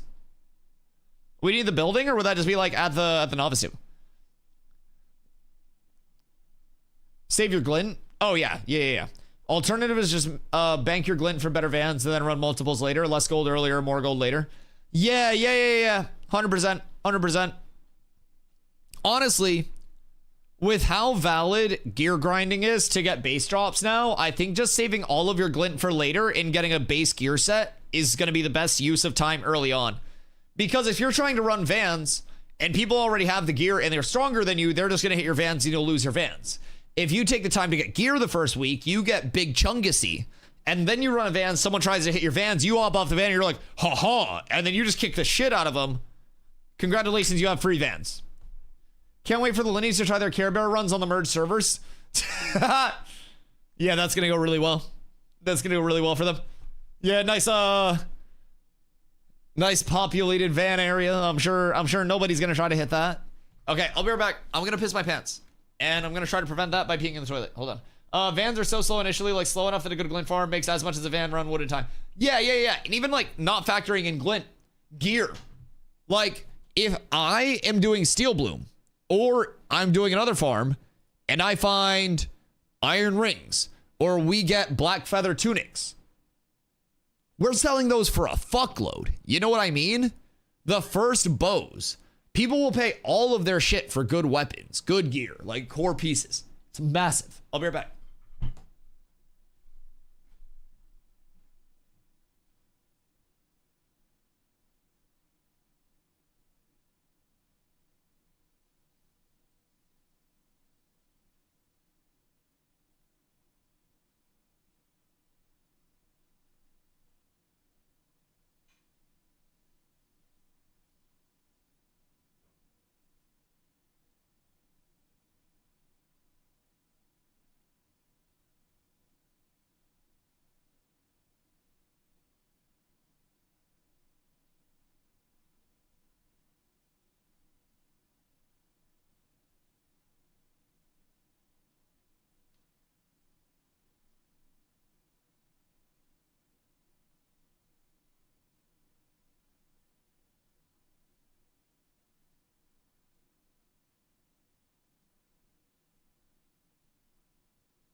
Chat, y'all ever just get fresh out the shower, dick flopping around and hit the gritty?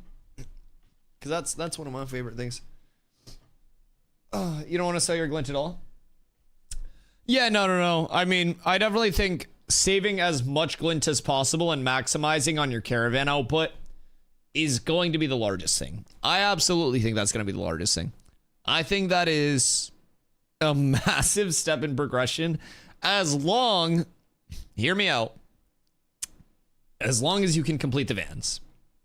If you are investing in caravans and those caravans are dying, then you're just losing your money and you'd be better off selling glint. I'm gonna keep it a buck. I haven't been doing caravans in P2 because A, I can't be asked for those. I think they're very boring, but they're so efficient. I will be doing them in P3. Been running vans from NA to Tropics in 1 hour, 15 minutes, 77.5 gold per run. How rich are you? Like, how much gold are you sitting on? Because that's large. That isn't even the furthest distance either. Yeah, no, and like, if Invis Wall opens up, hear me out. Sorry, something in my eye. If Invis Wall opens up and you get an early ship, genuinely, I think early ship is the play. If you get an early ship and you can get a harbor somewhere out here and you get a harbor somewhere over here, say Jinnah and the Tropics, and you just skirt, and then you kind of like pull up and like and then you just pull up here, you're going to be 100 plus gold. I guarantee. I think this would be nuts. Even if you're here, you get a ship and you just sail it down this way, sail it over here. Like, any of these are going to be so valid. And if you're the first person with a ship, how are people going to do anything about your vans? How? Yo, Zyrus, what up? New to Ashes, was looking to play in a bard. It's a great choice. Any advice on how to start out? I played a mage till level 8, but after looking at the skills for the bard, look at the more. Is it also good at solo? Yes, absolutely. So, bard, very good solo. One of the better classes solo, in my opinion. It's very consistent. You can kill mobs with your own sustain, with your own damage. It's quite nice. Quite nice. So, bard's a very good option solo. And if you're looking for a community, I run one. We'll be on Fresh Starts. Hit us up if you need a place. We always need more bards. But bards are also one of the best things to complement groups in a lot of different ways. If you're somebody who likes to have kind of like a multifaceted class where you can do a little bit of this, a little bit of that, and you can kind of like mix and match your like build to what your group needs, bard's sick. So you can do what's called a mana battery build where, you guessed it, you sustain and restore your group's mana. You can kind of like off heal a little bit. You can be damage buff to your group.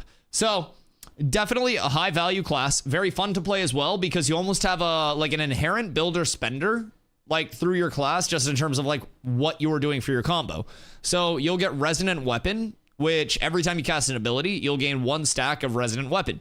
You can stack up to, I believe, 10 stacks, and on a finisher or deadly finisher, you consume 4 stacks for bonus damage. So as a bard, you can get a lot of value out of like casting a lot of abilities in between your weapon combos. And then once you have your Resonant Weapon stacks, you'll go and you'll try to hit a finisher, and you hit that finisher and boom, bonus damage. So that's going to be a very big bard combo. Makes them very good for like 1v1s in PvP, makes them very good for farming stuff in PvE as well. So yeah, bard's great. We're also getting within our community, you'll notice that I've sourced a very intro level gear set that's super achievable for tanks. We have people of every class that are checking out their own classes and making the same super sustainable and sourceable gear sets for May 1st. So we'll have all the information here if you do need any of that. Has to be a place that you can put a caravan on a ship. See? No. That little bastard Zine is out there somewhere. Bro, I swear to God, he brought a caravan out to the tropics and put it on top of my ship and it bugged it out so fucking hard. Oh, bro. Oh, it made my ship start tweaking. I sit pretty on a 300, 500 gold, but like most of phase 2. Interesting. How much gold do people have before caravans get going? Before caravans get going? Probably not a lot.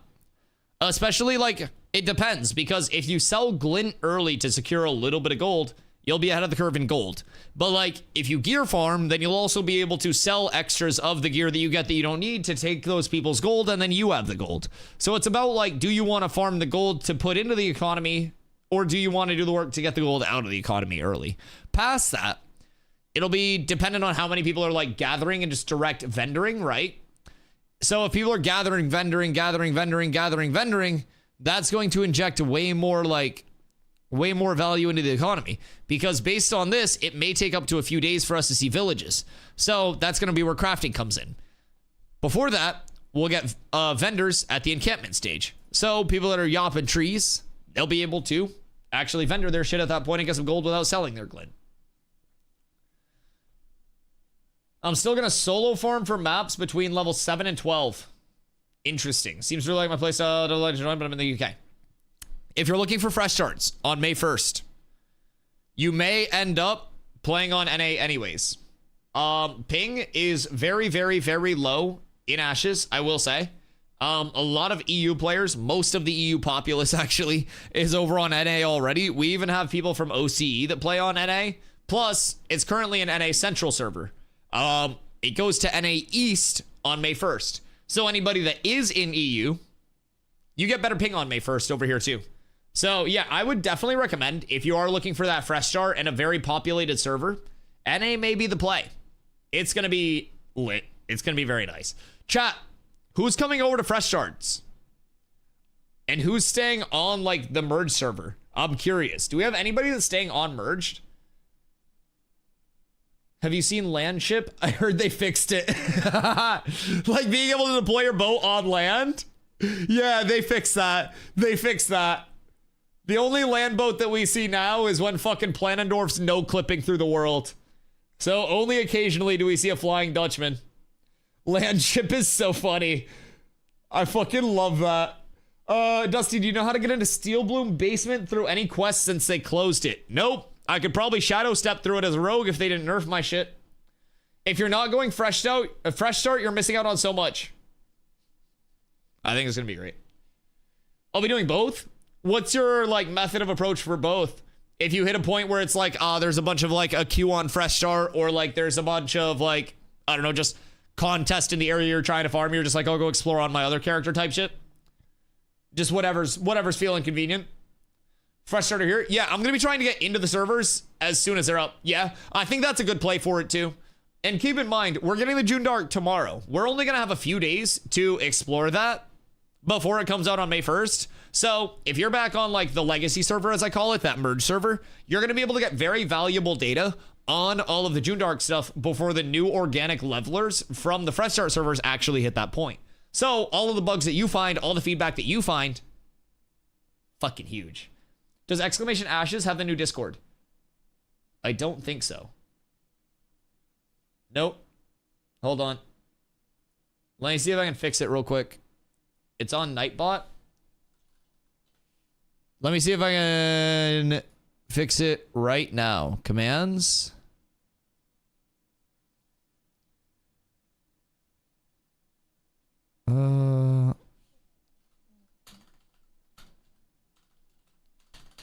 This.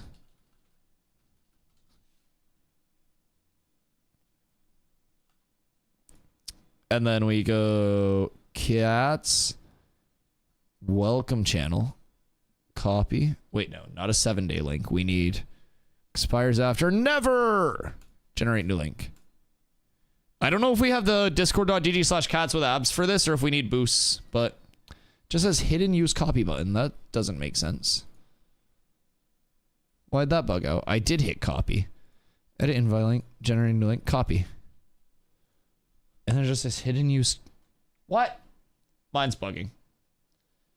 I'm on your one. Is it Cats with Abs Discord? Yes, it's a Cats with Abs Discord.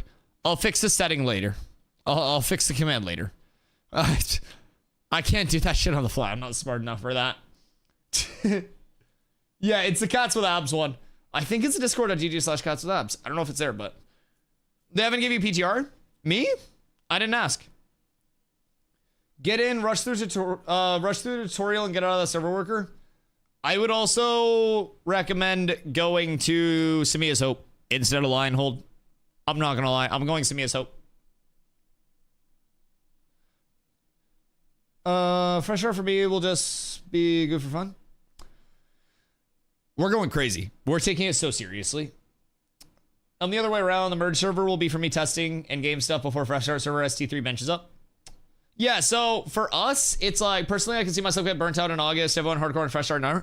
I think it'll be a completely different experience in August, though. Because, like, yeah, people, everyone will be different, right? But in terms of burnout, just from the article that we got, I'll pull it up, right? But we're going to be testing and receiving so many things so quickly. I'll pull it up. So in between May 1st and August 4th, we get dynamic gridding. Based on patch notes, we may see node siege testing. A lot more node siege testing as well. The introduction of the second starting area in the anvils as well. So, like, that's a huge thing for me that's going to keep it fresh by the time August 4th rolls around. A revamp of questing and first-time user experience systems. Server worker and realm performance, that's whatever. It's not going to stop you from burning out. UE 5.5 is amazing, but also won't stop you from burning out. Somebody earlier asked, by the way, if we watched the UE 5.5 video. We did watch a UE 5.5 video when they announced the changes, yes. Significant amount of economy and stat balancing efforts. That's going to be TTK and shit like that. And then, of course, I mean, come on. What else do you need? What else do you need past the summoner to stay fresh? Even if you just want to chill, that's hype. That's hype. I'm not saying anybody has to, like, go crazy. No one should feel obligated to sweat or anything like that at all. But my God, that alone is enough to prevent me from burning out. Granted, I wouldn't burn out anyways. But, like, as a player, at the very least, you got a new archetype to try out this phase. Well, this, like, phase 2.5, right? And then P3 fresh start, baby. It's all of the base archetypes. It's everything. It's everything. Summoner before P3 starts. Cleric and tank archetypes come early on P3. I believe so. I believe so. Do you see the summoner skill leaks? I have Nice's video pulled up that we were about to watch. I haven't watched it yet. Is there, like, a place where the leaks are? Is it, like, is it on? I didn't see it on Codex or anything. Where'd they come from? I don't even know, like, how they got them. Because I checked Codex and I didn't see anything in the build planner for Codex. I think it's nice, exclusive. He got some source. Interesting. Interesting. I think he has an insider or somebody who data mines PTR. Oh, that's cool. Maybe he's the hacker man. Holy shit, that's cool. He did something similar to Rogue. Nice. Huh. Same place where we got the Rogue leaks that were 100% true. That's cool. That's cool. I love that. Yeah, I'm nowhere near smart enough to do any of that. So, like, data mining and shit like that, I mean, I'm pretty sure it's like looking through files and stuff, but I don't fucking know any of that shit. I just play the goddamn video game. That shit's all wizardry to me and voodoo. But I can probably give some insight on these abilities, I won't lie. Let's check it out. So you guys said he was completely right on the whatchamahoo's on the Rogue? Pretty sure it's frowned upon? Well, I didn't do it. It's nice. I hope my fellow summoner mains don't yell at me. Today, I'm excited to discuss our first information about the summoner archetype of Ashes of Discuss these notes. This won't be a long one as there isn't too much to go over for now, and I was holding on to this until we got more information, but I figured a lot of you may just want the little bit of information we do have right now for this highly anticipated archetype. Plus, when I leaked some of this, what mount is that? We do have until we got more information, but I figured a lot of you may just want. What mount is that? Am I tripping?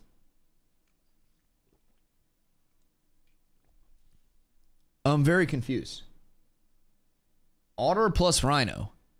Yeah, where's this from? Rhino plus Wolf. Yeah, but is it like in game? Archetype of Ashes of I don't think I've ever seen this before because it's got like an otter tail too.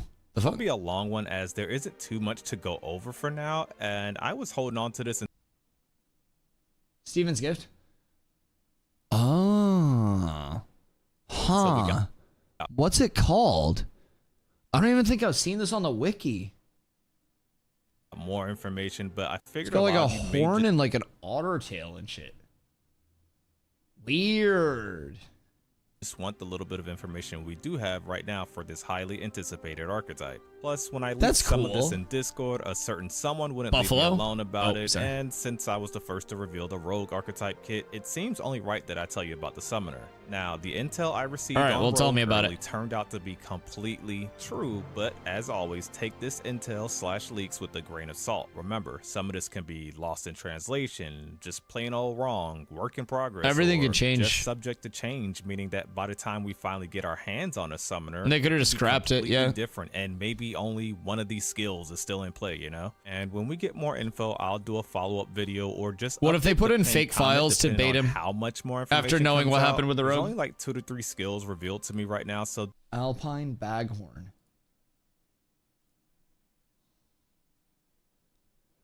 Oh, what the fuck? What? Oh, that goes so fucking hard. What? Oh, that's sick. Oh, that's very clean. Oh. Yeah, that fucks. Narwhal. What? I don't think that's a narwhal. Yeah, this is nice. That's a clean one. Dude, there are so many good fucking mounts. I also like that it has the blanket and you can see it like flopping around and stuff when it was running. That was also nice. do keep that in mind. With that disclaimer out the way, I just want to thank cool you all mount. for the support. Make sure you're subscribed for more. Now let's get into it. It's like We a have hybrid of received 0 new 72 different information things. on the summoner in years, and it will perhaps be my main archetype after it releases, unless I somehow find Tank more enjoyable. But I mean, come Tank on. goes crazy. After seeing the work Bucky puts in on archetypes like the Bard and the recently released Rogue, I think we're in good hands. So shout out to him. What's with the I hate have on the already Tank done designer? 2 summoner videos Tank goes before the crazy. archetypes even release. I So you love can Tank tell that I'm personally. very excited for this archetype, and I'm just Damn, really bro, excited Tank to have more slander info won't for be you guys, so tolerated. here it is. Let's start off with what I think is the class archetype resource, but it may just be an archetype passive, and it's called Anima or Anima. I'm not sure. I don't have Anima? literally any info on its function. That could also just be how an I didn't have ability. any information on what the Rogue archetype's advantage did at the time. So here's the definition of that word that I found. But I feel weirdly like that's enough, probably it's gonna be also the name of a- summon in Final Fantasy. So If they do up to 3 concurrent summons, they could have different summon costs and reservations, something similar to like a Path of Exile type summoning system, where you have like part of your resource reserved by each summon that you have out. So anima cost for basic summons, 35 anima or some shit like that. I don't know, 33, whatever it'd be. And then you have enough to basically like summon out your 3 summons, or like larger, potentially more concentrated summons could have a larger anima cost, shit like that. Because the base summoner archetype is supposed to be 3 summons at one time, according to the wiki, but other summons could have like larger, more powerful summons, shit like that. Lord Forge was saying they hated the name Tank for the archetype, but personally, I don't see it. This is an old person thing where Tank is just a World War II vehicle for them. An old person thing. Jesus Christ. So I mean, I think every archetype name is somewhat descriptive of its role and ability set as well. Like Tank, it serves the role of a tank. You know what I mean? It makes sense from a primary archetype. And then I feel like as soon as you start adding secondaries, that's when you get your specialty tank roles and like your total like class outcome. I think it makes sense. Like you have tank, which describes its role. You have fighter, which describes its role as that like melee fighter kit. You have ranger, which describes its role and its ability kit. You have mage that describes its role and its ability kit. Cleric, honestly, in my opinion, would be the one that would be the outlier of needing to be renamed to healer to fit the Ashes structure more. Because Bard, again, is reflective of the role in the ability kit. So realistically, if we're going with the rest of it, Bard could be renamed as Buffer as its base, and then Cleric could be renamed as Healer as its base, and it would actually fit the structure of the classes more, in my opinion. Just in terms of bases, Then you add in your secondaries, and like, who's to say that a healer wouldn't turn into a high priest? And that makes more sense, right? Ranger, mage, cleric, fighter, bards are also D&D classes. Yeah. And then you just have specialties off of that. So yeah, I don't know. I don't mind the tank name at all. I really don't. Because I feel like you call it a warrior, that doesn't really describe what it does. What else? Shield bearer? Don't have to wear a shield. We're not tied to that. Like, what's tank do? Tanks. I personally like it. I like it. Tank, healer, buffer, chopper, caster, shooter, diddier. The diddy darts. You always have to remember when the chloroform is about. Yes, indeed. Yes, indeed. And like, summoner. What's a summoner do? Well, it summons. No one's like, wow, rename summoner. Like, a summoner summons, and then you cross a summoner with a secondary archetype, and that gives you your class, which has a fancy name. I'm going to be a tank rogue. I'm going to be a Night Shield. I think that sounds kind of fucking nerdy, but whatever. You know, it doesn't sound as cool as some other things. Could have called tank Defender. Yeah, but our kit's not all defense. You know what I mean? Why not rogue tank? I like the tank ability kit much more than I like the rogue ability kit. And like, rogue tank will still be more of the like rogue architecture. And you know, you're gonna have your primary determining your abilities and then your secondary augmenting those abilities. So I would rather have like the tank ability kit with like wall, with our trips, with like our builder spender system, with the mitigation mixed in. And I already like the tank, and especially with the TTK reworks, I'm excited to try tank in sieges. So from rogue, I'm basically just hoping to augment the tank kit, which I already like, with maybe some evasion rating, maybe a little bit of poison, maybe like a little diddy dart here and there that's attached to like, I don't know, one of my range things. I don't fucking know. But yeah, just some of the elements of rogue that gives you that kind of like in and out, initiating, disengage type beat, right? That's kind of where I'm looking to go with the tank infrastructure. I really love the tank kit already in terms of what it provides for gameplay. And so that's kind of the big role. Very curious to see it in action. Yeah, because you got to remember too, like, I love playing initiating. Like, I'm not all about like, I want to go in and get my kills. I go in and I'm like, I want to make sure they all die and my team doesn't die. So for me, I love the big like AoE initiate, like, you know, take that big risk reward kill where it's like, if I hit that shit, I hit it. And if I miss it, we're fucked. You know what I mean? Rogue tank or tank rogue. I predict will be OP and PvP as both have a lot of CCs. yeah, a lot of CCs, a lot of max health plus evasion, like max health mitigation plus evasion. I'm thinking, hopefully, Indomitable Spirit, which is a 15-second uptime, 60-second cooldown, 20% max HP, 20% healing received. The second I augment that with a rogue element, 20% evasion rating base on top of that. And then I also pop like my fortify my 2 stacks of grit. That's going to be more mitigation on top of that as well. So it's like, I just turn into like the Omega frontline for a little bit while I go in. I drop a wall. I drop an AoE trip combo with shield assault ground pound. In the entire time, I just have something in my kit, like my charge, that like poofs me off in a fucking cloud of smoke or some bullshit.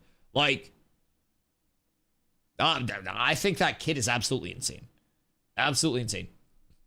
People are just mad because tank name implies they won't be adding mechanical World War II tanks.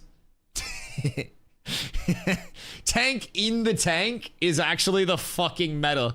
Wait, because that would be crazy.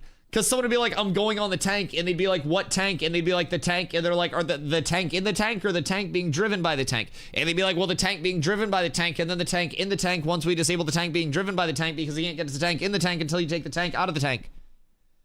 Tank. A tank. Yeah, how many tanks could you fit in a tank? Realistically. Could you just put a bunch of tanks in a tank? Tank you? No, tank you. Gesundheit. I want to turn my caravan into a tank. Someone goes to attack your caravan. You just... Just blow him off the face of Vera. Holy shit. Classes are made of the archetypes, so Chris did for the roles. Classes are separate from archetypes with their combination of the two. More accurate to call archetypes by the role in a party.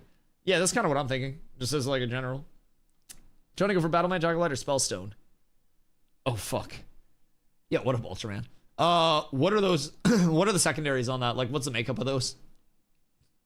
We put the tank into your tank so you can drive a tank while driving tank. Yeah, exactly. Exactly. That's the biggest thing. Should we oversize again? Potion launcher on a van?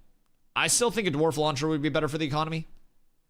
And like the environment as a whole. So Intrepid on the Ashes Twitter put out a post about like, you know, Earth Day and caring about the environment and shit like that.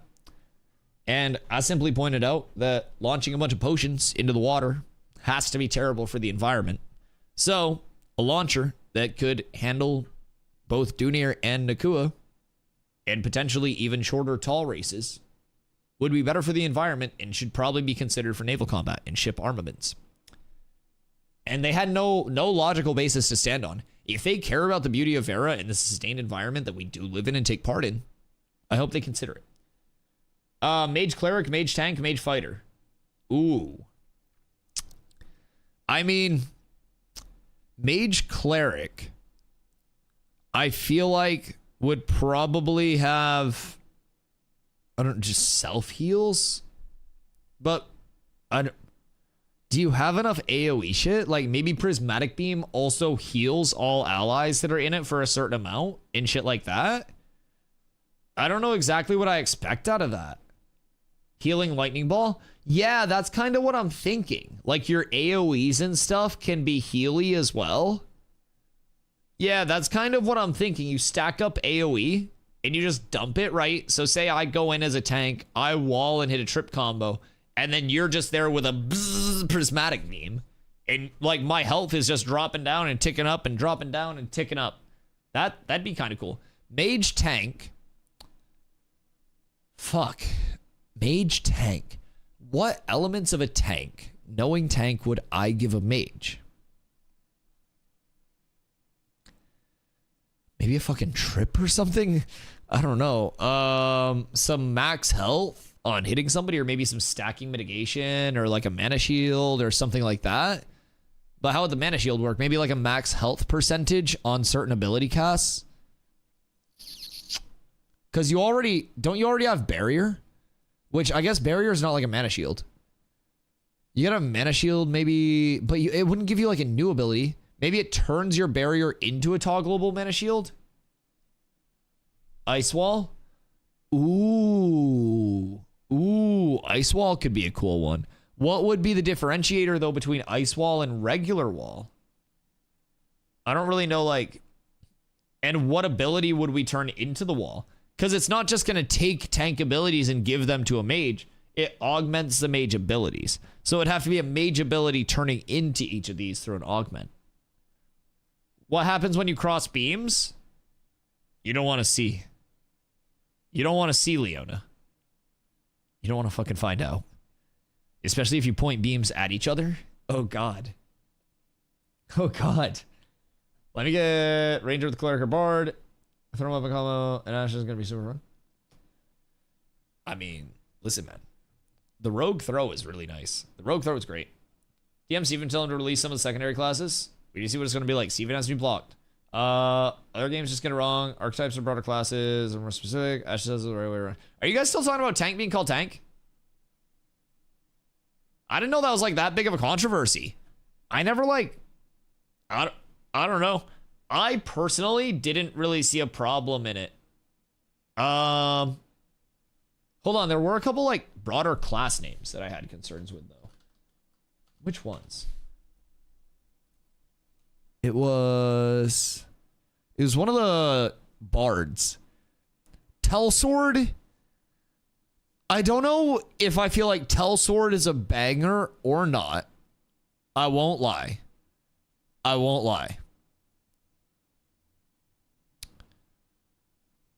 I don't know. Tellsword is kind of heat, though. Tellsword is definitely kind of heat.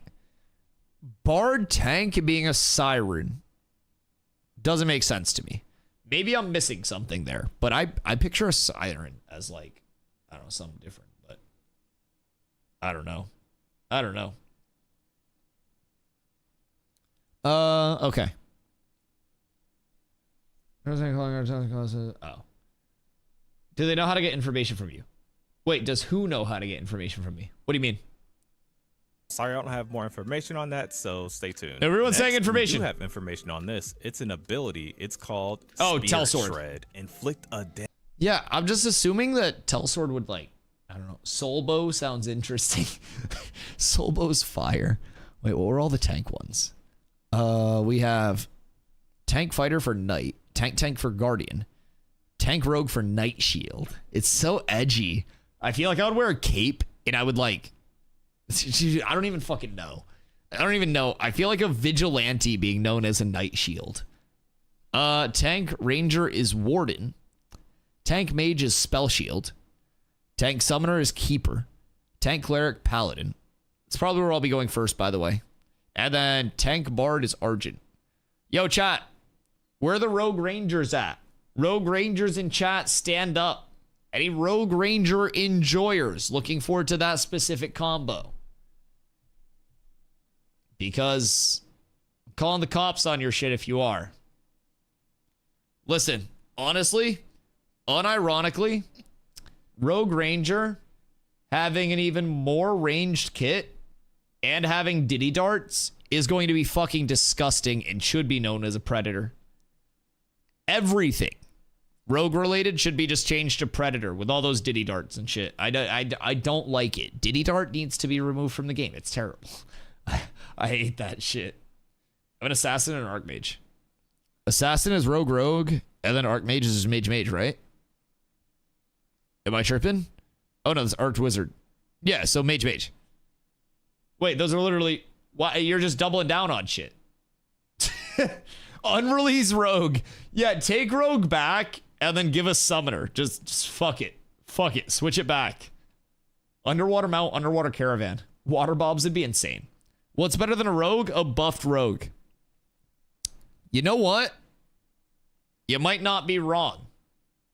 But what if Rogue Bard just gives you even more buffs? Like, what if the Rogue is already, like, enough Rogue? Mage Bard gotta have some fancy skills, though. It's Steven's class. Mage Bard. Fuck. What could Mage Bard give? I guess I don't know, like, enough about Bard to, like, cook that up. That seems like such a weird combo. Is Summoner gonna be the furry class? Summoner? I personally think Summoner Ranger will be the furry class. It's called Beastmaster. So you'll have animals. Yeah. So like I think Summoner Ranger will probably be the furry class. I also have a theory on furries. I think furries are just like the brony population that decided to stick it out after the evolution of bronies. So it's like when fish got legs, some fish stayed fish and some fish got legs, right? And so when bronies evolved, some of them just like hard committed and turned into furries. And then the other half now have like ponytails and a collared shirt and work in IT in like a, you know, a dimly lit room. So that's basically like, I feel like that's where the great brony split happened. But yeah, you had a percentage of them that just tripled down on the whole like brony route. Furries were around before bronies. I feel like furries were way less known before bronies though. And it's like the originators walked so everyone else could run, but I feel like they wouldn't run without the brony population like stimulating the furry population. Why do you know about this? This is all just a theory for me. I don't really know enough, but like the bronies went somewhere and my theory is that they're with the furries now or working in IT. I do know a few people. I don't work in IT. I guess I technically work in IT. I could say that, but wouldn't bronies gallop? No, those are hobby horsers. If you haven't looked up hobby horsing, you should definitely watch hobby horsing. It's awesome. It's super fucking lit. One of the greatest action sports of all time. What transcends the furries? I don't know. We haven't got that far yet. At TwitchCon last year, I saw a furry being walked on a leash, though. So I don't know. I feel like we're getting there. Scalies? Are those furries but reptiles? I feel like... I don't know. I feel like that's just a furry with extra steps. I don't know. Keep saying you don't know all about it. The Fursona. Yo, what up, BD? We have a new free-to-play game called Steel Hunters on Steam that's out. It's in early access. Brother, I hope it goes well. I ain't doing shit besides Ashes, so. Me personally, I'm all in on Ashes. We have such a big update coming tomorrow. What do we have here? I'm looking at Summoner Mage. Summoner Mage Spellmancer? That would kind of be cool.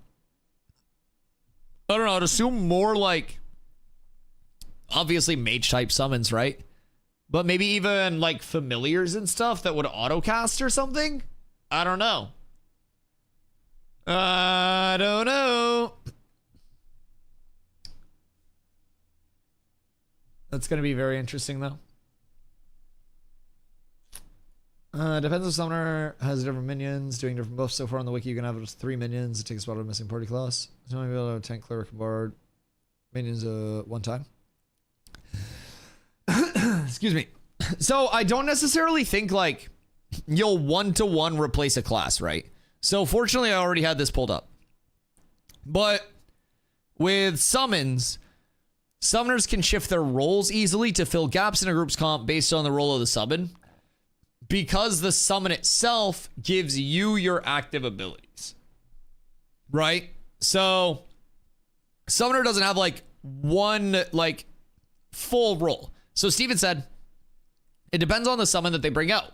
They'll have a variety of summon they'll have a variety of summon options, and they'll have supporting abilities that enhance the role of that particular summon, or that can hybridize the role of that summon based on the ability they cast on the summon, or support by attacking by casting on the target either. So something that is flexible based on the summoner.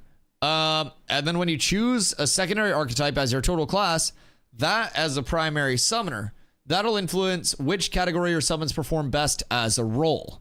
So if you go with a secondary archetype for your class selection that's more DPS oriented, the summons from a role category perspective will be a DPS summon. You'll still have flexibility, but it won't be as strong as if you had chosen support or tank role, and the summon benefits you would have chosen as a result of those secondary choices. So summoners will basically be like a big gap filly supporty type class. If you have a summoner tank, you'll have like tankier summons or like abilities that may allow you to like hold threat or put that threat to your summon, maybe, I would guess. But yeah, I'm not necessarily convinced that it would like out tank a tank or anything, right? So summoners use abilities that channel through their summons, also referred to as class skill pets. Summoners can summon up to 3 summons, and you gain your summons from your summoner class as an active skill, and then skills can further be developed with points. Augmented. Abilities from the summon appear on the summoner's hotbar. The summoner is essentially playing through their summon. The summoner has control over the summon unless the summon is under CCs. Summoner summons will be able to fulfill DPS, tank, and healing/support roles, and they'll be able to use CC effects. Summoners will not be able to fuse with or be taken over by their normal summons. In the case of siege summons, the summoner does become the summon. Summoners may also have the ability to transfer pain to their summons, meaning the portion of damage or threat taken by the summoner can be transferred to their summoner instead. To their summon instead, sorry. So that's kind of where I'm thinking like summoner tank. Summoner summons are not the same as combat pets. I love combat pets. They're not in the game yet, but when they are, it'll be great. Summoner summons will add to the summoner's power, unlike combat pets, which take a portion of the player's power. Combat pets will be pets that are available through hunting and animal husbandry. And the combat pets will basically give like every class the option to have a complementary pet out, which takes a portion of your power, but another solo improvement. So summons will exist until another summon is cast, the summon is killed, or the summoner logs off. They'll be persistent summons, not timers. Summoners may be able to name their summons, but will not be able to change their creature type, which is a part of the nameplate above the summon. Summons follow the same PvP flagging rules as players and share the player's flag status. Summoners summon different varieties of summons depending on the class and augments they choose. Animal spirits, skeletons, zombies, and other undead summons will be possible with death-based cleric augments. Corpses potentially. Some summoners may summon multiple things, other summoners may only summon one powerful thing. Certain summoners may only be able to summon effects and or temporary energies. Peep this. Certain summoners may only be able to summon effects and or temporary energies. So, not every summoner is going to be dropping out full summons. So if we have something like maybe a summoner bard, perhaps one of those temporary summons. That's a very nice little tidbit of information. Summons can be leveled through the application of skill points to their active skill. Augments from a secondary archetype can be applied to a summon. Let's see. Siege summons, yada yada yada, summoner augments. Classes with a summoner secondary may grant augmented skills that summon weapons. These summoned weapons are not able to be equipped. So potentially like summoner fighter stuff. And then you may also be able to get different like summoner appearances. So pretty cool. I'm excited for it. When can we have 2 classes? That's going to be after the summoner. Summoner silhouette. Oh wait, what? Is it an actual like what the summoner will look like? Because that's kind of fire.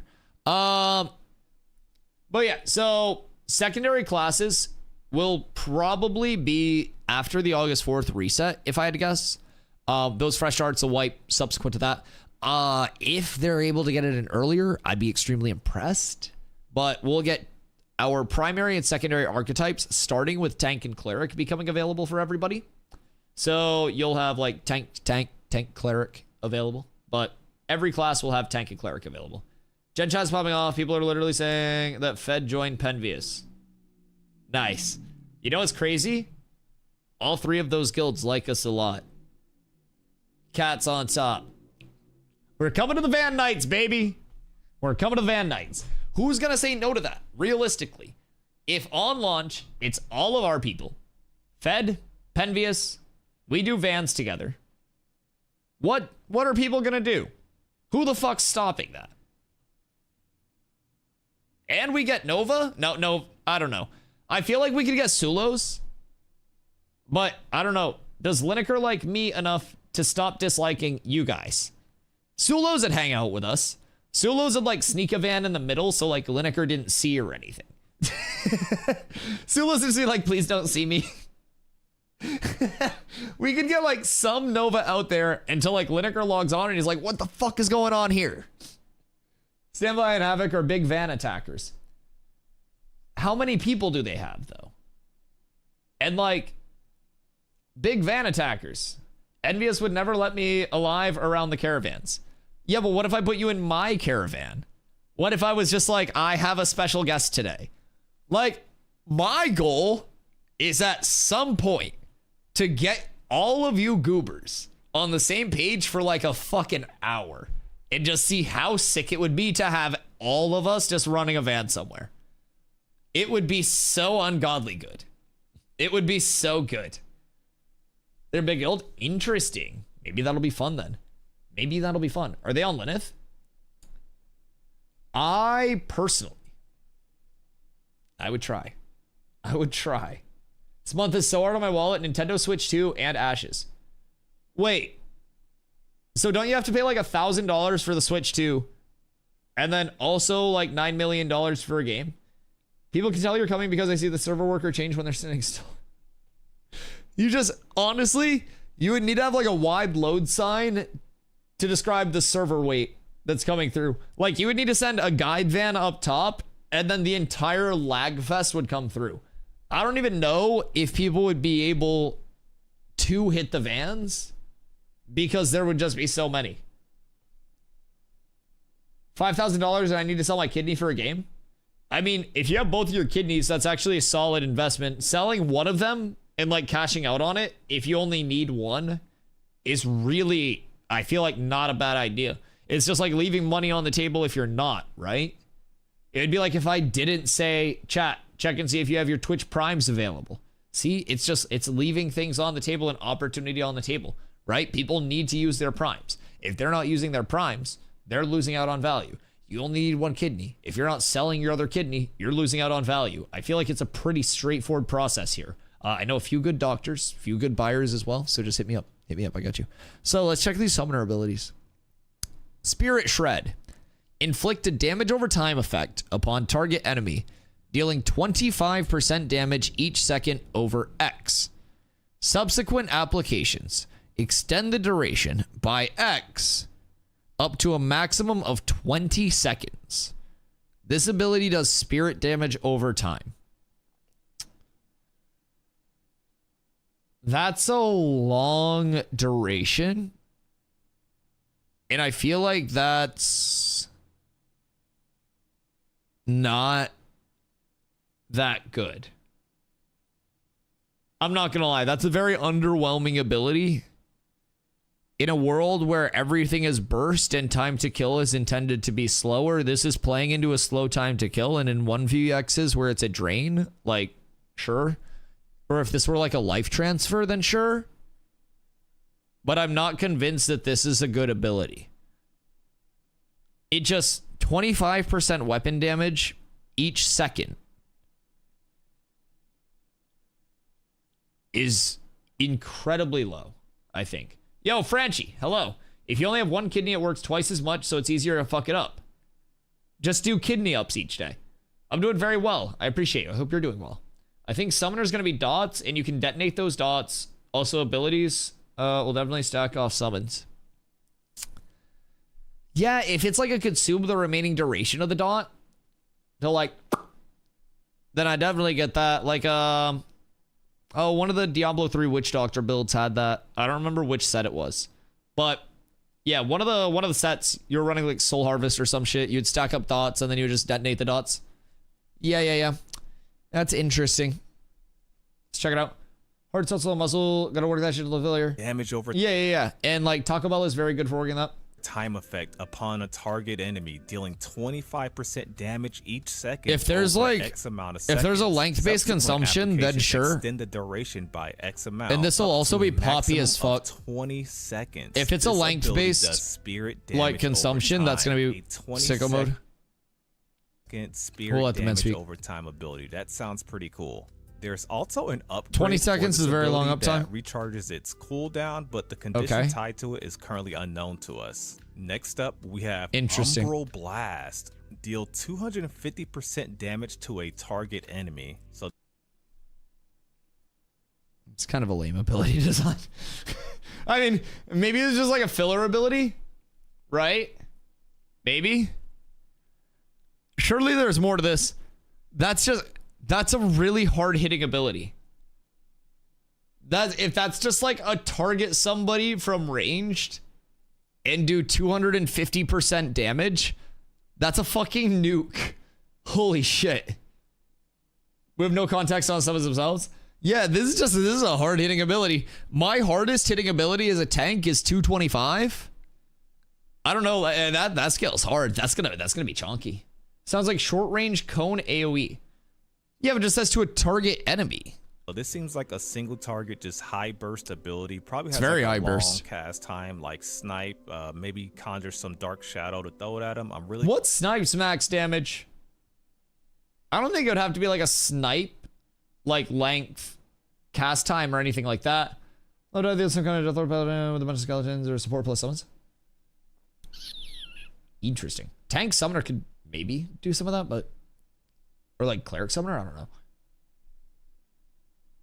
Really interested it's in pretty hard how this will look. Next, we have Disintegrate, and this is a channeled ability. Channel a spirit beam at a target enemy periodically. Dealing I'm pretty sure this is the same thing that per tick. Crystal Golems have. Gradually applies 3 stacks of snared over its duration. Periodically dealing 50% spirit damage per tick. What is tick though? Because different tick rates are different for different abilities in Ashes. For example, Intimidating Aura is a 0.5 second tick. It's 2 ticks per second. Channel a Spirit Beam at a target enemy. It's another targeted enemy thing. Although maybe this is like you controlling your ability itself. But this, so it said Duster Warlock. Is this not like the fucking thing that Warlocks did to get their soul shards? I was a Paladin player. Like, is this not how Warlocks got soul shards? Interesting. 50% spirit damage per tick, but it's a channeled ability. Now, if you're channeling the ability through a summon, then that's entirely different than if you're channeling the ability themselves. That's the intriguing thing. If I can just stick a summon on you, and I have a summon just running around, just going and disintegrating you constantly, this is going to be scary. If I have to sit there as a summoner and disintegrate, that's going to be much less scary, because the second someone goes into a channeled ability, I'm either going to reflect it, trip you, full combo you, anything. Because if you're channeling, you can't iframe. You can't really do much. You typically have minus movement speed when you're channeling. If someone reacts to you channeling that and then starts to go ooga booga on them, I honestly think that might go through the summon. Personally. I think that might go through the summon. Because they've talked about how the summoner will play the game through their summons, but they'll get the abilities on their bar. So what if this is just one of your DPS summon abilities, and your summon is what's channeling this, right? Like, you target somebody, you use Disintegrate with one of your summons, and then you use whatever the fuck the first ability was on like a different one of your summons, Spirit Shred. I don't know. I could lean towards that as well. Now, this is interesting. Is this a single target channeled ability, or is this like a beam, like channeled, like a prismatic beam from the mage, you know? This is very interesting. I'm excited to see where they go with this one. But yeah, it seems like it's just gonna be target. I really didn't have much. I almost didn't make this video until I got more information. Yeah, you shouldn't have. No, I'm kidding. Very spirit this and was channel good. style skills thus far, like a warlock style. And remember, that this mount's is so cool. only 3 skills or so. So don't be panicking like, oh no, where's my pet class? Where's my minions and stuff like that? So, personally, I think the actual minion summons themselves are going to be underwhelming in terms of like, as soon as I see this minion summon option, like personally, I think it's going to be like summon DPS, summon tank, summon healer. Like, you get your different summon types, but it's just going to be a generic like summons this and then grants the abilities to you. Different types of minions will probably have different aesthetics, of course, with like a tank minion having like a shield and a weapon. Like, if you're doing I don't know, if there's like a caster minion to actually rock these abilities for you, then that'd probably look like a mage or some shit. Like, personally, I think the minions themselves will be, in terms of the ability input, the least highlighted part of it. And those will just be like your conduit for your class. And then that'll be more so like where the abilities are coming out. I instantly just think Disintegrate, this would be a really bad ability if you had to channel it yourself. But if you had a minion channeling this while you did other shit on a target, this gets really good, right? Like, I feel like that's pretty reasonable. And if you have 3 different minions that can drop 3 different effects simultaneously, I like that. Being that those skills require a lot of the AI tech to be ironed out, but who knows? They said they don't want their summoner to I wonder be how you'll be just able a to pet position class and stuff. are looking to innovate, so I'm excited to see more. When I leaked the rogue archetype, it was on the PTR ready to play like the following month. I'm not expecting that to be the case with the summoner, however, so do not get your hopes up, but stay tuned for I have more summoner for information. July. I don't think that'd be too far off. Comment below what you want to see in the summoner. I feel like Rogue, how long did Rogue spend? I feel like Rogue spent like 2 months on PTR, right? Before it was implemented. Because when Rogue first dropped, Rogue had the grapple issue where you couldn't actually like grapple anywhere, right? Like anywhere high ground. Rogue was like a month-ish. Yeah, that actually makes sense. Probably closer to a month and 2. Yeah, I don't know. I wouldn't be shocked though to see it on PTR relatively soon. Seek Among Us when we get tank and healer secondary. Summoners no super hard on class finish here. Be very bland as a combo. Yeah, no, I agree. But everything says it's going to be like every indicator that we have shows that it's probably going to be a pretty fast-paced summoner. I'm not going to lie. I hope that it's very fast APM. Like, there are a lot of options. There are a lot of like variability components to it. Like, that's my big hope for it. I remember they let Rogue testing to 25 and then released it. Didn't even test to 25 on PTR. Oh, really? So you were only able to take Rogue up to 15. So they want someone to make an impact and not be dull or bland like other games. I have high hopes they don't fuck up Summoner. Yeah, just everything the wiki's saying about it, with all the skills and abilities and all that distribution, I don't really see much of an AFK vibe to it. That's for sure. Cause like, where is it? The summoner has control over their summon unless the summon is under CCs. So like your individual summons can get crowd controlled, but it's like, what does the actual like control element mean?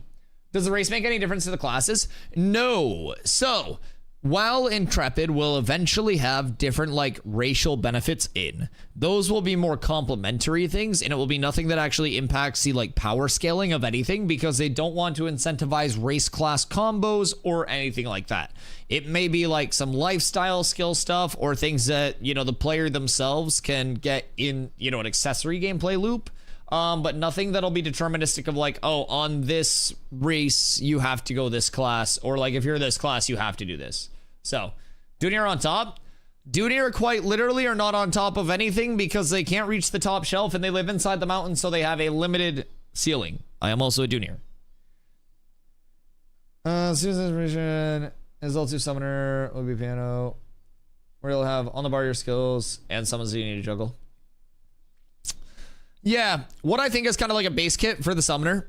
Like, you as a summoner cast these abilities, and then you kind of have like these spots on your bar dedicated to like, these are my summoner abilities. So like, I summon 3 DPS summons and I get those spots on my bar filled with all DPS abilities. That's kind of where I think it would be nice, right? I would love that. Glad they're not doing it. Yeah, me too. Everything Ashes is very like sandboxy, leaning in like players owning their character. Really feeling that level of like, I'm making the decisions for my character. I'm determining like what I am doing with this character, and I feel like I'm in control of this. So that's one of my favorite things. You can be a dwarf tank. You can be a Dunir tank, which is the mountain dwarf. You can be an island dwarf, which is the Nakua. When does Steelers even to push back P3? I'll never understand. I know. I should have reined him in. If Lazy Peon had said, you know, something about it, it might have been different. But maybe someday someone with some real power will be in here. Listen, apparently Pirate Software found out about the merges from someone. Now, when Chad told me that Pirate Software had said there were going to be merges, I was like, I wouldn't be surprised, but like, I haven't heard anything about it. So unless there was like this closed door conversation, apparently there may have been this closed door conversation. I'm going to keep it a buck. Maybe I just missed something. Dunir only Underrealm caravan routes. As in height restriction tunnels. That's crazy. They have a legitimate advantage. They can find so many more caves, so many more routes. Would they have like lower height caravans too though? I feel like they would. Also, Dunir, if they're driving a ship, need to have like a little stepping, like step ladder or something. Because currently we just gotta like stare at the steering wheel and do nothing. We can't see. Dunir aren't even the shortest race in Vera. Are Island Dwarves shorter? Who would be shorter?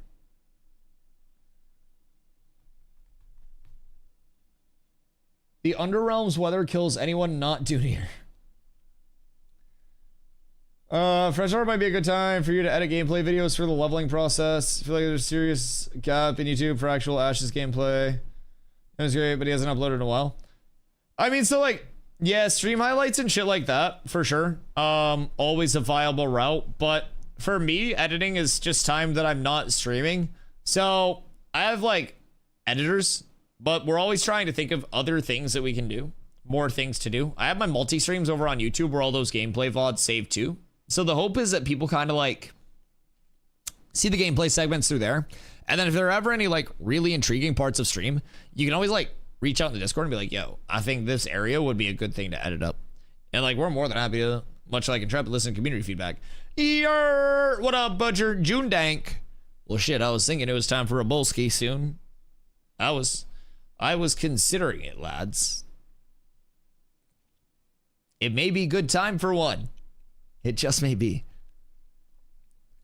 This is good though. This is very good. I'm excited about things that we've learned today, chat. JUNDARK tomorrow is going to be huge. Do we think that we get a note seed chest? Yo, Klein, thank you for the hydrate. I'm almost out of water too. Jesus Christ.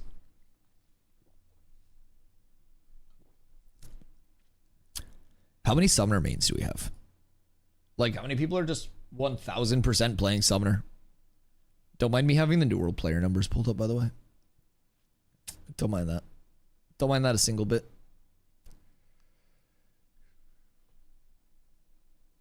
Bull time. Big bull time. Big bull time. I'm hoping you control your summon single target different enemies. You can decide whether to pop abilities or let them auto use abilities. That would be an interesting concept. Allow your summons to auto use abilities or manual pop. Now, if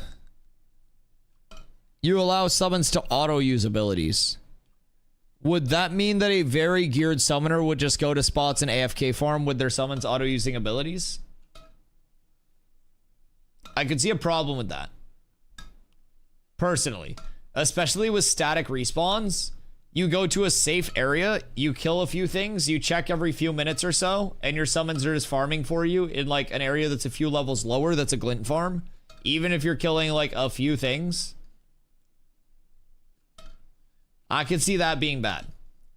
I don't think summons should be like fully autonomous with ability usage and everything.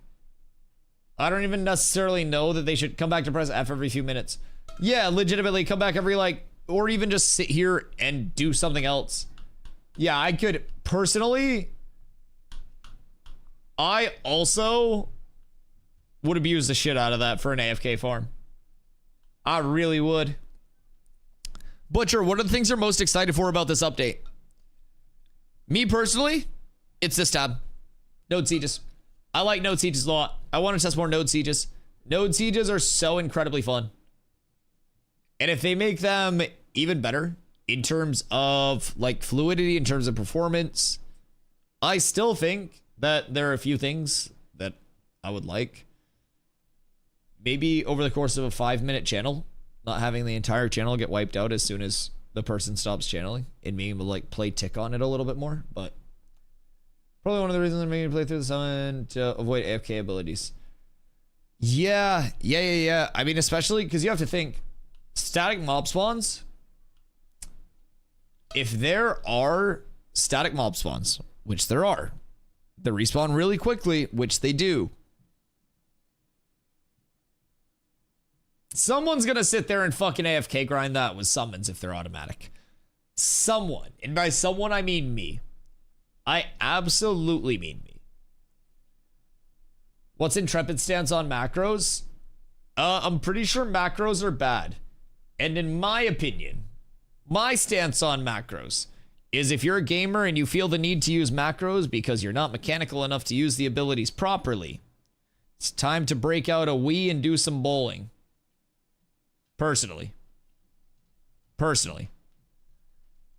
Macros are allowed as long as it's a one-to-one action to result. Oh yeah, but like multi-action macros where it runs through an ability sequence for you. Yeah. Like one input for one output. So what would even be a one input to one output macro? That's just a keybind. Yeah, that's what I thought. Plus one a macro opinion. Yeah, I think macros are a way for players who aren't mechanically skilled to try to bridge mechanical gaps. You just described a keybind. Spider-Man meme. It's for controller use mostly. Oh, like custom remapping controller binds? That makes sense. But yeah, there were a lot of people, like, in Dota especially, that would run macros for high APM heroes because they couldn't control the high APM combos without the macros themselves. So they would take all of the skill out of the heroes and they would just press a macro and it would go through all of their actions for them. And it was just like, what the fuck are you doing? Using a macro for a keybind you can't make in game, like zooming your camera in or out. Fair. Fair. +1 macro opinion. Yeah. I think they're lazy. It's a fair way to allow disabled people to play the game without being in trouble. Get them some foot pedals. Intrepid can tell the difference between someone using a normal control scheme or abusing macros. Yeah, I guess, because if you're hitting like fucking, I don't know, F12 as your input and it's not F12 or something, yeah, I guess. I don't know all the back end of that, but macros are also used as a crutch for a super niche or obscure input method. The guys who play with a controller straw in their mouth. Interesting. That's fair. Yeah, that's fair.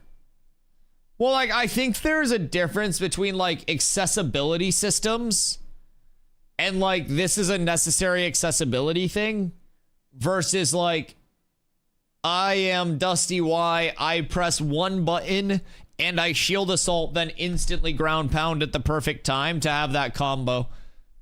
That's, yeah. What's the server size? Is there any chance of not being able to get into the Fresh Start server? Server size is currently 6,000 concurrent players, estimated to go up as development continues. Chance of not being able to get into the Fresh Start server. It's a concurrent player cap, so there will definitely be a queue to get into the Fresh Start server. In terms of like not being able to get in at all, you'll be fine. Population will kind of like settle out over time. And I also wouldn't be shocked if they did end up opening more than one with player base, if there were a lot of people coming back and coming in. But I think their worst case scenario would be opening up too many servers and then having the population atrophy and then having 2 dead servers instead of having 1 large queue and then waiting for it to like settle out. So we'll see how it actually ends up. I think most people from phase 2 servers, both of them, which during phase 2 peak put 2 servers pretty much locked up. Lilith was locked up. I don't think Vyra ever hit Q that I experienced, but Vyra was also very lit. So just that alone is going to be enough to lock up the new server. And then you have the wave 3 packs coming in. So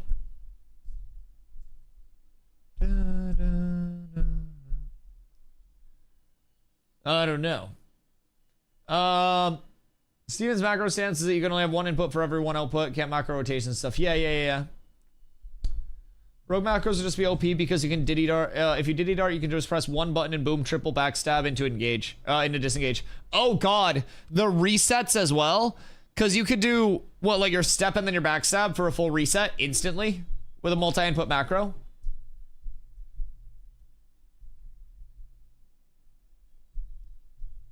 I don't know, I smoke more than Dusty. No, you don't. Fresh is gonna be pumping? Yeah, Fresh Start's gonna go fucking crazy. Where on the map is the volcano dungeon showcased in the past? We don't currently have access to any volcanoes. I do believe the Tropics has a volcano there that's inaccessible. This area is also inaccessible. Or not the Tropics, I'm sorry, the JUNDARK. I think the JUNDARK has a volcano, not the Tropics. I want to say people yesterday were saying the JUNDARK had a volcano that was like inaccessible currently, which would make sense for a dungeon build out. And then there's also this area in the like buffer zone between the Riverlands and the JUNDARK. Now, what we've gathered is that this is going to be a castle node, like a guild castle node. And if you take this island, including this little area that's like the top left, where there will be the guild castle, castle node, castle node, castle node, you take this outline, put it in this space. It's the exact same size. Exact same size. Guild castle should be in the volcano. I think this is a guild castle. Personally, I think this is confirmed to be a guild castle. This is the same exact size. Same exact size. So, I don't know. Did anyone on PTR see where the volcano was? Has there been any talk about T4 nodes slash crafting and fresh start or on P3 release? Everything about like P3 roadmap and P3 release is going to be a little bit weird. T4 node progression was on, I believe, the original phase 3 roadmap, so I wouldn't be shocked to see it come in the May 1st to August 4th time, but everything's kind of like changed up a little bit. Codex says the volcano has a pyroclastic worm boss. Apparently was in Alpha 1. Chat, anyone know about this? Dusty Wusty. Crackle Wackle. Yes, it was. Where was the volcano? Was it just like in the river? Like where? What was the... I'm confused now. Where was the volcano? I read in global chat about a volcano, but didn't see it myself. Okay. I'm an Alpha 1 player. There's a volcano attached to the JUNDARK. Okay, and is that the volcano that was inaccessible in the JUNDARK? Where are my PTR players that hit the volcano area and it was inaccessible? Because then we can confirm through both people if it's the same volcano. But if it's inaccessible, that would make sense for a dungeon build out. Because you also have to remember, please remember for me, while we have pocket dungeons in the Sand Squall Desert, we also have pocket dungeons in the Riverlands. You know what we don't have in the desert or the tropics? Grand dungeons. We haven't seen one grand dungeon build out in the desert, in the tropics, but we've got a couple in the Riverlands. So I fully expect more grand dungeon build outs to come about as well. I wouldn't be shocked to start seeing them shortly after May 1st, honestly. Especially if we get node progression to T4, I think that would be great. Because if we're looking at patch notes, Gypsum Outpost Pocket Dungeon will now unlock when Jinna reaches stage 3. What if stage 4 is where Grandies start unlocking? What are grand dungeon buildouts, Carve? Yes, exactly. So for grand dungeon buildouts, let me get another wiki tab up.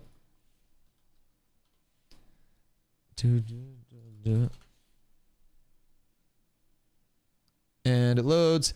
Dungeons. So dungeons and ashes will range in size and be mostly open world. Open world dungeons will be populated to facilitate multiple groups within the dungeon, and 80% of dungeons will be open world. Instance dungeons will also be present and will cater for solo or group quest lines. 20% of dungeons will be instanced. Some boss rooms within larger encounters will be instanced. Instances will either be individual or party instances, and in rare cases, raid instances. Instance dungeons and raids will utilize room locks or other mechanisms that restricts the encounter to its target audience. Different tiers and types of dungeon content will be more or less relevant to specific groups or class compositions. Grand dungeons are expected to have more playable space and unique creature types than pocket dungeons. So, grand dungeons are basically your full dungeon buildouts, and then pocket dungeons have less playable space and fewer unique creature types than grand dungeons, and they are typically accessible earlier. Carve, Steelbloom, and Forge. Steelbloom is technically, I believe, like the largest end of pocket dungeons because it's in as an elite POI on the map itself. But I consider it to be a grand dungeon. It's like, is Pluto a planet? Can you get it a server, maybe a queue? Yes, server cap is 6,000. So yeah, there may be a queue if you're late to the server launch, but I would expect it to level out over time for sure. Are the node dungeons the sewer entrance in market? Node dungeons, the sewer entrance in market. I don't know. Because like not every town would have a dungeon attached to it by any means. Let's see. Where are we at? So, okay. Will open world dungeons have a feedback loop, dungeon locations? So, Befallen Forge, dungeon in the Riverlands. Fallow's Hold is in Toral. What is Fallow's Hold? Fallow's Hold is an open world dungeon in Toral. Oh shit, wait. This is a desert dungeon. What? Right? Am I tripping? Wait. Wait a second. Fallows Hold is an open world dungeon in Toral. Toral links to the Tauran Empire. Statues near Squall's end of the Sand Squall Desert that may be a reference to the Tauran Empire. Befallen Forge, ancient artifacts. What the fuck is going on here? The Tauran God Spike, right? Fallows Hold was commissioned by King Atrax and built by the master builders of the Dunzenkill dwarves, with whom he was affiliated. Fallows Hold was originally built as a great vault to house powerful artifacts that were procured around the world by Atrax's undead slaves, so that he could further pursue his manipulation of the essence of magic. Fallows Hold is a very dangerous dungeon with many constantly changing traps. I fuck with that. The ancient civilization of the Tauran Empire and their capital city of Toral, which houses one of the great dungeons of Ashes of Creation, which is Fallows Hold. Fallows Hold is essentially where many of the artifacts that had a close alignment to the essence on Vera, because of their proximity to these ley lines and these sites that exist around the world, they were all brought here to King Atrax even after his lichdom was achieved, because he continued to enslave his subjects, the undead essentially, to procure these artifacts from around the world so that he can continue, even in his immortality, to learn about use of the essence and magic and manipulation of it. And he constructed a great vault here through his affiliation with the master builders, essentially, of the Dunzenkill dwarves, to create a massive complex underground from the city of the capital of Toral. Now, Fallows Hold is a very dangerous dungeon, and there are constantly changing traps that exist. Reppy, what up, brother? Interesting. That screenshot was in the Northeast Desert. Yo, what up, Nazgul? Is Rogue class up? Yes, Rogue's been in for a little bit. It is on Alpha 2 Phase 2 servers, and we do have a fresh start coming on May 1st. The screenshot was in the Northeast Desert. Which screenshot was in the Northeast Desert? This is Squall's End, yeah. Yeah, this is right near the land bridge. And this is also, fun fact, linked up to Carfin, because this is the same elf that was depicted in the mural where the human woman and man are like down on their knees, like begging the elf for help with magic. And then there are more statues out that are Dean Darren Lamont of Carfin. And that's like the two statues of the dude with the smaller Desert Mama statue. So just a little by the by. Just a little by the by. Let's see. Ancient artifacts. That's a Dunzenkill statue inside Befallen Forge. Let's go back to Fallows Hold.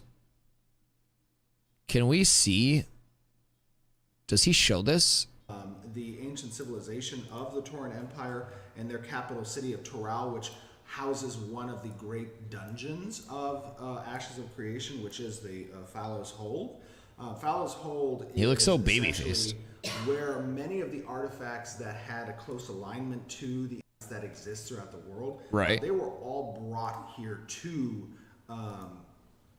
King Atrax even after his lichdom was achieved, right? Because he continued to enslave his subjects. The Fave class ever? Oh, dude, Rogue is insane.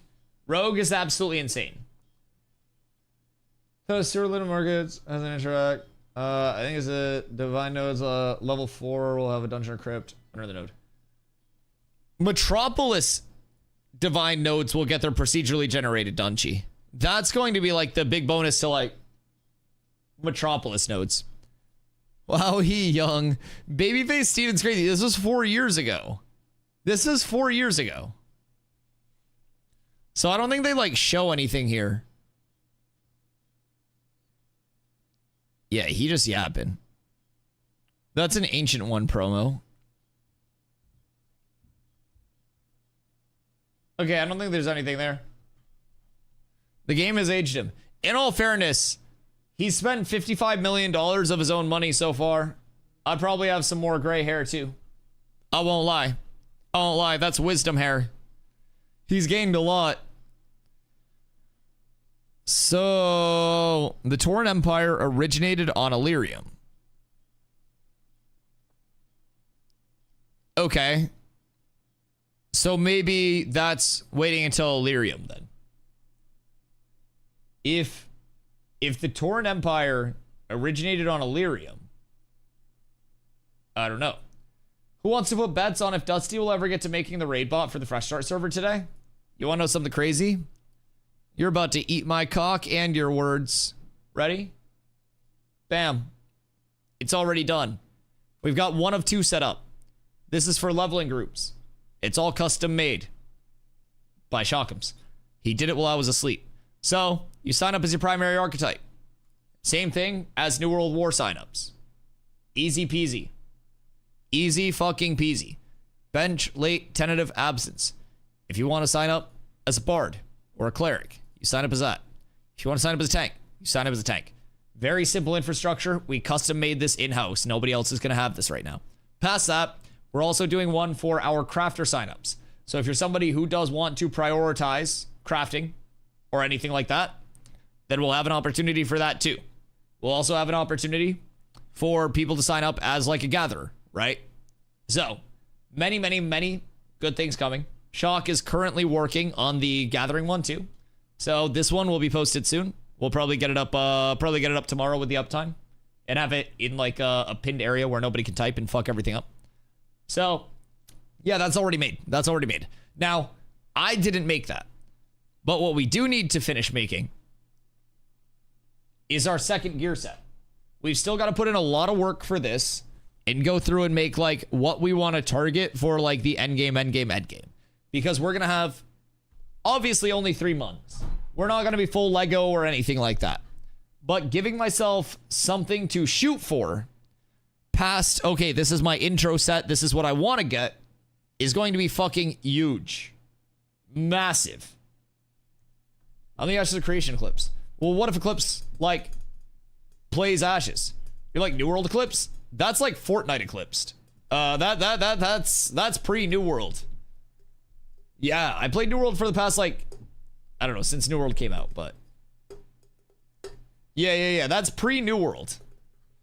That's a long grind. Eclipse, hit him with the follow age real quick. I gotta go fill up my water bottle because you guys got me out of water. And then I gotta put together another gear set. I'm willing to look at anybody's gear sets too and help you guys source gear and figure it out. We're also gonna try to get some leveling routes planned. Now it's gonna be a little bit harder since we don't know like what all is set up for leveling routes with the new changes. But we'll give it a look. I'll be right back.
They're fucking cooked. Ni hao, ni hao, ni hao, ni hao.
It did, chat.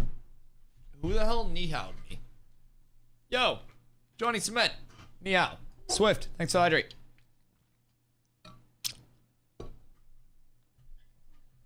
I'm gonna try to hit 6 years and be in here at least a minute every day. At least a minute? What do you mean at least a minute? You gotta grind that shit.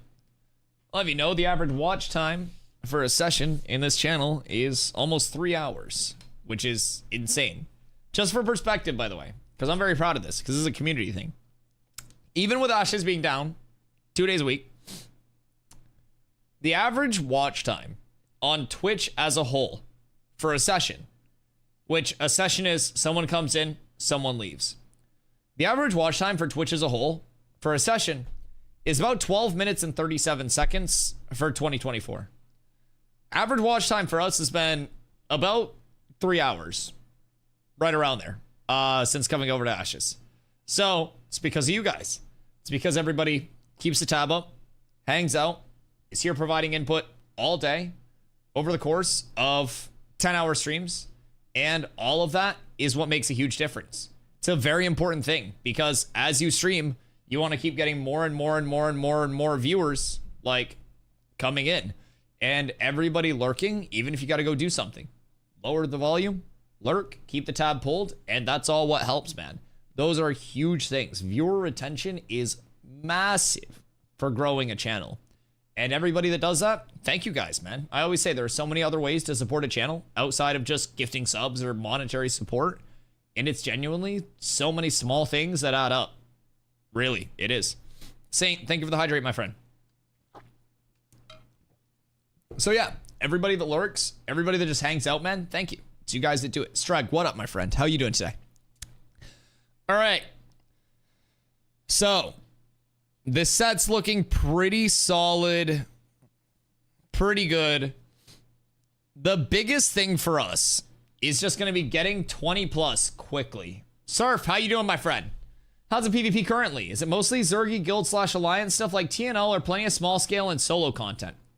Temporarily, it is leaning into Zergy guild and alliance stuff, but our next couple of major game modes that are going to be added PvP wise, we have guild sieges, which are going to be guild versus guild, but we do also have arenas, which will be very, very incentivized. I can actually pull up some arena info for you because I myself am a huge arena enjoyer. And then you'll have duels, of course, as like a formal system that comes in. But the arena system is actually fucking fire. I'm a big small scale numbers match enjoyer myself, right? So with arenas, let me pull it up real quick. Boop. All right. Arenas are instance PvP scenarios and are not a part of open world PvP. Pretty much everything in Ashes is going to be very open world. Self, hope you're having a great night, my friend. So, arenas will have 1 man, 3 man, 5 man, 8 man, and possibly 20 man. I hope this is 16 versus 16. Deathmatch group sizes. There won't specifically be guild versus guild arenas, but team-based matchmaking allows teams to face other teams. Arenas will have a minimum level requirement to participate, and there won't be brackets with separate player pools. There will be some, there might be some form of an ELO system that gets flushed on a seasonal basis, and seasons are approximately 6 months. So that's what we'd see there. There will be an arena ladder system. The arena ladder system records a player's progress within PvP seasons based on their win-loss ratios. Titles can be received from arena play. In Ashes, titles aren't just like a full title that are visual only. You might actually get active abilities from your titles. So through that, you've got those tied to military nodes, may support some cross-server stuff as well, but I'm a huge arena enjoyer. What about open world? Oh, if you like open world, oh my God, yeah. So even the guild versus guild and node versus node stuff is open world. Past that, you have a few more like organic spin-ups, I call them. So there is a full like open world PvP system. So if I press Alt and F, I flag up for PvP. I become purple or combatant. If you hit me, you become purple and combatant. If we kick the shit out of each other and one of us dies, materials drop on death, a portion of materials, not items, on a normal death. One of us dies, the other one gets teabagged, whoever died gets teabagged, and then we go our separate ways. I take your shit and we go. So, that's consensual open world PvP. If you walk up to me and I'm like, oh fuck, I'm so bad at the game, I'm just a streamer, I can't press my buttons, oh no, what am I gonna do? and I just try to run away from you, the big scary Twitch viewer, and you kill me unconsensually while I scream and cry, then you would corrupt and become red. When you corrupt, that's basically a punishment for your like unconsensual player killing. So if I don't hit you back at all and you're just like, you're dying, bitch, you turn red, you corrupt, you get stat dampening, you show on the minimap. And when you die, you could drop pieces of your equipped gear. Past that, there's also going to be a system that is called Blight for people who are big player killers. So, Blight, PK value, PK count, player kill count, tracks the total number of player kills a character has committed over the lifetime of its existence. Corruption score gains, aka how quickly and how hard you corrupt for punishments, are influenced by the attacker's blight value. It will be possible for a character to reduce its blight value through certain quests and or consumes. So, blight is a lifetime tracker on your character. So, blight's essentially a cumulative PK score that gets kept track of as a stat on your character. And even if you have no corruption, but you've killed 30 people over the last 5 days, and you worked off that corruption, your 31st kill will accrue much faster corruption, and so will your 32nd and 33rd, regardless of your corruption states. So that's intended to help curtail the amount of corruption that's happening. So, while you have the option to just like non-consensually PK, you're very punished for it. Then, outside of just like open world, like we run into each other, we fight, there are caravans. Caravans, I can put commodities on the caravan and I can slowly just drive it along. And if you come up to my caravan, you'll get a little prompt where you can opt to attack or defend my caravan. If you defend it, you can join me. You can walk along the way. I'm not paying you shit, but you can join me. If you attack it, it basically becomes PvP, consensual PvP. I, as a caravan driver, am opting in for PvP at any point. So you see my van and you're like, DustyWhy, he fucking sucks at the game. I know that I can kill him. You come up to my van and just two-shot me. You can then hit my van, kill my van, take the goods, call in your own caravan, and finish the caravan yourself. So I can also get off my caravan and fight back. And if I kill you, I just hop on and I'm on my merry way. You drive your caravan town to town, and the further that you go, over the course of this big ass map, you get more rewards for that payout. So you take glint, which drops off of mobs. You buy things with glint to put on your van. You drive the things on your caravan place to place. The further you drive, more money you make, more risk you take. You can make better, larger, and faster caravans through carpentry. Trade skills. Trade skills are incredibly important, but caravans will be a great way to have open world PvP encounters. Past that, nodes. Nodes are player ownable towns. Nodes, there are going to be 85 of them on the entire map. They will be different levels, but basically, node versus node wars can pop up at any time through declarations. If a node versus node war happens, citizens of those two nodes will be attacking each other in the open world with no penalty. It's basically open world opt-in PvP. So through your citizenship, you could have node versus node open world PvP against other citizens during that war period without the penalty of like corrupting to kill them. Guild versus guild. The guild versus guild wars are also open world guild versus guild PvP. If Shipples runs a guild, which is like Shipples nipples, and I'm like, man, Cats hates them. We're the only ones that are allowed to have nipples on this server. I declare war on Shipples nipples. So then anybody that we see from Shipples nipples, we can attack in the open world as well. So Ashes is all about that open world. If you like the open world PvP, Shipples, I would never declare war on you. You know you can have your nipples too. We can share the nipples. It was just an example. You're safe here. So basically, attack my nipples. They're great nipples. They're wonderful. But yeah, if you like open world run-ins, you're gonna love Ashes. PvE, open world. PvP, open world. Instancing, it'll exist. It doesn't yet. It's very light. The map itself, massive, very expansive. Fast travel, fuck you, there is none. We keep it that way. There may be, on servers, some very limited fast travel, depending on node leveling. But for the most part, you're not going to see a lot of fast travel. It's not going to take you everywhere. It'd be very limited. Also, PvP is cool and all that, but what about taverns? What if I told you there will be taverns with proximity voice chat in Ashes of Creation? What if I told you that you could ERP your fucking life away? Me personally, I am staying far away from taverns. Actually, I'll probably go kick it with the boys. Fast travel is the unstuck button. Absolutely. Or just not keeping any materials in your bag. There are 2 forms of fast travel: unstucking and unaliving. That's it. That's it. So, what are we going to do if they take out our unstuck and they just have it move us like fucking 5 feet to the right or something? Oh no. Oh no. Penvious like our nipples too. Cats is also for the nipples. Don't worry. Don't worry. Don't worry. We're not trying to make enemies here, man. This isn't like the downfall of cats. It was just an example, guys. We're huge nipple enjoyers here. Everybody can have their nipples. Apparently there will be voice chat in taverns, a meeting place for espionage. I know. So we should make it a rule where if any guilds are like plotting anything big, it can't be allowed in Discord. You have to go to the tavern and RP plan out everything with your officers in the tavern and take the chance of being overheard. We gotta have motherfuckers that are like, and then like whip their mouse around to see if anybody's over there. Like, I need the RP. I need it.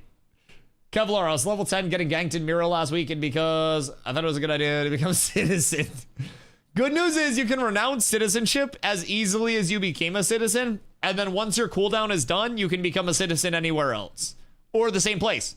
So you can always like pick up and drop citizenship as needed. I actually go level 9 in the tropics trying to chain him onto my ship.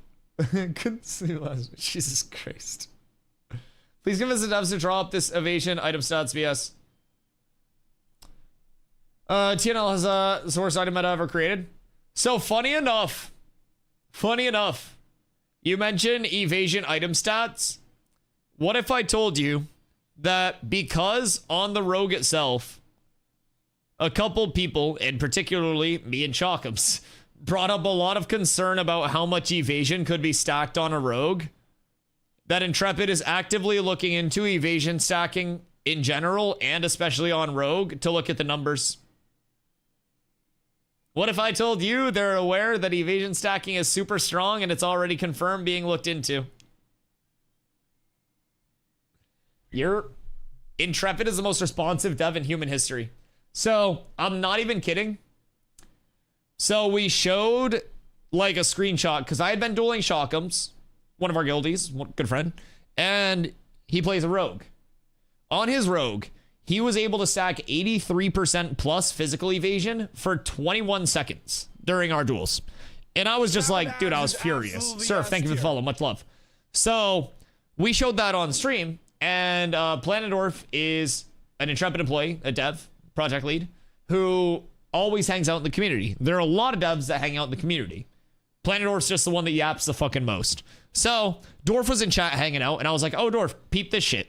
So basically, evasion is stacking additively on rogue from cooldowns and shit. Mitigation, however, on a tank stacks multiplicatively. So we get a DM the next day on Discord. And it's a picture of the screenshot, like a screenshot of the screenshot. And it's like, yo, what buffs were active during this? Because we checked on the numbers and it's fucked. So we replicated everything. We sent all the info through. It's being looked into. They are incredibly responsive, incredibly aware, incredibly active. Like, dude, it's insane. Henrykins, hello. Hello. Now, with that being said, Ashes does, and it will have evasion, but they don't want it to be absurd amounts of evasion, right? Like, rogues are known for evasion, but they want rogues to be able to be hit. You do get an iframe in Ashes. You get 110 stamina at our current level. Will go up with level increases. But it's a 50 stamina by default, which you can earn refunds on your stamina if you dodge through things. But 50 stamina by default, half second, 100% evasion. And then you have like some bonus evasion after the fact, but you have a controllable iframe, which is very nice. I come from New World. I loved iframing in New World to get outside of like big cooldowns, to avoid big instances of damage, all of that, right? So iframes are huge, massive. On TNL, it was basically mandatory to stack and to make PvP infested with RNG. Ugh. No, dude, that's literally the worst. So, I was dueling Shock'ems. Shock, are you in chat? Do you have that clip? That one clip where I just keep fucking missing you? Bro, I'm telling you, it was so toxic because I play a tank.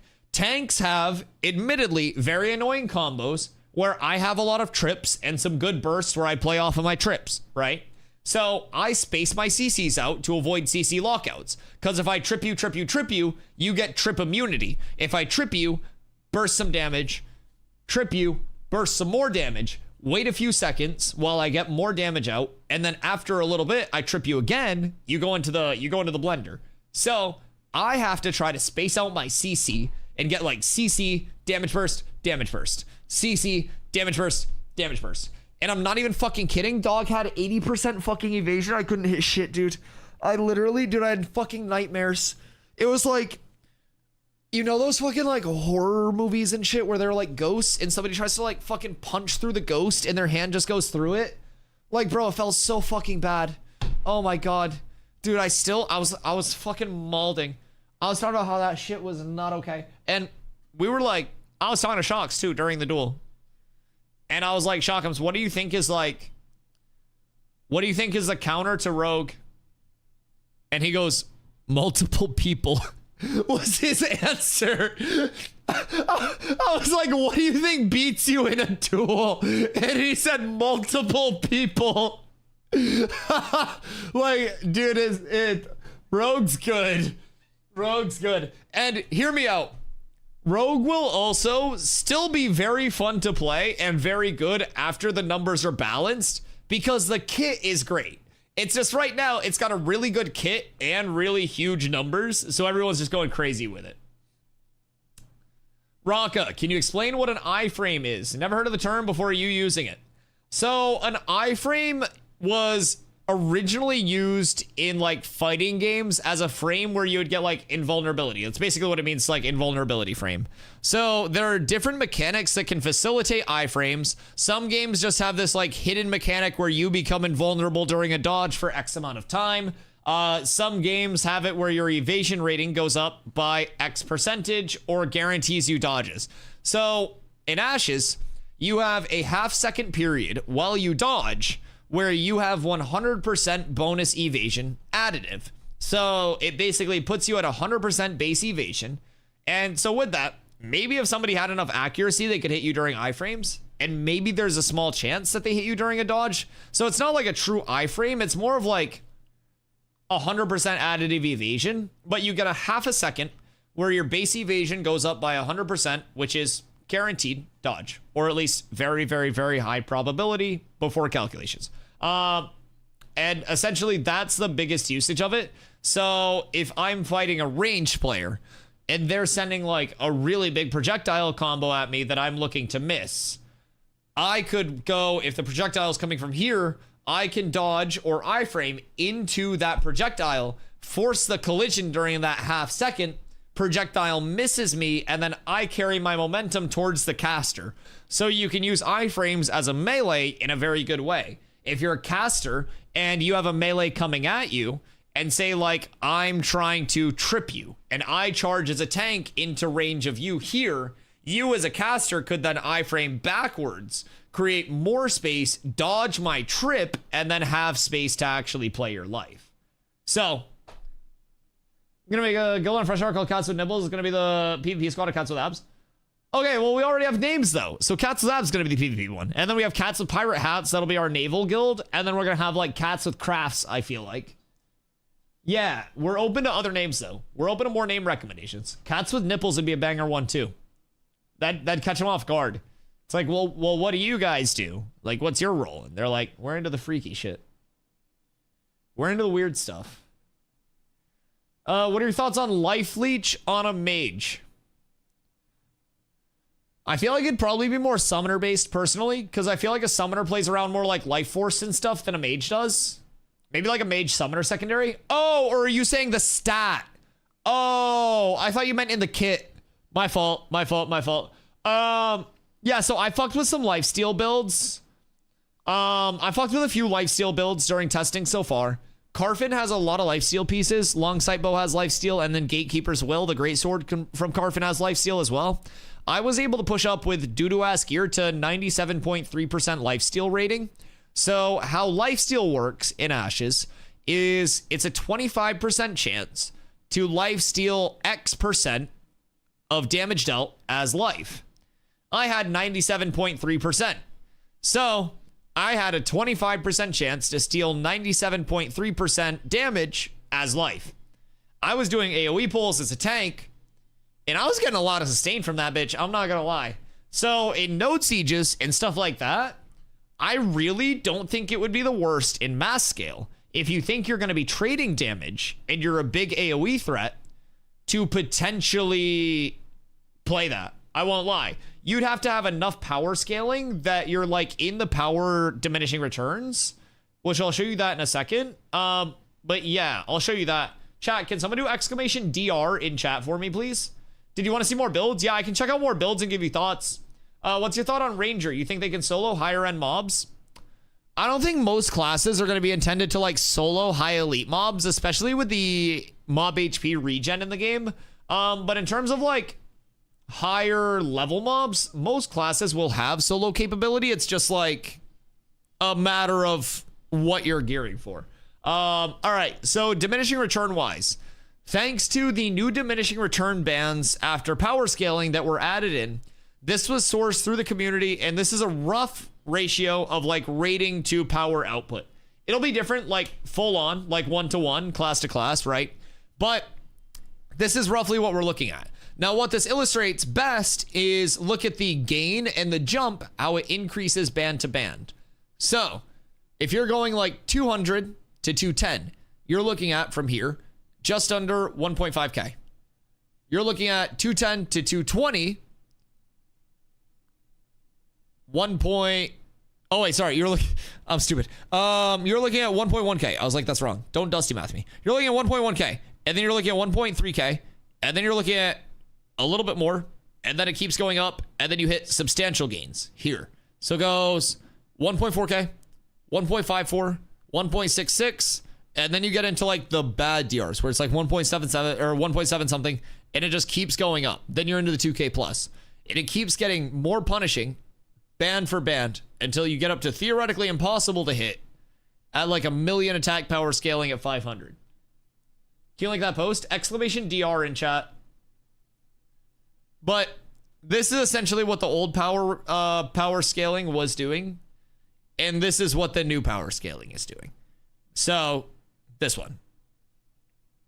So you essentially just cap out at a certain point. So as a result, most classes go in this range right now as their target, depending on what you're doing. 210 to 240 is where most people are going. For reference, my tank on Vyra has all right gear. I'm sitting 232-ish and about 7,500 HP. Now, I could drop power and I could go more HP scaling, which, after experimenting, is part of why I'm targeting this set as my starter set. I've switched in a few more pieces that have more max health. So as a result, I'm going to try to chunk up a little bit earlier, embrace these time to kill changes, and play into that. So there's a lot that really goes into how you're building. I think if you were doing node sieges or something mass scale and you were a big AoE damage dealer, you could potentially benefit from targeting like, I don't know, 230 to 240 or 220 to 240, depending on your gear accessibility, and then switching out some lifesteal and shit. Like if you're genuinely just playing on the back line, dumping into a clump, might as well, right? Might as well. I don't think it'd be terrible. Is there any way to push this 25% chance? Not that we've seen so far. That's just like the base chance for it to proc. Also, hello, Crispy. Just purchased everything for a new PC. It's gonna get here right before fresh starts. Oh, that's huge. That's actually massive. I hope everything goes well with the build. You're building it yourself? Have you built before? I have a spreadsheet I can use to get a rough idea of the stats. Before I plug it all in, I'm interested if there's a medium armor. I can replace a black feather and maybe a different ranged. All right, let's peep it. Is this gonna include some like name mob spawns and stuff too, or is this gonna be like early? Because with this, we're building around like no bosses, no pocket dungeons or anything. So this is, you guys want to know where this is all gear sourced from? Ready? I'll take you through. Hold on to your hats. So my cloak is a citizen's cloak. And then it goes Carfin mob, not Carfin, I'm so sorry. Steel Bloom mobs, Steel Bloom mobs. Steel Bloom mob, Steel Bloom mob, Steel Bloom mob, Steel Bloom mob, Steel Bloom mob. Steel Bloom mob, Steel Bloom mob, Steel Bloom mob, Steel Bloom mob. Great peep mob, Great peep mob. But what we discovered is the Steel Bloom mobs need to be level 20 to drop here, here, here. Let's see. Here and here, right? As well as the weapon and shield combo. So through this, we saw, let's say for example, we go iron pauldrons. I was calling spalders. They're dropped by Forsaken Blade mobs. The Forsaken Blade mobs are level 20.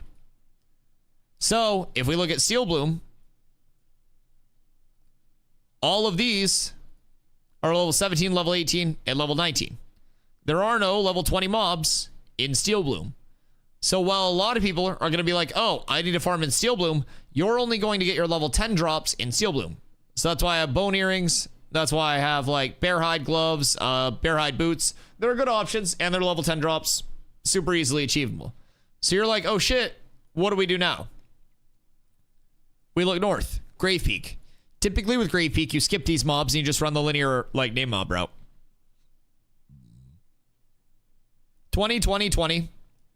20, 20, 20, 20, 20. So we change this and it becomes Grave Peak, Grave Peak, Grave Peak, Grave Peak, or Steel Bloom, by the way, either one.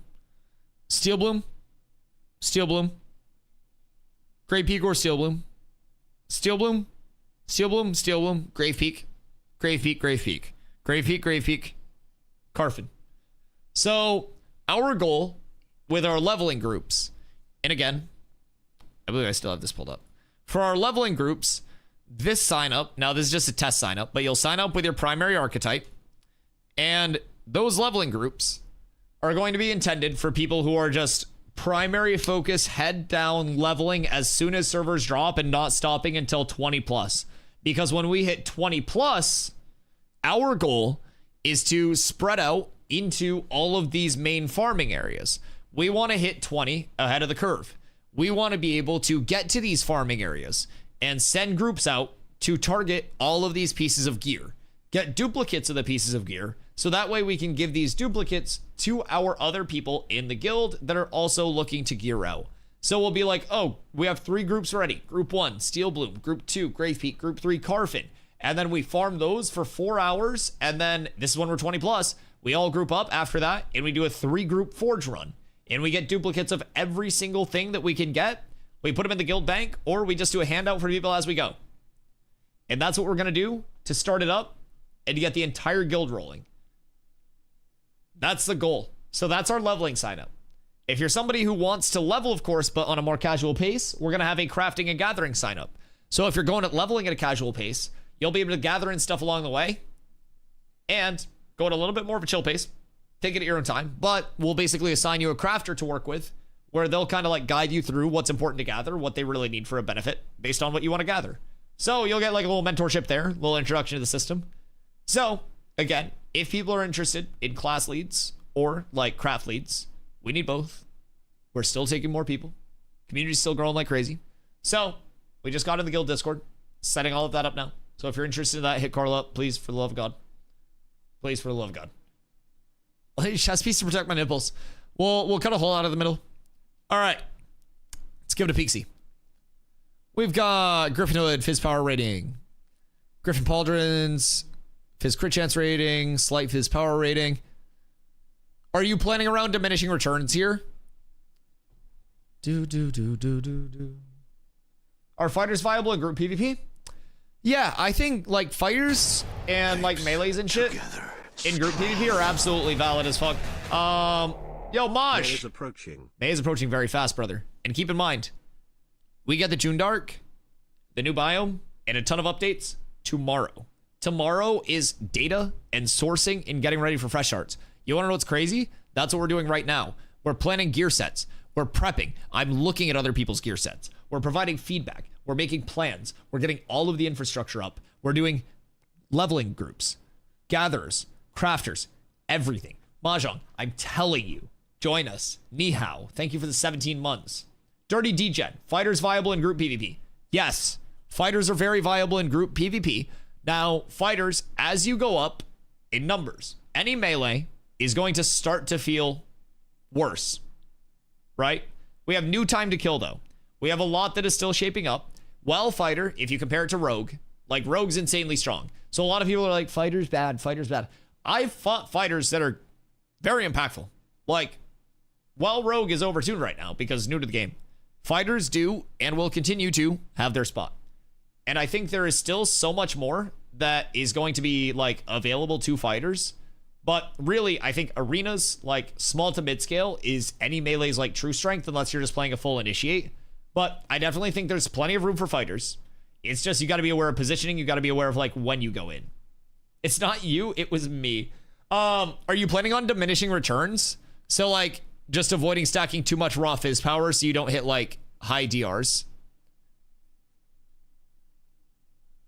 Down for the crafter rush group? Huge. Kind of. Okay. We'll check it out. We'll check it out.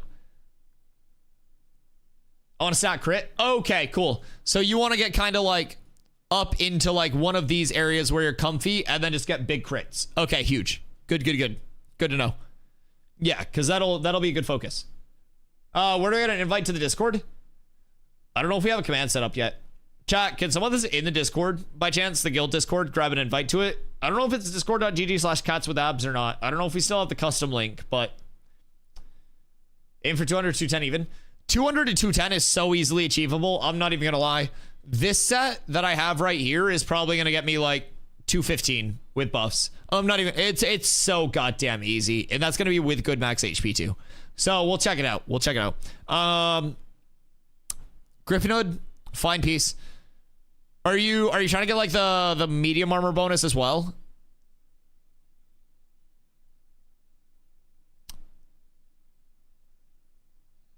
Let me pull this up over here.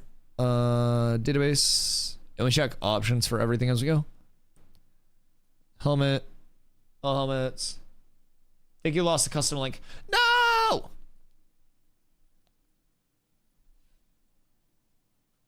Fizz power. Because there may be super efficient slots to try to like force the Griffin hoods, the Griffin pieces. And there may be other optimal spots. So if we go here, Griffin Hood's going to be your third highest power scaling option. So we can also force rarity at your rarity. We'll see where rare's at. So yeah, you're still going to be fine. Dunemore is going to be super, super competed over. That's also going to be, that's going to be a heavy. And this is also going to be a heavy. These are both going to be super competed over. So Griffin Hood's going to be probably pretty achievable. You're just going to have to try your best to get like an actual farm on it. Which seems like that's pretty farmable. Seems like that's pretty farmable. So that's a good option. And then we have Griffin shoulders. Those have good crit chance on them. Which pieces of Griffin are you using? Let's check that first real quick. How many pieces of Griffin are you trying to use? Or like medium? Or are those just for the crit? Okay, so we'll keep a pin in these real quick. Custom link worked for me, but thank you for the other links too. Oh, cool. Discord.gg/catswithabs. It works. Beautiful. Probably crafting a huge crafting guild. The thing with crafting is you're going to be barred by server progression very heavily. So even our like crafters, we're basically trying to get a stockpile of shit on the crafters. So as soon as any tier does advance, like we'll be able to craft the high rarity things. But that's kind of where we went with this set, is like everything super farmable. More endgame by like anime. Okay, cool. Okay, so like as crafting comes up, this is what you want to have saved up. Got you. Okay. Spindlehem cloak. Easiest cloak is going to be a citizenship cloak. It's huge value. I know Spindlehem also really solid choice. Gives like a tiny bit of his crit power, but I don't necessarily know that that's worth playing around. You'll get more max health and shit like that. Just benefit from this. Couple hundred more fizz power rating. And with with any of the citizens cloaks, these are subject to get changed, of course. But with citizenship cloaks, the tech is to become a citizen, buy the cloak, equip the cloak, and then you can drop your citizenship. And as long as you do not unequip the cloak, you retain the bonuses. This may get changed. If it does, it's not my fucking fault. It's not my fucking fault. Envious exploits it. Gary Mustang, hello, my friend. Guild or node? I thought guild leveling was really slow. Guild leveling is incredibly slow. Yeah, guild leveling is incredibly slow. Week 1 and 2, I'm leveling the guild to level 3. How? Guild commods aren't really going to be available at that point, right? Because, like, I mean, I guess unless you have, like, an absurd amount of gold. If you guys just have, like, Boku bucks and you're running vans, but... Secret. Ain't no way you're going to say, I have a big secret that I'm not sharing in a community that shares all of the information. That's not very goated at all. That's not very goated at all. I gave you all the relic info. Brother, the relics were already discovered and are on the codex.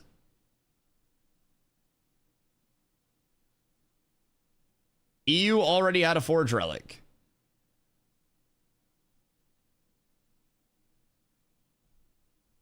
I don't know, man. I don't want people to snipe my caravans and caravels. Oh, yeah. Well, if it's just getting gold and running commods on a van, then that's fine. That's normal leveling. That's just going to take a shitload of gold. Yeah, you don't have to reveal your fucking route. I was just curious if there was hidden tech where you could get XP from somewhere else. Yeah, normal leveling. You just have to have the gold and shit to supply it. Yeah, that's just grinding it. That's just having the route. That's not like tech. That's just grinding. But yeah. I mean, that could be hard for multiple reasons early on. I think though the first person to have enough raw gold to buy a boat probably just wins.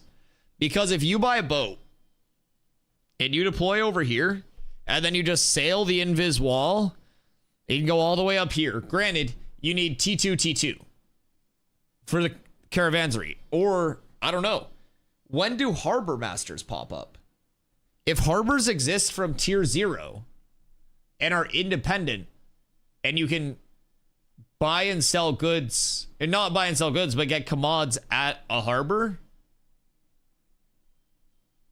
I don't know.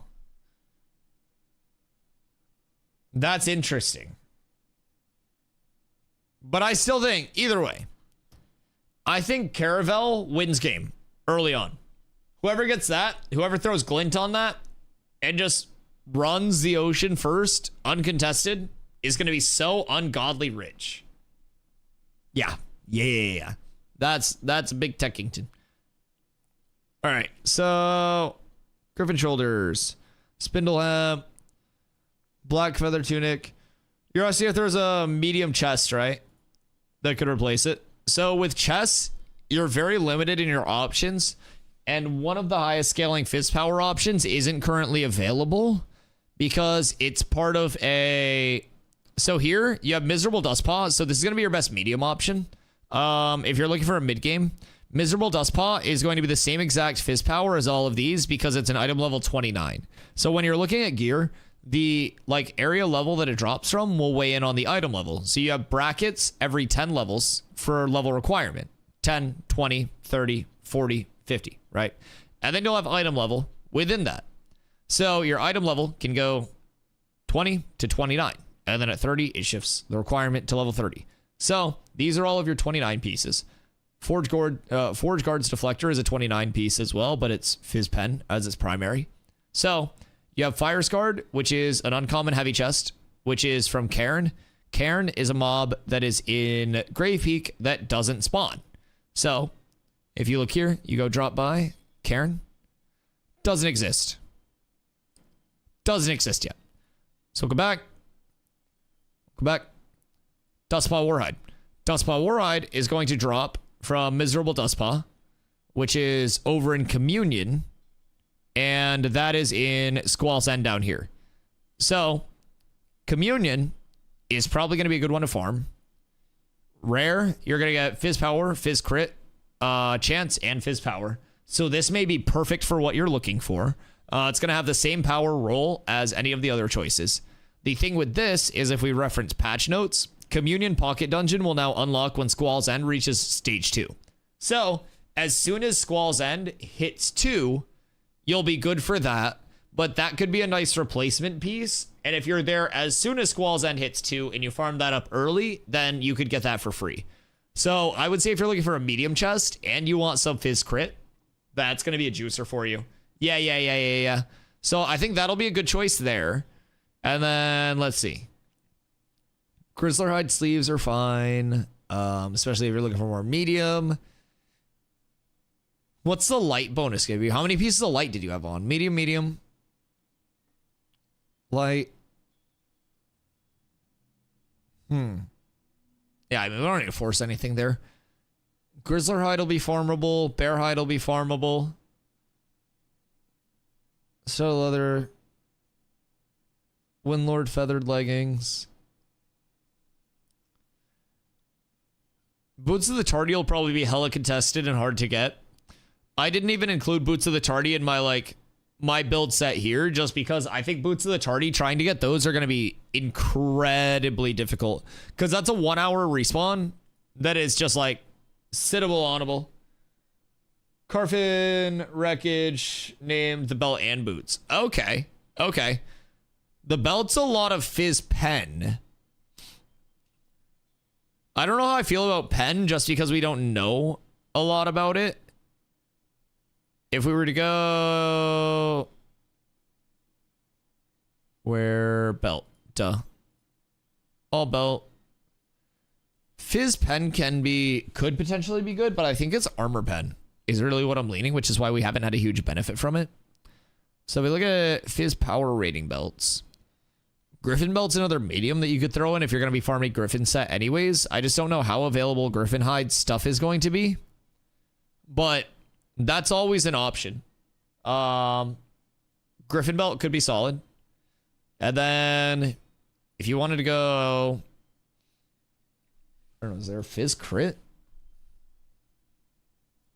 Fizz Crit chance rating? Not really. Belts are kind of restricted as fuck right now, huh? Let's see. Fizz Power, Fizz Pen is your studded leather. You can always stack Evasion, just for haha funnies. Fizz Accuracy wouldn't be the worst. Attack speed, meh. Ocular Skin Belt, Jesus Christ. That's a juicer. Huh, yeah, Fizz belts are a little bit limited right now. Although we could see more belts come in. I would not be surprised if we saw more belts come in. Because there are not a ton of good belts right now. John G. Be a star. Be a superstar. Be John G. I wonder when they're going to start adjusting the gear level requirements rather than just level 20 and level 10. I honestly don't know if they will. And like, I don't necessarily know that I mind it because at level 50, everyone's going to be in 50 gear anyways, right? I don't know. I don't hate it. Because it also means like if you're level 10 and you're able to farm level 17 mobs and you get like an item level 17 drop at level 10, you're getting rewarded for farming those mobs instead of like being level 10, farming a level 17 mob, and then getting something where you're like, oh, well, I guess I have to farm these mobs for another 4 levels before I can use it because it's required level 15. I kind of like it, but I also understand both sides of it. It's a little awkward if you're not like used to something like that, but are the metal, hide, and cloth gear worth farming? Metal, hide, and cloth gear. Are you talking about like the expensive ones to process early? So just like the shit that'll not be available? I would say anything like, depending on when you're going server progression, like when you're trying to gear out, right? So this is more of like a mid-game gear out for Eclipsey. And this is my early game build out. So the difference between this is that I'm planning around like 0 crafting whatsoever to actually build this set out. The idea is that I'll be able to farm this entirely just from named mobs. Just from like open world areas like trash mobs, all of that. So I got those obsidian and Lego on live.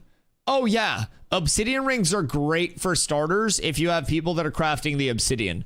If you're a fizz damage dealer and you can get iron rings, or like, you know, iron rings are available. Obsidian rings are super good because you can enchant them as well. Either one of those is so fucking good. Anything obsidian, you just get obsidian, you get sandstone, you're balling. Yo, what up, Kino? We'll get in the JUNDARK area tomorrow. Yes. So this is a 0.9.0 update that will be going live tomorrow. It was tested on PTR yesterday. So I'd assume we'd see most of these changes coming in tomorrow, maybe even a few other cool things. But the JUNDARK was available on the PTR yesterday. We got some good information about it. I'm not a PTR tester, but we had a lot of good boots on the ground that were providing a lot of good input, feedback, and everything related to actually getting familiar with the JUNDARK before the JUNDARK. So I'm fucking pumped. I'm excited to the point where I am probably going to be streaming early tomorrow. Just so I'm here. Would it be still worth it to make stuff like the second sword division set? Oh, like craft like the early intro stuff? I don't really think so. 0 to 10 is so fast anyways. And like the mobs themselves are extremely forgiving. There are also spots where once you hit like 10, you can start farming gear. Like, I don't really think 0 to 10 gear is pivotal, especially if you're in a group. That's the biggest thing. And our goal we're going to get the Discord sign up live tomorrow, by the way. So stay tuned for this in the guild Discord, discord.gg/catswithabs if you guys are not in there, right? So get ready for that sign up to come out. But that is our guild Discord. Get your roles all set up, request your roles, all of that good shit. We've got a lot of people working hard behind the scenes to make that all work. Help them, help you, and help us help you get into the best groups possible. Please and thank you, for the love of God. Feel like having requirements more spread out would allow for more chances for gear to be an upgrade. Right now, if I got a level 15 item that I can't equip till level 20, and I also got a level 20 item, then when you get level 20, that lower item was essentially wasted. Well, so you wouldn't get a level 15 item that's level 20, though. That's the thing with it. So if it was an item level 15 item, it would be in the 10 to 20 breakpoint, right? And then when you hit level 20, you can start equipping 20 to 29 pieces. So you won't find like an item level 30 item in this current breakpoint because that would be a required level 30. So you have item level 29 in the 20 bracket. It's item level 20 to item level 29. So once you hit level 10, as you hit, you know, harder mobs, higher level mobs, once you hit 20, yeah, you'll replace that level 10 gear. But you won't have like a level 15 item level piece that you'll have to wait till 20 to equip. So Polished Chin, for example, level 15 item level, it's still in the 10 breakpoint, right? If that's what you were saying. But yeah, anything you find during normal progression, you'll hit level 10 and you'll be killing level 10 mobs if you're progressing on level.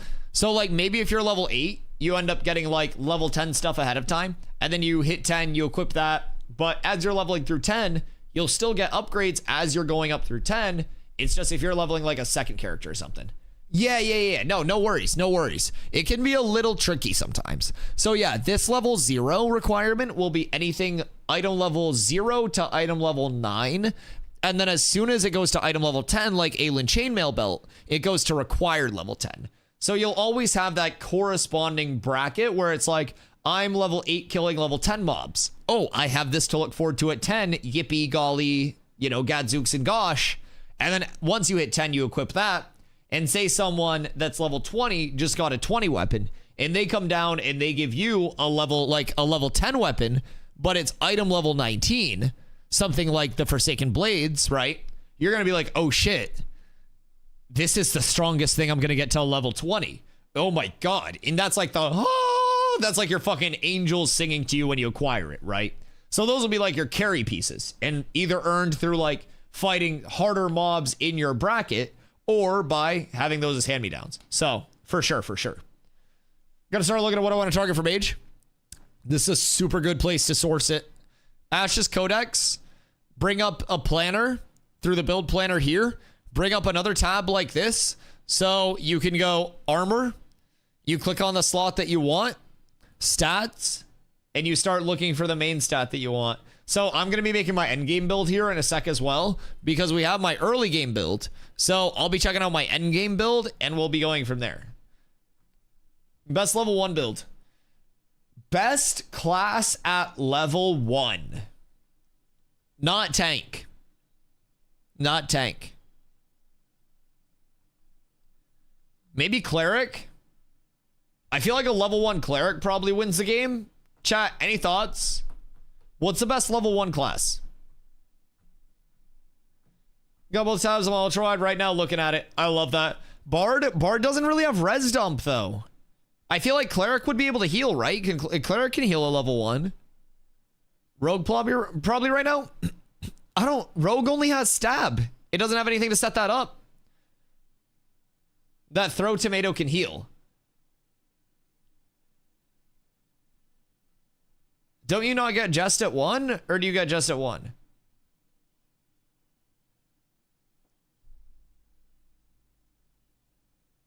I think cleric. Bard has heal at start. Word. Low-key, I'm leaning cleric. Bloodshot bow. Might switch it for a video and short bow for the crit. Which one will learn mobs on? I can see one skill tree. Yeah, short bow, like I get it. I'm personally more of a longbow and burst enjoyer and fizz power scaling enjoyer. I'm intrigued by the knives because Jackal's knives got cooked in the update. I wonder what dagger options there would be. Force rarity rare. Damn, Jackal's knives really still are the highest scaling. Although these are, if you are going lifesteal, you go double lifesteal. Ancient Dunes in, oh my god, wait. Hear me out. Try some tech if you're going attack speed scaling. Low key. Ancient Dunes in. And then you also go the Ancient Dunes in bow. And then you just stack additive fire damage early. Wait a second. The throw? Well, also additive fire damage. It just adds it onto your weapon, right? So think of it as bonus damage.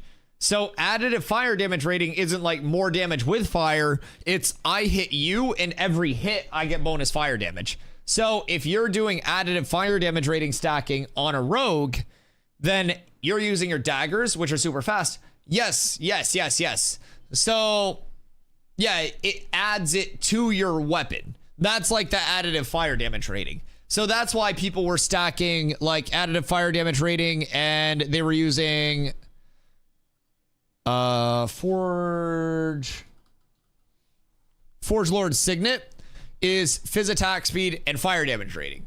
And then if you're able to control world bosses early and you get Firebrand bow, which is Cinder Song, it's a longbow, but it does 3k additive fire damage rating. You'd probably be unironically looking at like 25 to 30 damage per hit. Because when I had added necrotic rating on, because I had necrotic rating and lifesteal from the Carfin jewelry, right? And I was doing like fucking 12, 13 damage per hit bonus with just the necrotic.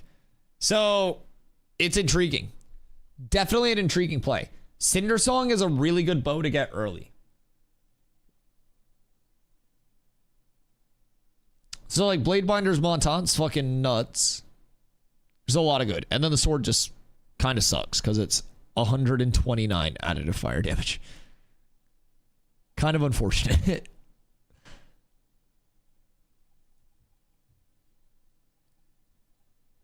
But yeah, I would consider checking those out maybe.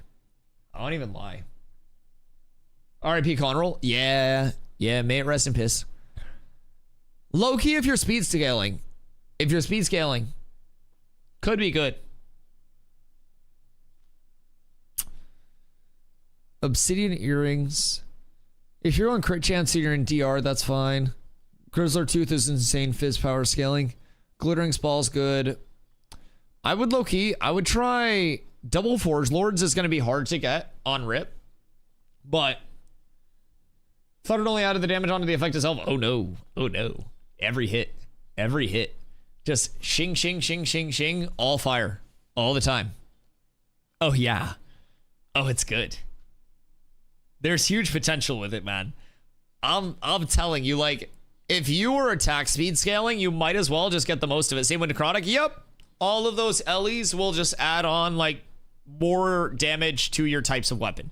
So Necrotic rating comes on the Carfin set, and I had the Carfin Jewelry set on my tank, so I was smacking and shinging, getting bonus damage.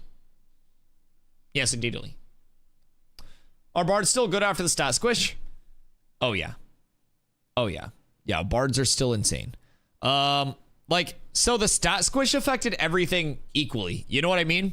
Like, it wasn't just like only one class got hit by the stat squish. It's just like a total, like, time to kill rework and attribute rework, right? So this is Colton dueling Vathon, a mage. This is Vathon's POV, the mage. Colton's a mage. So you still see wand finishers, res dumps. Sword with tropic shit. It's just Yep. Yep. Bard still got damage. Bard's still going crazy. It's still going sicko mode. No need to fear. Bard is still here. It's good. It's real good. I want to join one of your leveling groups for day one. Not open to anyone. If you're in guild, we're gonna keep it to like in guild leveling groups for the sign up. But if you're looking to join the community, I don't know if you're a part of a guild already or not. But discord.gg/catswithabs. If you are looking to hop in with the guild, we're planning to have a lot of guilds. We already have 5 on Vyra right now, just to accommodate the amount of players that we have. And we're predicting a double up for May 1st. So make sure you're in there, discord.gg/catswithabs. You can get your roles and then create a ticket. We'll get the guild Discord sign up very soon, like in that Discord. But yeah, just make sure you get your rolls all through there and you're good to go. Range 1 finisher on Rogue would go so hard. Imagine the poison stacks on ranged. Oh god. The instant fucking mana drain. I mean, it's not even like you have to play around the finisher though, because on a Rogue you just have 19-second poison uptime and 1-second downtime. Haha. Super quirky, haha. Wow, really funny, haha. Gee golly gosh. Alright. I should make my tank set. I should. So go tank. Emrich. Okay. I'll be right back. I'm gonna fill up my water. And then we make my tank set. My very rich boy tank set.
coughed. Okay.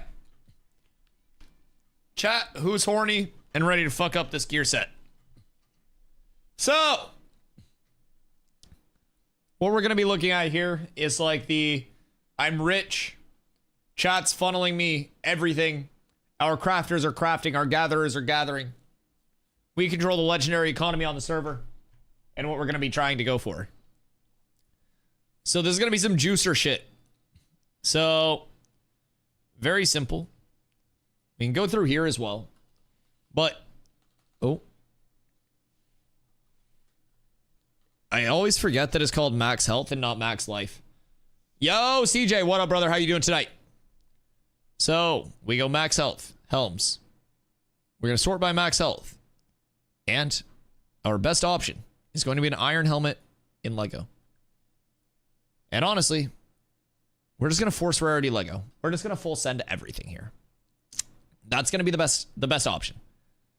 What you getting up to today, CJ? Katsulab's allied with Polar and Envious. Katsulab's allied with everybody. Sulos from Nova is probably in chat right now. Polar and Envious are probably in chat right now. Barcode, probably in chat right now. Purple doesn't really like us that much, but a lot of people in purple like us. Just a few people in purple really don't like us. Shit, Fed comes through and hangs out. Lenneth Giltz comes through and hang out. So yeah, it's we're just kind of. I would just say cats are just kind of chilling. we do pretty much everything. We just hang out, we vibe, we do us. Let's see. So fizz power scaling. The biggest thing is like with cats, our outward goal isn't necessarily to just be like #1 power scaling guild like that there is. Like we're not worried about like pillaging the entire server, like winning the phases or anything like that, right? We're very focused on our role being having a very good competitive foundation where we're a respectable PvP guild and we can hang with pretty much anyone as our end game. But we also open accessibility up to the entire community. And so our focus, instead of outwardly winning, is internally winning. And through that, we build up our entire community, and even our casual players get to access all of the content that a lot of casual players would be locked out of from not having a community like ours. So we want to teach people the game. We want to put the information out there for not only like our people, but the entire community, right? So if there's like, oh, a build question like, Dusty, what do you do for this? What do your bards do for this? What do your mages do for this? Like, we want to have all of that for not only our people, but anyone that's coming into Ashes that's like, oh, hey, I'm new. I play with this guild. I have no fucking idea what I'm doing. Like, nobody over here knows. Do you guys have resources? Yes, we do. And through that, the entire game grows. So I think because of kind of like how we align, a lot of the competitive guilds see that we're trying to foster more competitive players that would then help them. The casual guilds are like, oh, this is a guild that really wants to do everything, maybe even own a guild castle at some point. And they're not just like dicks to all the new players. Wow. So we're in a spot where we just have this web of kind of like friends everywhere. People in our friend groups don't like each other, but everyone hangs out here and likes each other here. So that's kind of where we're at. Naturally, there'll be people that like don't like us long term as well. But as of right now, we've got quite a few good connections throughout the scene, which I'm really happy about. So we have a couple of options when we're looking at shoulders. Now, we could get spindle hemp and sacrifice a little bit of fizz power and pick up a little bit of value, max HP. And that would honestly give magic res. Low key, high key. I might rock the spindle hemp. The plan works until we do too much murder. Well, no, because like the guilds that we're allied with or friends with or whatever you want to say are like, yo, Dusty, you want guild versus guild, you want node versus node, hit us up. Like, so for us, I'm very clear that like we want to have that level of like, I grew up playing basketball. I played basketball in college. I was always shit talking my friends when we were playing against each other more than I would shit talk anybody else. And it was always, I would compete more against my friends and have more iron sharpens iron with my friends. So I, as a competitive player coming over like from New World and from a lot of other games, had situations where I had this kind of like network of other like-minded players who were extremely competitive and wanted to be extremely good, but also recognize that you would get more content and better content if it wasn't this actual level of dislike. Because when communities are genuinely hated and try to be like this like scorched earth, fuck everybody attitude, they get run off of games collectively. If everybody hates you, you're just gonna get run off a game. Whether you're a streamer, whether you're a big guild, whether you're PvP minded, anything. You'll literally just get farmed for your entire existence. So for me, it's like, I try to find like-minded people. You want to be very good at the game, and you're not good at the game, or you are good at the game? Sick. You're in our network now. We also want to be good at the game. You think you could be better at the game? Great. So do we. We also don't think that we're anywhere near what we will be, right? So people see that and they're like, oh, cool. Well, they're just chilling. Like, if you guys want, like, we've had pretty much every competitive guild on the server, including the ones that have people that don't like us, be like, yo, if you guys want numbers match PvP or anything like that, please hit us up. We'll get it running for you. Like, we'll help you out where we can and stuff like that. We've had more like casual. We've had more casual communities be like, hey, like, if you guys have, you know, people that want to do this or do this, let us know. And it's good because through that, we're able to fight against the top end, learn from the top end, and then spread that to everybody else in the community and be that kind of like bridge that communities don't typically have, right? And for us, again, it's not about like outwardly winning. It's not about like being the best on the server. It's about growing the entire game in the entire community. That's our biggest thing. Oh, more windows? Yeah. Just help people get into the content in the best way that they can to enjoy it the most. So as we do that, like, keep in mind, I play 10 hours a day. I'm someone who, as it continues to ramp up and become more and more serious, and I have more experience, I'm going to be much more competitive myself. Phase 2 was my first time playing the game. Like, if you think I am in any way, shape, or form good or knowledgeable, I came in with zero knowledge on December 26th about the actual intricacies of the game outside of following very loosely for a couple of years. Had no idea. You too can get to an insane amount of knowledge and skill within the 3 months that May 1st to August provides. Everything that I know, I'm going to be teaching every single person in this community. It's that simple. You get all of my hundreds of hours of knowledge. I put in 700 plus hours, 10 hours a day, pretty much every single game the day was up. Every single day the game was up, right? You get all that knowledge just at your disposal now. And through that, you start on a higher level than I started on. You get to ask all these questions. You get to see how gearing works. You're like, oh, if I'm a physical damage dealer and I want to do more damage, I go fizz power rating on my gear. Well, I see something drop at level 8 and I'm like, oh, this has fizz power on it. Wow. Okay, this is an upgrade. Huge.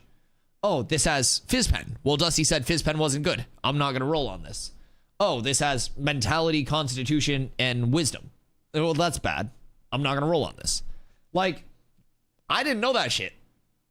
I didn't know how gearing worked when I first came over. I didn't know how power scaling worked. I didn't know how all of it worked. So I had to find that out over a couple months. I started out behind. I had to stay behind. Absolutely S tier. Dark Ember, thank you for the follow. Much love. So everything that we're doing now is, keep in mind, not only prep for myself, but it's prep for you guys too. It's prep for you guys too. Because now you understand that there will be different phases of your gearing. Phase 1, the least common denominator. The most acquirable, most replicatable set that is farmed in the fewest places possible. I need to farm 2 places here. 3 if I want this bow.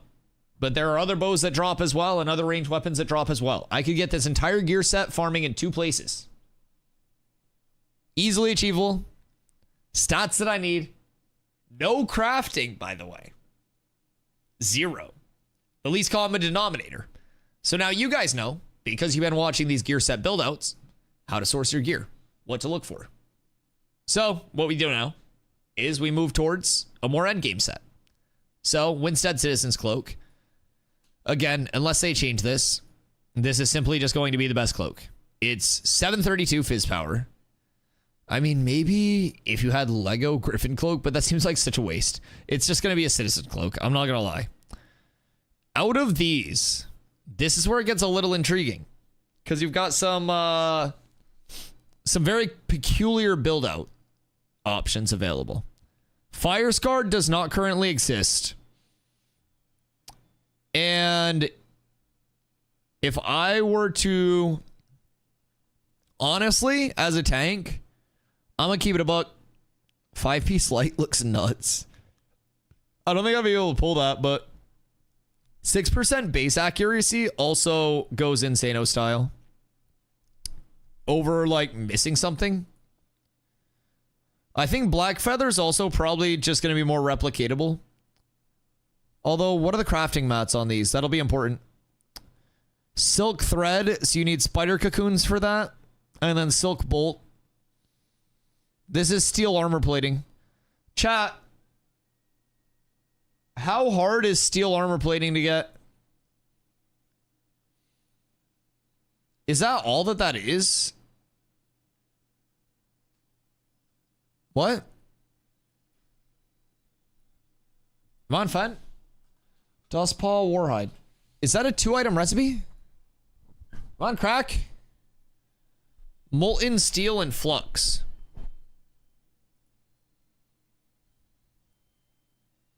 Whoa.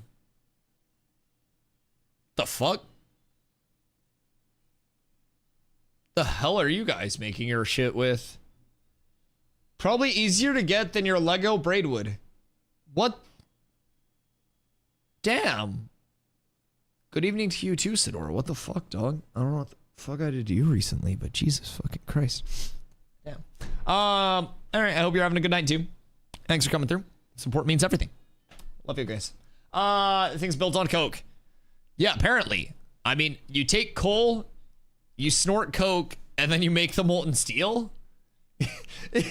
Is that where we're going with this?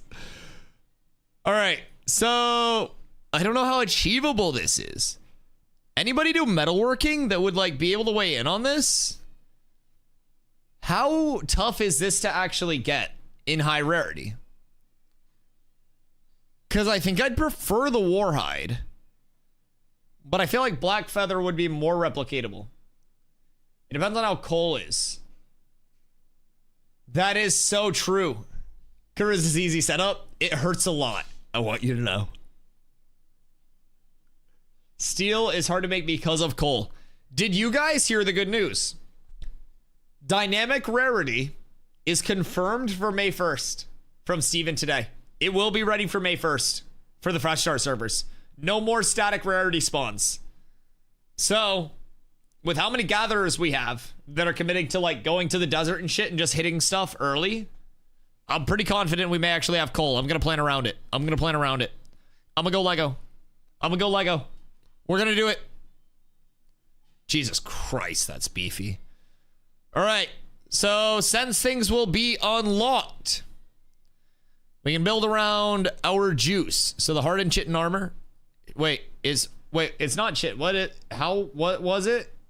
Chat told me how to say this yesterday. I forgot how to say that though. I don't know how to say that word. I don't really interact with this. Chat broke it down for me yesterday. Or like 2 days ago. Dusty still gonna harvest. Chitin. Yeah, that. Thank you. The bracers from the snake place.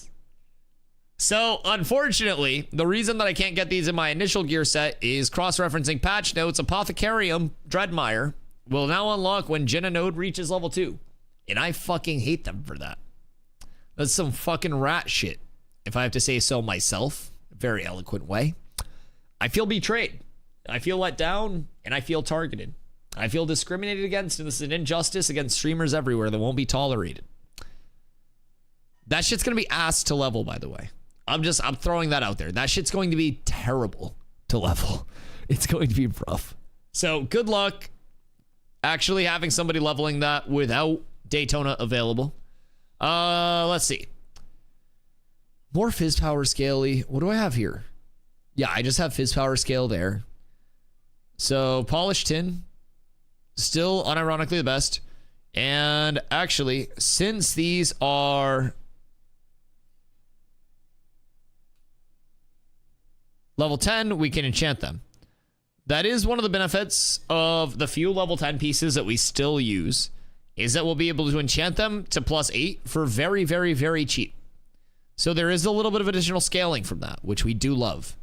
So through here, this is where we start to actually build a little bit more like a tank.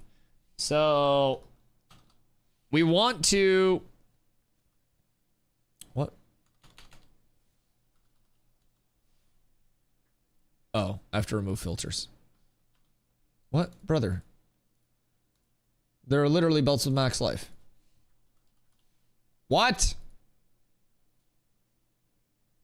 Are you tweaking? Am I tweaking? Where the fuck are my belts? Bear hide belt. Max health. Oh, it's health. I always call it max life instead of health. Lungs of the Abyss. This is interesting. Then, what are you up to? Lungs of the Abyss is intriguing because that's going to be the most health that we have. That's the Bubble Bobble, Alligator Leather, Banana Bolt, and Steel Armor Plating again. So that's another coal. Ragebringer Stone is 2 coal. Unironically, Bearmasters may be the play. Ruvidium Belt is 2 Ruvidium Armor Plating. Bear Hide Belt's not bad. Lungs of the Abyss might be the play. Let's see. Oh, shit. Not +8. Fuck you. I can't afford that. Not yet, anyways. I'm being a good employee. Are you working hard? Setting up all of the infrastructure. I'm proud of you. Your commitment to Dusty Corp will forever be cherished. Let's see.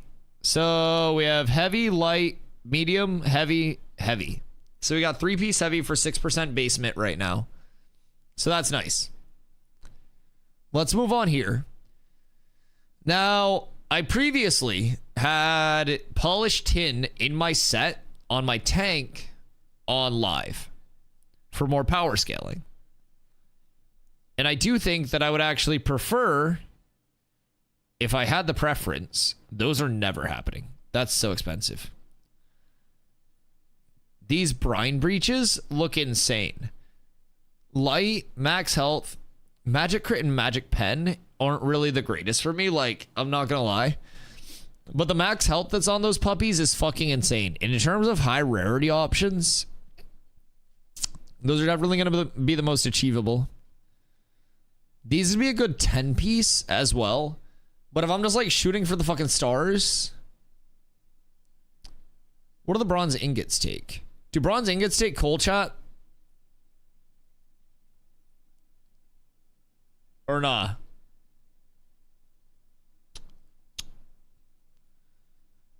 Brine breaches are probably the play. I'm not even gonna lie. I lose out on everything except raw max HP, but... Do I just go hard on Fizz Power to get into that 14k range for mid-game for a fighter? I would probably... I don't think you have to go too hard. I'm going to keep it a buck.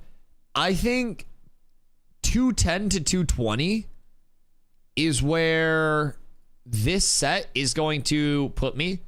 And that's with all greens, very budget, like one hand and shield, max HP pieces.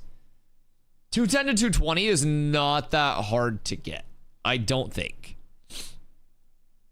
Because you have to remember, both of your weapons add in, right? So it shouldn't be that crazy. Factor in with level 10 pieces, you can enchant them to +8 relatively cheap. So I would say try to get, yeah, probably right around that 14k.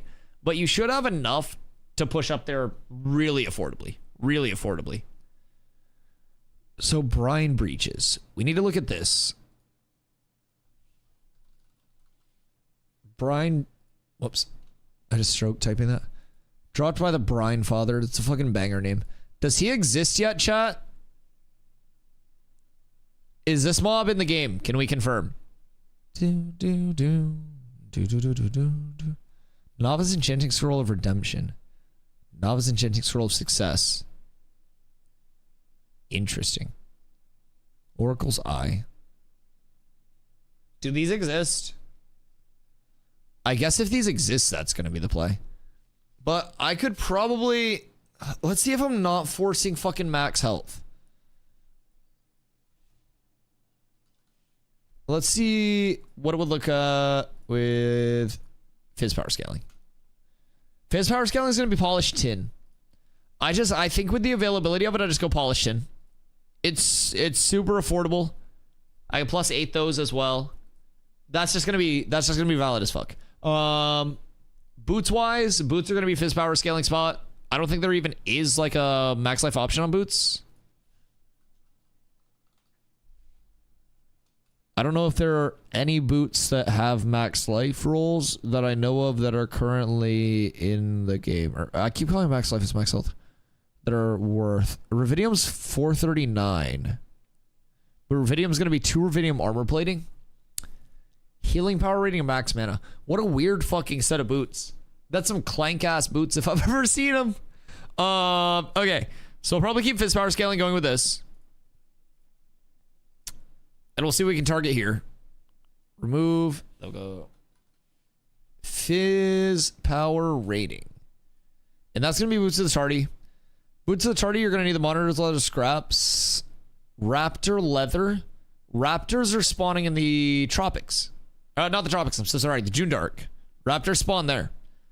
So if we can get out there early, that'll actually be achievable. We're not going to +8 the level 20 gear because I cannot afford that. I mean, I guess like long-term best in slot I'd have +8'd, but I don't really think that's a play. So earrings wise, we got options. Lego wise, being completely honest, Luminon earrings, you are going to get 3-to-1 fizz power rating for the strength from the waterfall attributes. But is evasion only broken on rogue, or can any class stack it? Evasion stacking is strong on like armor regardless. The reason why evasion stacking on rogue is so nuts is because it has it's additive in its abilities right now. And so some of its abilities are just giving nuts amounts of additive. So like evasion as a whole, you can get to like 40% evasion. And then after you iframe, you have more evasion as well. So like evasion stacking's valid. It's just as a rogue, you can additive stack, additive stack, additive stack. And so the difference between additive and multiplicative is if I have 10% base and I have 50% additive, I go up to 60%, right? If I have 10% base and I have 50% multiplicative, I go up to 15%. So there's a large difference in those two. For example, grit stacking or mitigation stacking on tank through grit, it says gives 10% mitigation, but it's not additive 10%, it's multiplicative 10%. So we get, it may be additive with diminishing returns, but it's some form of multiplicative by the look of it, unless it's just a hard DR. But either way, we don't get the full 10% base value with no DR cap. So what I could see for a couple of potential solutions with Rogue is either DR bans on evasion stacking, the same way that there may be on mitigation stacking. It seems like they might have just put those on mit stacking. It's either that or a high multiplicative. Either way. I could almost see a DR band coming out for evasion to kind of like limit the high ends of it. I think that'd be the most valid thing. And just kind of like through diminishing returns, cap people at like, I don't fucking know, whatever they deem properly. But any class can get like good base mitigation. Bill does a lot of my gear dropping off Ash and Flame for like the 15-ish range.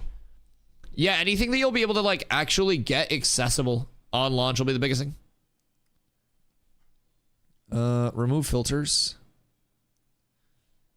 Max health. All right. What do we have here? 447 and con and armor and magic resist. These go crazy. What does a steel ingot take? Do steel ingots each take a coal as well? Are these going to be ungodly? Oh my god, they do. Oh, fuck. Oh god. Yeah, those are not the play. How far do you think cats will go? What do you mean?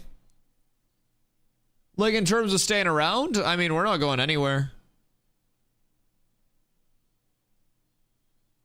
We do not plan to go anywhere else.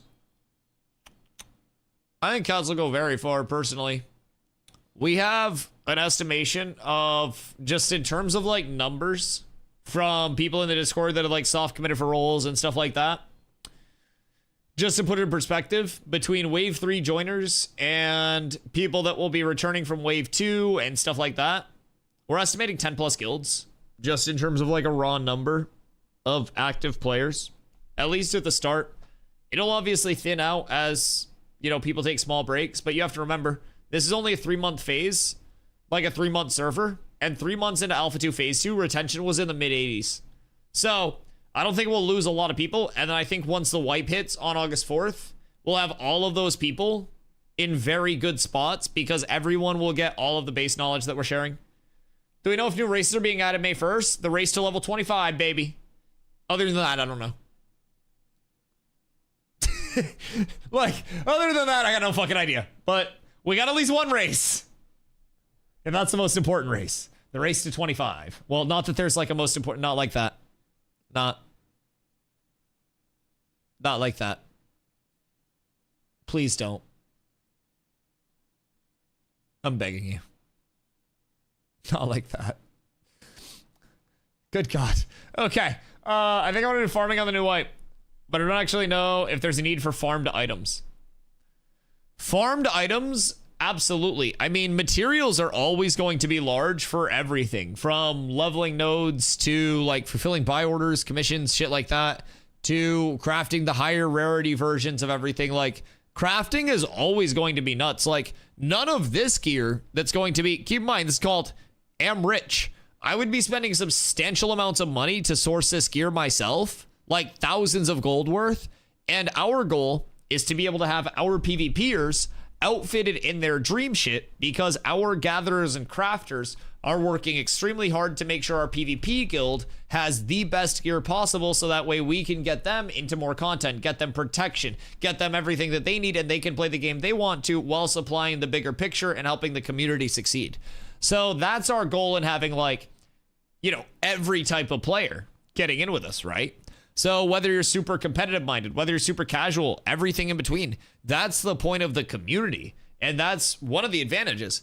We have the best recruiting platform in all of Ashes of Creation, especially going into the wipe, into the fresh starts. Like, you simply can't match how much reach we have from a recruitment standpoint, unless you're like fucking pirate software, and then you just annihilate us. But other than that, because of how active we are in the directory, we have so many players that just have kind of like trickled in through the course of phase 2 and have been waiting for like May 1st and beyond that. So I really think we're going to have so much on surplus just kicking around waiting for us. I'm so pumped. I'm so pumped, man. Genuinely. All right.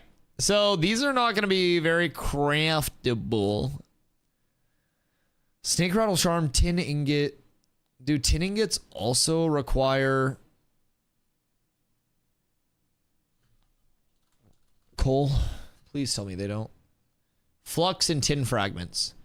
Oh, fuck. Those might actually be craftable early. We would just have to get the named from it. Those are fire. Hold the phone. I would lose out on a little bit of like fizz power scaling, but I don't really need the fizz power scaling. I'm gonna keep it a buck. What are these bad boys? Cut emeralds. Chat, how rare are emeralds? We got a couple good options here. What are emeralds looking like?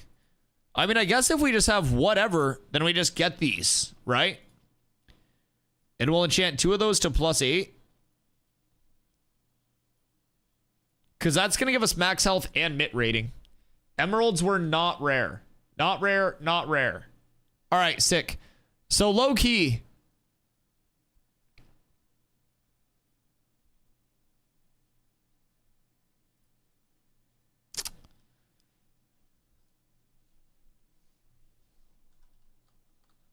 Crafting available. We're going to work on a couple of these then. Equipment, earrings, emerald earring. Not rare. So we'll be able to do this very easily. ×2. So this is basically going to be like our crafting is in. Hoofsay! Thank you for the gifty. I appreciate you. I appreciate you. So, oh, I didn't +8 this one. Can't be looking like a poor. +8, select, add. Oh, wait, what? No, show +8. Dumb bitch. I can't be looking like a peasant in front of all my friends. Help me. +8. Select. Yeah. All right, there we go. So, I still think here, Zarin is probably going to be a very high value play. Just because, like, the raw mit, the evasion rating, like, that shit goes. That shit goes crazy. We're not going to +8 that, and it's not going to be Lego. Let's plan on one of those, though. Hi, Emu. And then from here, we go max health. And low-key, this is where I think obsidian rings might come in. Because obsidian rings are very craftable at Lego. Very early. And then you +8 them. And if, hear me out, if we can get people in the desert hitting stuff early to get a lot of these obsidian rings made, the biggest thing is it's max health, right? And power rating. You'll notice a lot of rings are fizz power or magic power. If we have people that are supplying the stuff to pump out a shitload of these rings, they are easily craftable in legendary because it's obsidian and sandstone, which are incredibly available. It's max health and power. So every single class can use them. If we have 100 of these rings the first week ready to go, then 50 people have their rings. Easiest way to look at it. And it's another super cheap +8. So this is where value plays come in. Just between all of this, you're getting 395, 395. So that's 790, 340, 340. So another 680. So this is going to be what, 1,440 or some bullshit like that? 1,430, I don't even know, 1,370, somewhere in there. Don't dusty math me. Numbers, 1,300 plus, almost 1,400. Maybe even over 1,400, maybe even 1,500 HP. Then you got 12 health from here to throw in an even larger number as a total output. You've got a ton of numbers, you've got a ton of health, and we haven't even looked at the left side yet. So that's going to be huge. It's too late for me to do math. This is actually bothering me now. Oh no. Don't dusty math me, chat. 790. You had 680 to that. And then you're up tremendous. Okay, yeah.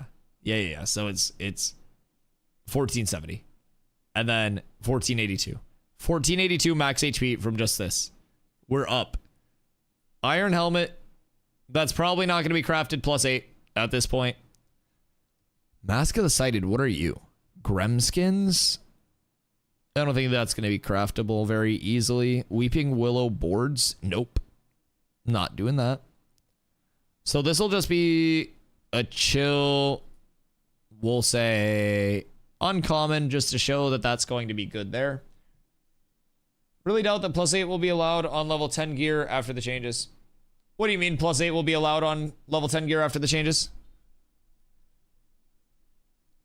Like the full enchanting rework?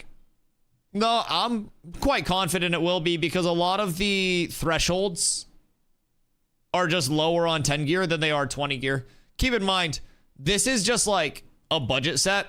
A lot of this will get replaced by other things. The only reason that we're using emerald earrings, even in this set, is because it's got the max health, the mit rating, the con, and this takes 6 coal. This doesn't have mats available. And then this also takes 6 coal. No, these are tin ingots. So like snake rattle is farmable as well, but that's max health, armor, magic, resist, con. These are max health, mit rating, con, crit mit rating. So I kind of think the emerald earrings would be bigger value there. So you have like, you have a lot lower scaling on most 10 pieces than you would 20 pieces. I mean, I wouldn't be shocked if they changed it up, but yeah, I don't necessarily think that they would limit things. Now, what I could see is potentially, I think the neighbors just threw their kid off the floor. What I could see is maybe like apprentice scrolls becoming less available from like vendors and shit. I think that could maybe be the biggest change. But either way, a lot of these items that we're putting into this set are going to be value even if they're not +8'd. This is basically just a guide to let people know like which pieces they'll want to enchant, which pieces they won't. Just more information present in it. Now, spindle hemp is interesting. This will be like level 20 crafting, so I don't necessarily think that would be a huge play. But there are a couple pieces that are fizz hour that we could definitely check out. Iron pauldron's probably not super achievable. This is wolf hides, and I would need silk cocoons for that. Ashen haunch shoulders might be the play, but I'm farming up iron before then anyways. So I think just uncommon irons are the play there for that step. Winnie cloak is biz. Over here, this is going to stay fizz power scaling. I definitely think it's too much fizz power to leave on the board. Dustpaw could be an intriguing pickup, but I think Black Feather is just more farmable. So I'm going to go Black Feather uncommon. And a lot of this will be similar, but it'll also include some more like pocket dungeon stuff comparatively. I don't think we'll need to go anything there. More pocket dungeons, more contested farming.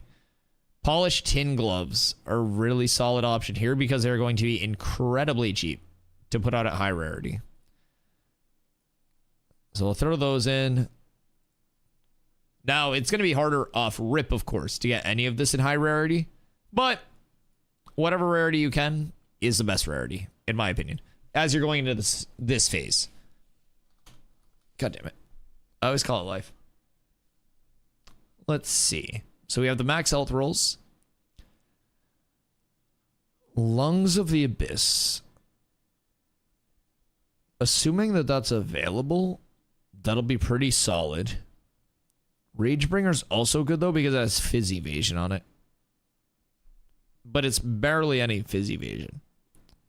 The rolls are the same. This is in the Trops. What else do I have? Heavy, heavy. Light, heavy, heavy. I have enough heavy.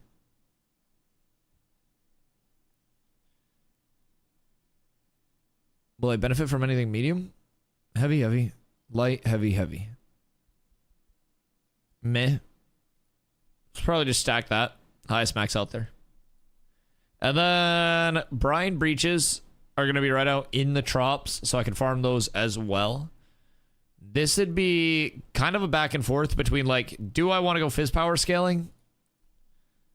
Or do I want to go max health scaling in this slot? And if I'm going max health scaling in my earrings, then I would probably want to go max health here. And also, I would want to go fizz power here.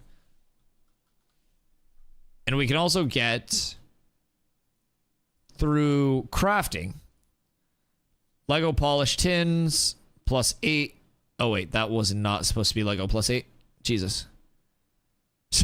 that was almost a little tanky. Griffin belt, stud leather belt. Those are not the craziest. This is supposed to be Lungs of the Abyss. Uncommon +0. Okay.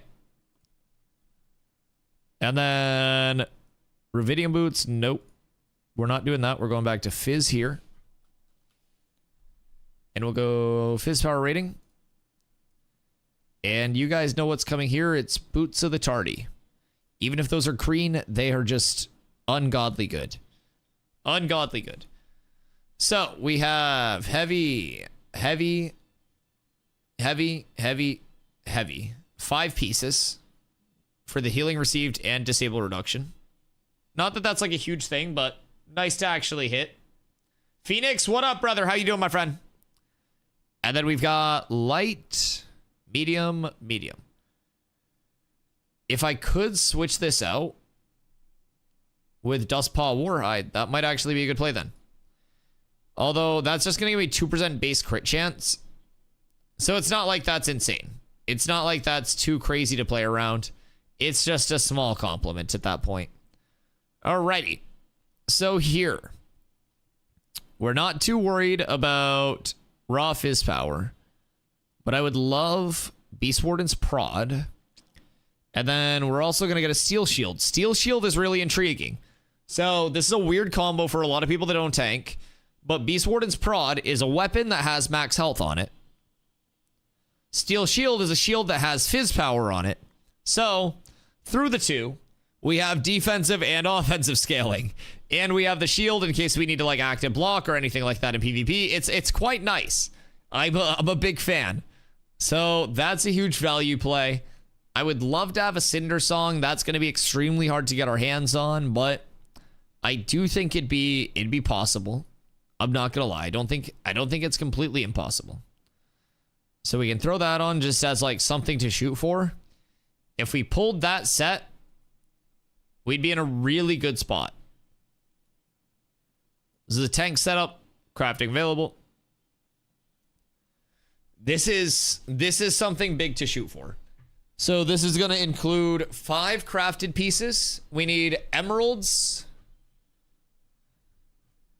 And then we need onyx. Or sorry, obsidian. Wrong O word. Emeralds and obsidian as the big things there. And then tin and tin. So I guess 6 pieces that are crafted. I can't count. Crackle, what up? So this is massive. This will be a really good set. And then going back into here. Those are still just going to be the highest value max HPs. Are there other slots that would be like more worthwhile for the HP stack? I wonder. Because I don't want to like fuck myself. I really don't. But I don't necessarily think I'll fuck myself.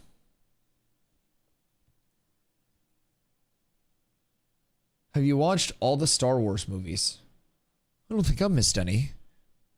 Unless one's come out that's just flabbergasted at me and like snuck past me. What was up? Now, I'm not like a huge Star Wars like fan or anything. Like I'm not all into like everything behind the scenes with it. Like I can just like spit lore and shit, but I have watched Star Wars, yes. Glittering steel ingots. That's never going to be crafted. That's not going to happen. So we're going to go with a Zarin here. Zarin's just huge value for tanks. I think it's 10% mid. No, we're not going to get that again. I fucking guess. What is a crafting recipe for it? 6 steel ingots. Oh, my heart.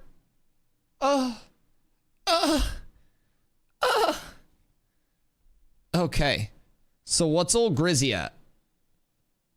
Bear bones. Do you get those from hunting bears or from killing bears?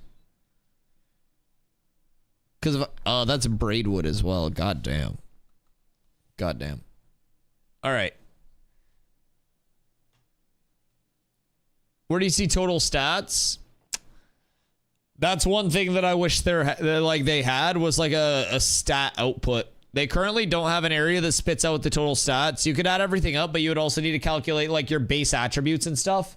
The planner's more so just for like gear tracking currently. And thankfully, since I've played tank and tested like similar gear sets on the live servers, I have an idea of where I'll end up power-wise through all of this stacking. So I'm trying to keep that all in mind as well. So we're definitely going a Zarin, not enchanted. I'm gonna keep it a buck. I'm gonna hope we get a fucking rare drop.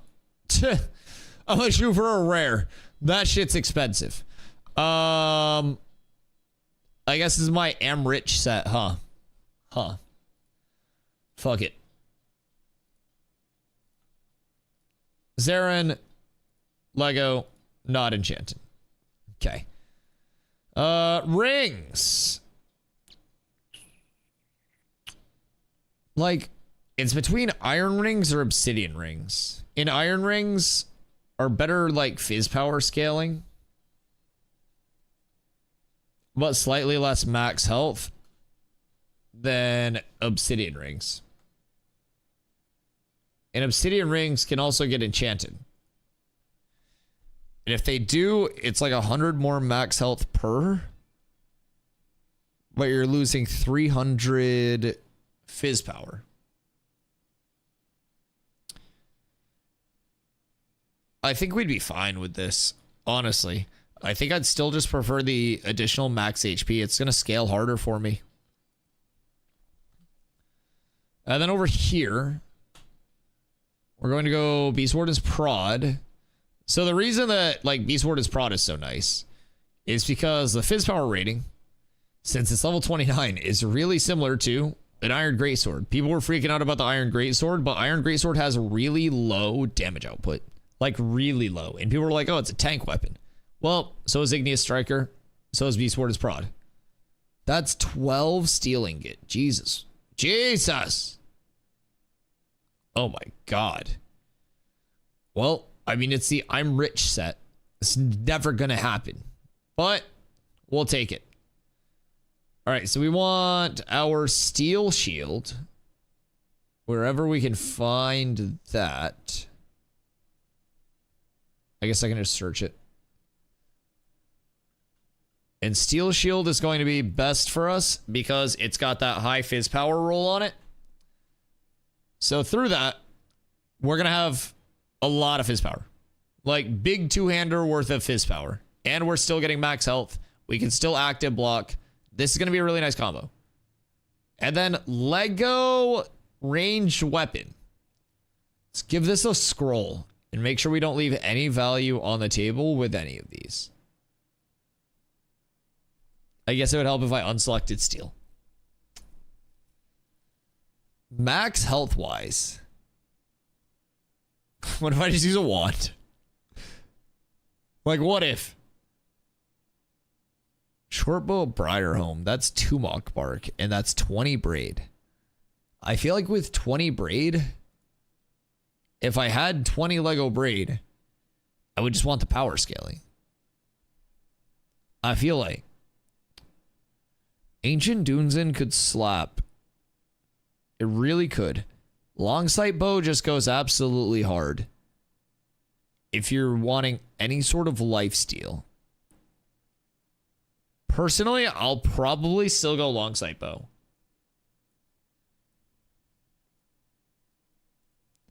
This is what I'm thinking. I wish that I could see total stats, though. I do wish. That's because the YouTuber said he hadn't, and I was low-key flabbergasted. Low-key flabbergasted is insane. Yeah, I mean, like, I've watched them. I know people that are, like, absolute, you know, fanatics, and, like, I can't say that I'm on that level of commitment to it, but it's definitely something where I'm like, oh, yeah, like, I'm familiar enough. I can talk a little bit. But yeah, by no means an expert. Okay. So we have step 2 and step 3 now. That's large. I hope if I go to log in, I don't have to like completely redo these.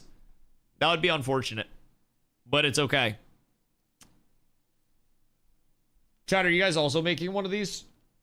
Or have you made one of these already?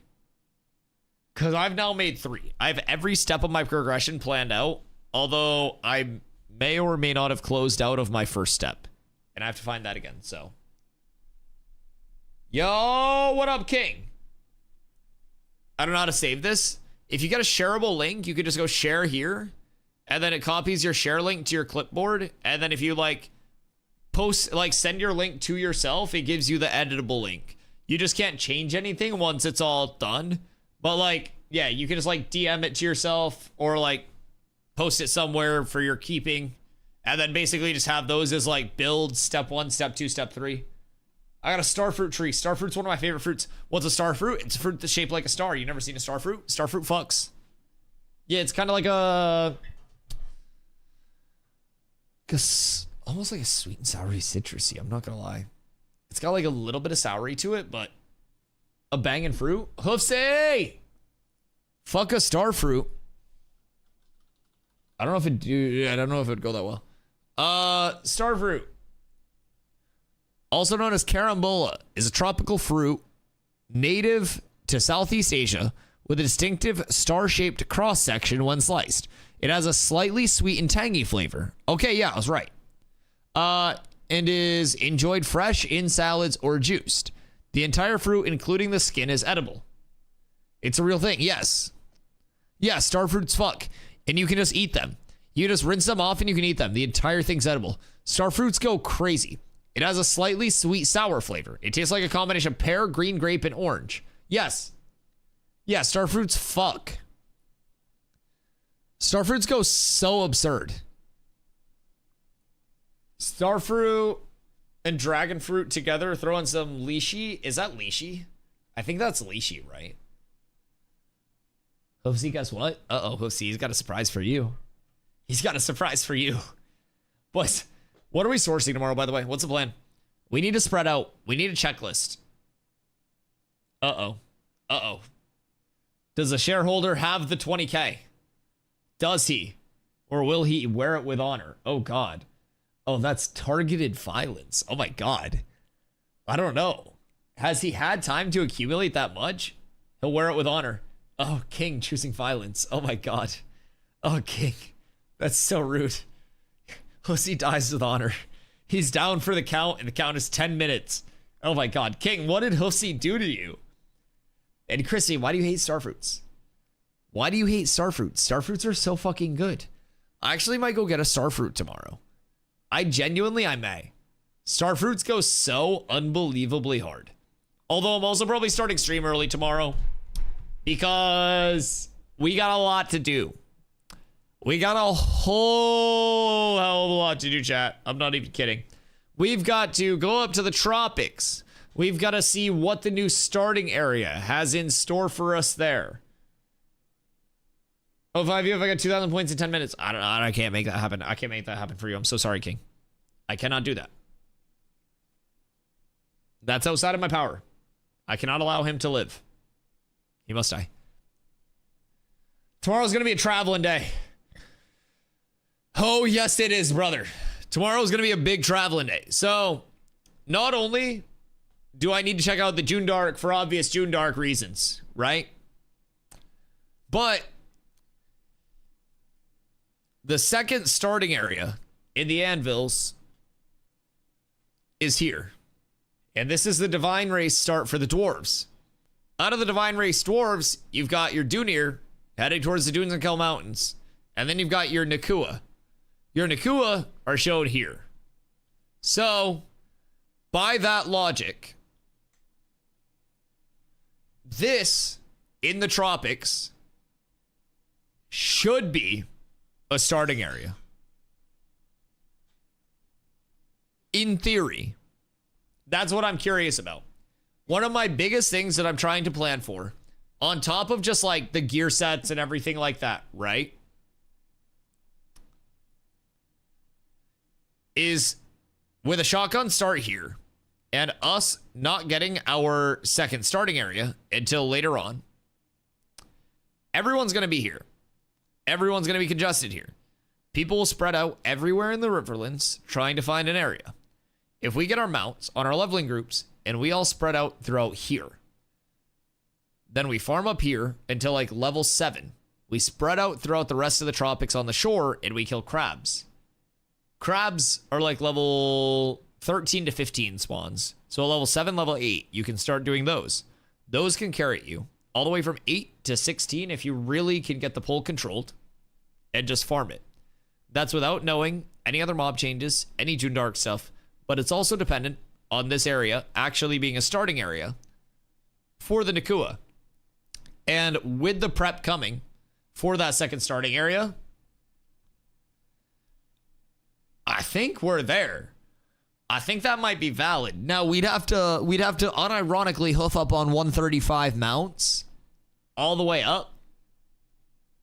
But I don't think it'd be crazy. Logic in an MMO. I know, coming from New World for 7,000 plus hours before I played Ashes, like it was something that took a little bit for me to adapt to again. But I can't put it past Intrepid. Ashes is a game made by gamers. Did you hear if people found lower level mobs in the JUNDARK? Higher level pocket dungeons from what I heard. Higher level pocket dungeons. Endgame pocket dungeons. So I don't know if anyone found lower level mobs. That's going to be part of what we're sourcing tomorrow too. It's all information. Now keep in mind, in the Alpha 1, there was plenty of low level mobs in the jungle, but of course that was mostly remade. Yeah, we'll check it out. I shall execute myself. Jesus Christ. The seppuku. He feels terrible. King. We'll see you soon.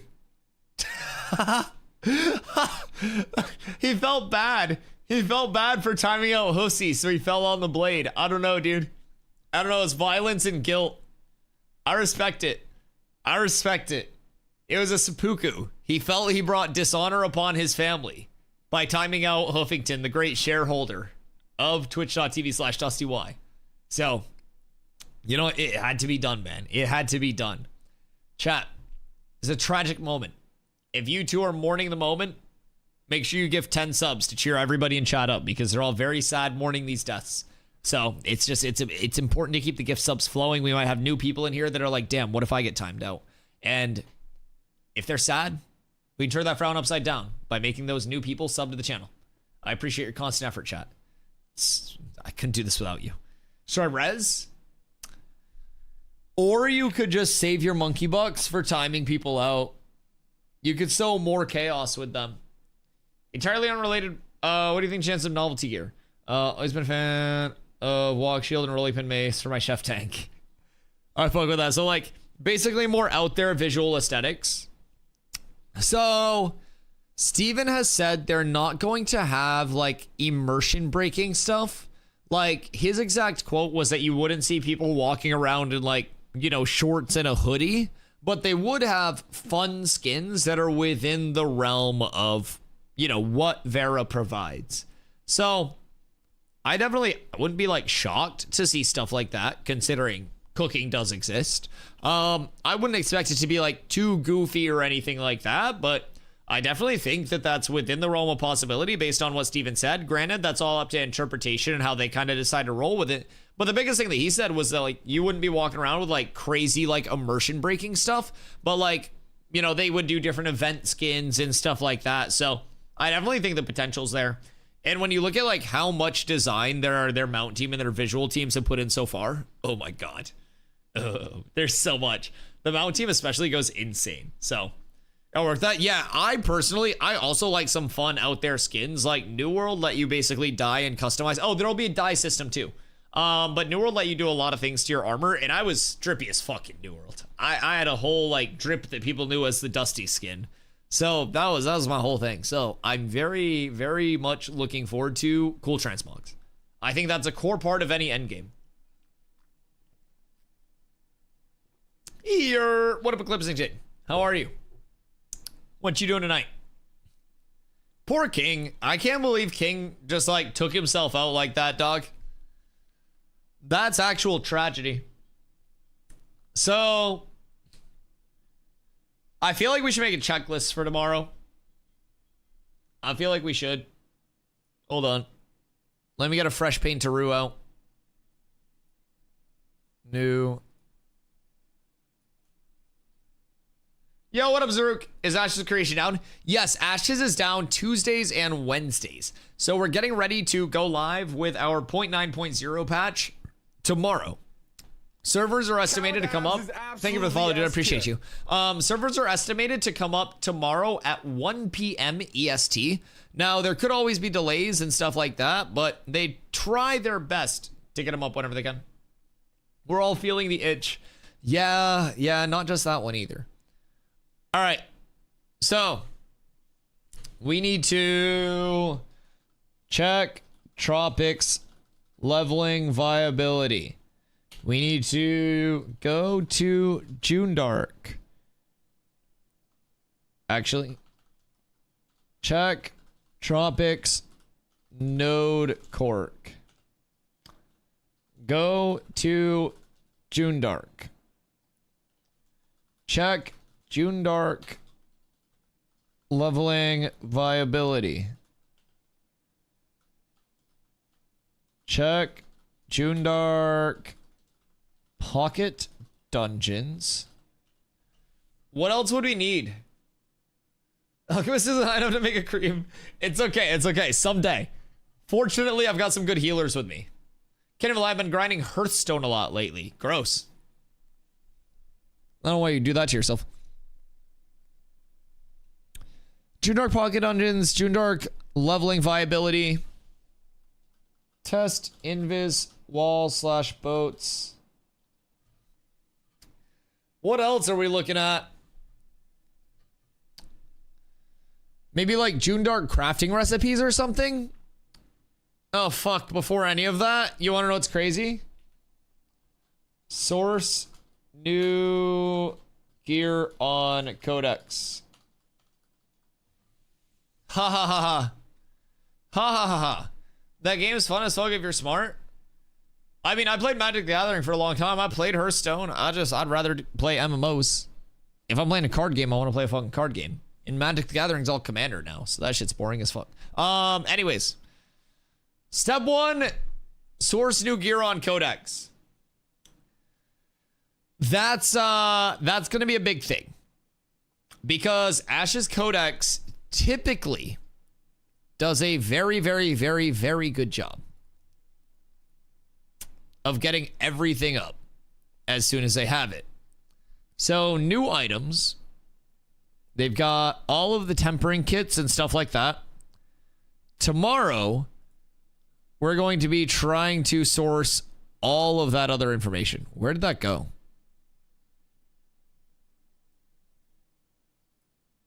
Okay. Those buttons don't work. Don't try to see what's popular. Nothing's popular. Check Tropics commissions. New commission rewards and such. Ooh. We'll do that while we're here. Check Tropics commissions. Commission boards won't be available though until level 1 node. So keep that in mind. Level 0 nodes, wildernesses, if you will, those do not get their storage, their merchant, or their vendors, or their commission board until level 1, stage 1. So that's gonna have a predicate there. It takes a little bit to level. I'm not even gonna lie. I don't think a Tropics node will be leveled the first day that it goes live. It took us a few days to level Jinna to level 1 with Snake Circle, with Daytona active. So I think Tropics is gonna be rough to level. I don't know. We'll see though. We'll see. Yeah, we'll keep an eye on that. Let's see.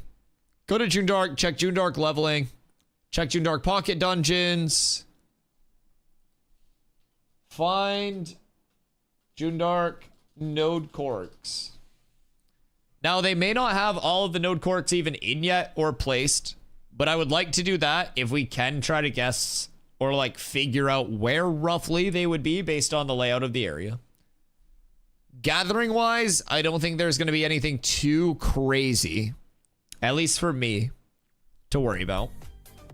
Oopsie! Back from the grave with 5 gifties. Thank you, brother. Thank you, thank you, thank you. I appreciate you. Much love. The JUNDARK names. That was in Flanker's video. Or are you talking about the nodes? The nodes or the gatherables? Hoofsy, thank you for the 5 gifties. I appreciate you so much, dude. Node names. Oh shit. Oh shit. Do you really now? Oh, that's good data. They're also on Codex?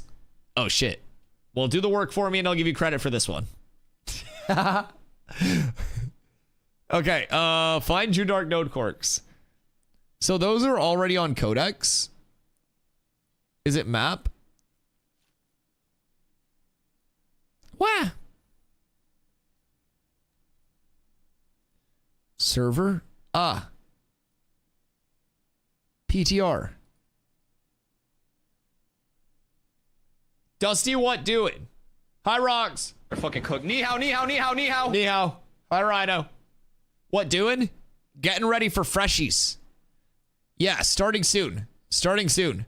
Shorefoot, Eastern Harbor, Dead Man's Armor, Siren Song Box, Bright Mound, Far Fathom Caves. Okay. So we're basically prepping things for not only tomorrow for exploration, but we've been prepping for fresh starts too.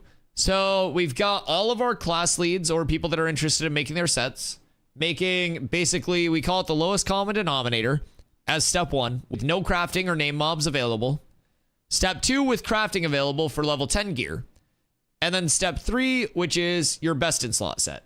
So we've been sourcing gear that's currently available, and we're also like playing around gear that hopefully will be available in the future. Now, we're not including any gear that's not available yet, but tomorrow we're going to be getting the JUNDARK. So everything's subject to change.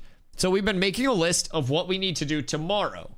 So what we're working on so far is sourcing all of the new gear drops on Ash's Codex and figuring out what we have for actual gear. We're checking the Tropics leveling viability. So with that, through what we figured out, the original secondary leveling zone, not secondary leveling, but secondary starting zone for the anvils is here. So with this, you have the dwarf starting area, and then you have the Dunir starting area, like the Dunir area as they go into Dunes and Kill. And then you have the Nakua starting area, which is right here. So we look at that in the tropics, and we translate that to the current map, same area. So what we're wondering is, will this area be more starter zoney? Because for fresh starts, if everybody's leveling in the Riverlands, only a certain number of people can go to Koralok, can go to Bandit Grind, can go to this, can go to that, can go here, can go there, right? So we are trying to plan around getting out of that original congestion, right? So that's what we're really going for.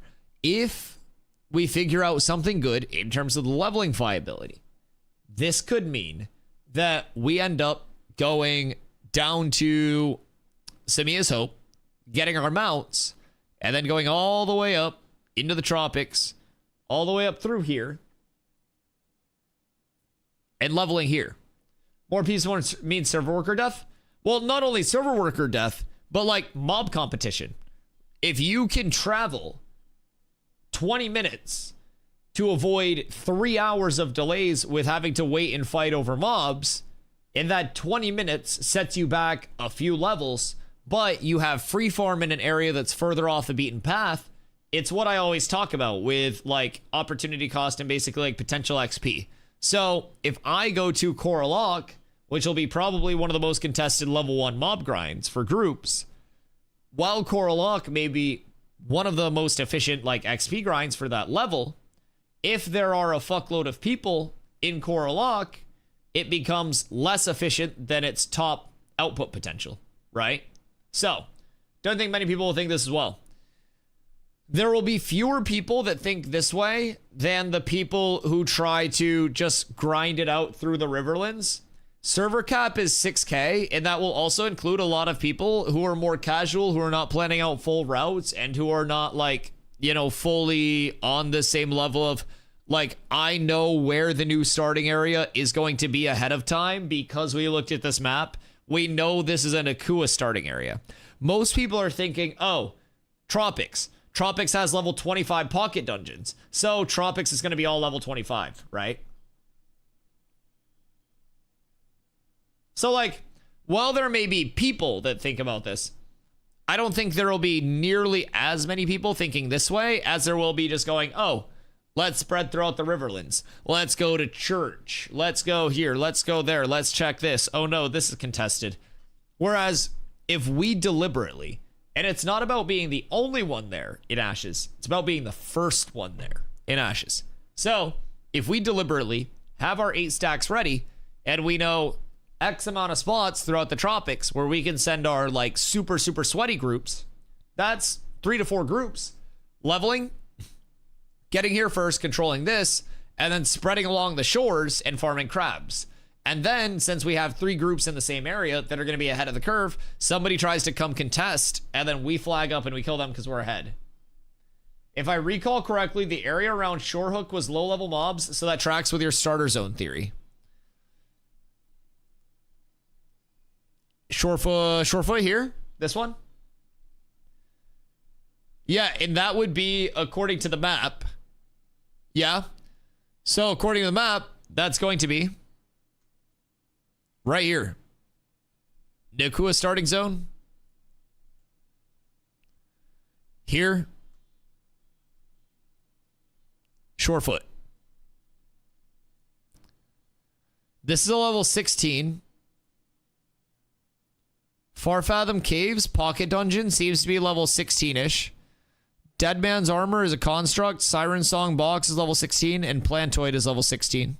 Oh, this is a Maelstrom's Crown drop. Oh, that's cool. Siren Song Box, Conservator's Gloves, Magic Power Gloves.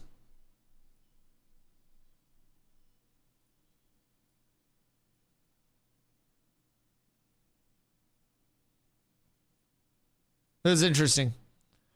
I mean, so that's level 16 though. So we wouldn't even be able to do this like right off rip. So, hey, yo, King. Thank you for the gift, you brother. I appreciate you. Much love. So yeah, Shorefoot, low key, I think this area might be a starting zone now.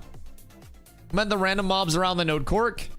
Yeah, that's what we need to check. So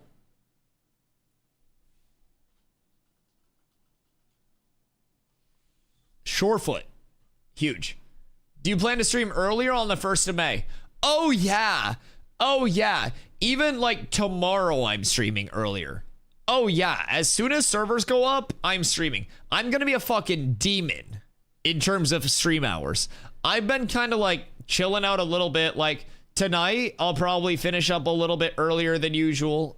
And I say that streaming like almost 8 hours. I'll probably finish up a little before like, you know, the 10-hour mark tonight and watch some Severance with Carla, hang out with her, spend some time with her.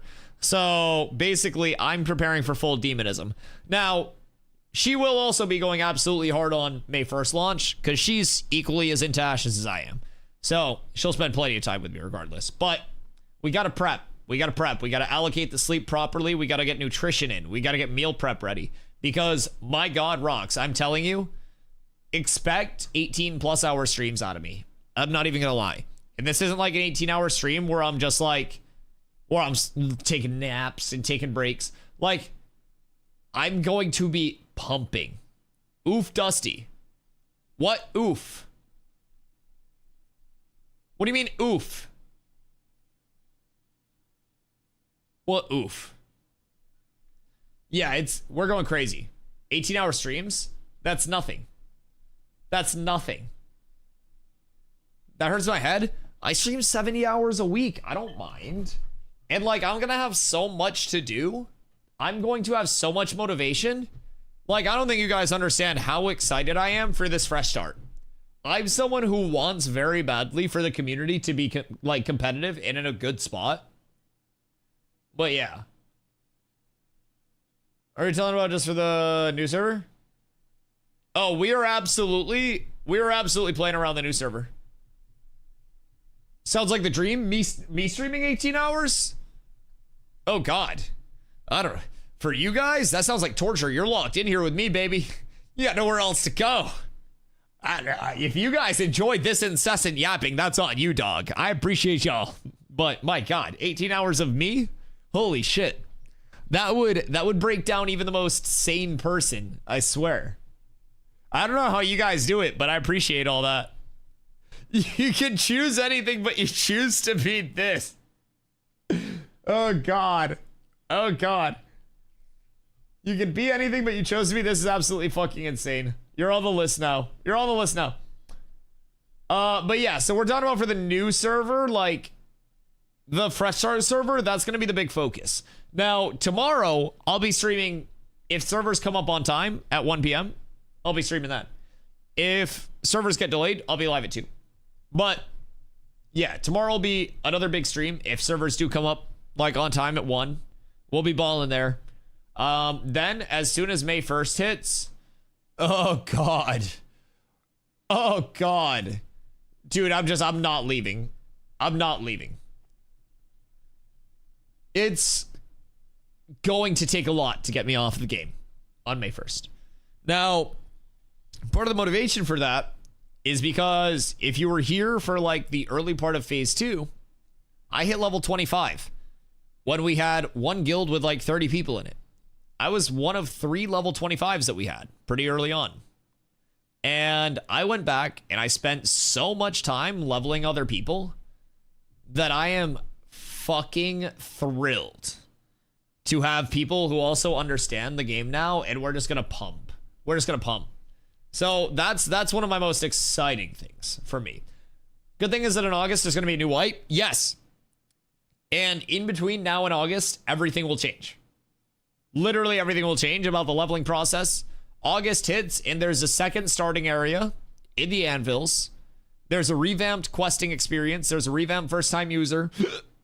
Hiccup. First time user experience. Chat, there's a revamped goddamn fucking everything in this bitch. I don't know how to say it much differently than that.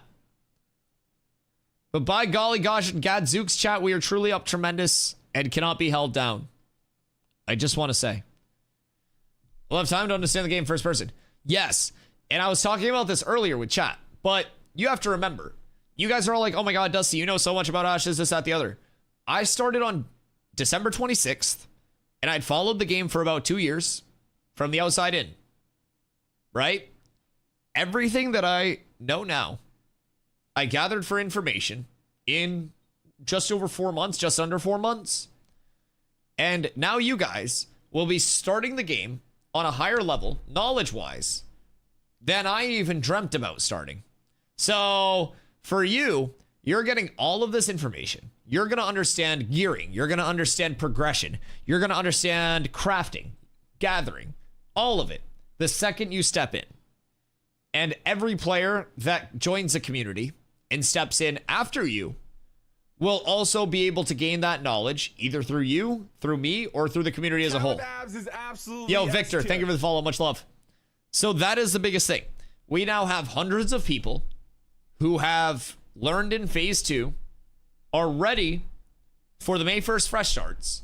We get all of our wave 3 joiners who are a mixture of people who have been lurking for months, getting ready for months for this start and to join the guild. And people who have, you know, less knowledge. All of those new joiners join the established community. We get hundreds of more people that learn the game, and it continues to spread. And as a result, it's not just like our in-game guilds that benefit, it's all of Ashes. And everybody in the community, whether you are competitive minded or casual minded, will have all of the content available. You want to be a crafter that feels like you're contributing to this huge community? You will be. You're worried about PvP? You contribute to the community through crafting and gathering, and you know that your PvPers are going to be the best geared PvPers on the server. And so if anybody fucks with you, you say, Dusty, we need a guild deck on this guild. They guild decked on our crafting guild. All right, we got it. We deck on them, and they're like, oh shit, we gotta go. We gotta log off. We fucked up. That's the goal. And we want to be all in-house. Sip. Thank you for the sip. Our goal is to be in-house with every aspect. And also teach people in-house with every aspect. If you want to focus crafting, but you don't know enough about it to have it be your main, you'll sign up as someone who wants to do more gathering to support a crafter. You'll be assigned to help a crafter and basically get a list of like, these are the things to target. This is how you're going to level. And you'll have a mentor, somebody that's familiar with the artisan system in the realm that you're looking to get set up in and contributed. So we'll figure out what type of gathering you're interested in. We'll match you up with a crafter, and they'll basically be like, oh, I need this, this, and this. Here's where you'll go look for it. And that'll be one of your focuses. So our crafters will have a list of everything that we need. They'll spread it. It'll get farmed up, and then we build that.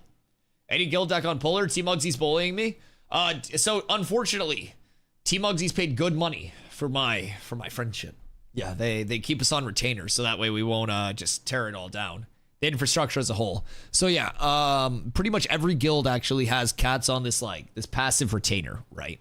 So while we are the enforcers, we also run those pockets. I pay IRL. RMT and confirmed. Shout out Yi Chong.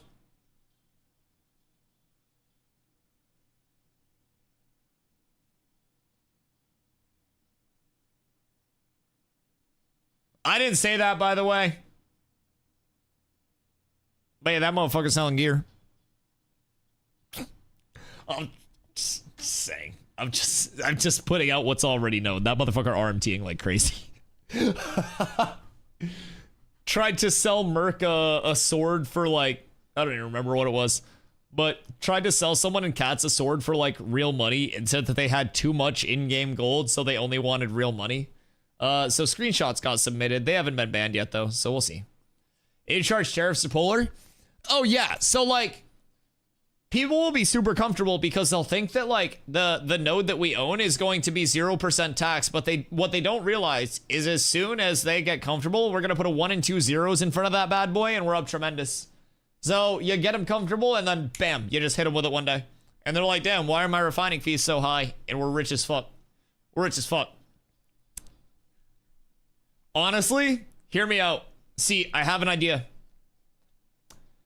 Cads, Penvius, Fed, and Nova all take different angles surrounding one guild castle of a guild that we all just hate collectively. We let them get a guild castle. We never take it from them, so they're stuck in it. We declare the sieges on them and force them to keep it, but we cut off all of their monetary funds by camping every single one of their like caravan tax shipments and just force them to live in a decrepit castle for the rest of their life. We lock them inside of it. I don't know why I can think of so much grief, but we could lock someone inside of a guild castle and force them to keep it, because anytime there's a siege, we would just sign up for the siege and then not siege it. You can deny them content and force them to live in a lonely castle. See, I approve this message. It's evil, isn't it? Every single siege, we sign up and we don't siege. Every single tax shipment, because if you own a guild castle, I don't know if I still have it pulled up. Summoner, Ashes Creation, Blight, Arenas, Node Stages. That's going to be node progression, node advancement. Okay, so basically, either way, guild castles, they'll basically have a zone of influence where each guild castle will cover 1/5 of the map. Weekly, taxes will come in to the guild castle, right? And they come into the guild castle via caravans from each of the nodes in that castle's zone of influence. If they make it to the castle, they get the money. Those caravans can be stopped and killed, and the money can be taken. The taxes can be taken back by the people. Yep. Is your guild still accepting invites? Absolutely. It's discord.gg/catswithabs. That is the best place to go for it. And if you haven't made your account yet, make it using that link, and you're extra cool. What do you expect for the summoner? Nobody really fucking knows. There are so many different routes that they could go with it, but I'm hoping that it's going to be pretty high actions per minute. It'll be really adaptable to different situations and stuff, but yeah, my biggest hope is something high APM, something very fun to play, something like, not necessarily zoomy, but like you're always adapting to different scenarios, you're always rotating different shit in, you're always doing a little bit of this, a little bit of that, right? Do some psychological warfare and send a caravan to a starving castle like a Ray of Hope. When they open it, it's only 1 grain of rice.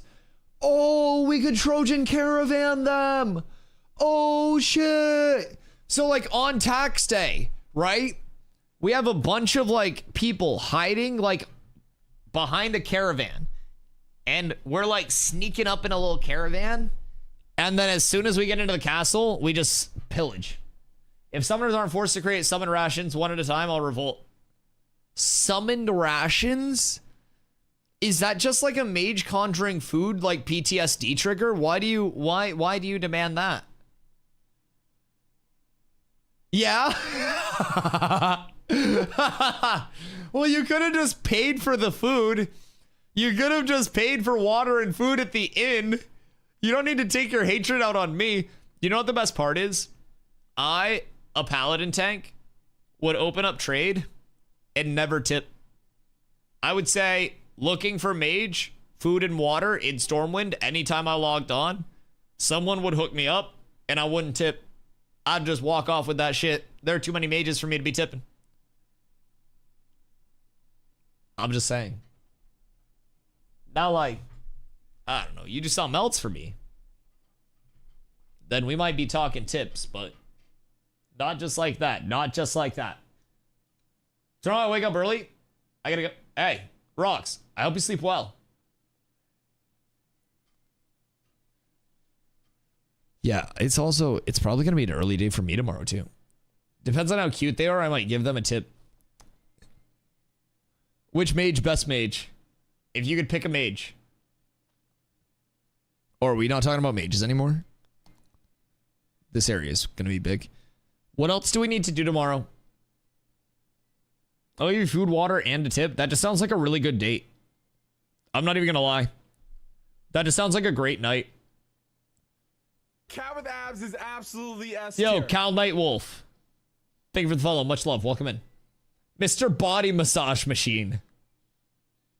First of all, hit me up. Anyways, our professions in this game, SWG like. So I can take you, me not you. I take you through a quick graphic that may help. So depending on what you're looking for, there are lifestyle skills through gathering, refining, and crafting. So in total, there are 22 different professions. All of them start at novice, which is level 0. 5 of them can become apprentice at level 10. 4 can become journeyman at level 20. 3 can become master at level 30. Oh, this is lyrical. Fuck off. 3 can become grandmaster, or sorry, master at level 30. 2 can become grandmaster at level 40, which leaves you with 2 GM, 1 master, 1 journeyman, 1 apprentice, and then 17 novice. So you have to kind of like specialize in your crafting or your gathering or your refining that you want to contribute, right? So I, for example, once I'm done leveling, as my focus will be leveling and getting ahead of the curve of progression, as someone PvP minded, I'll be in a leveling group that's just pumping out.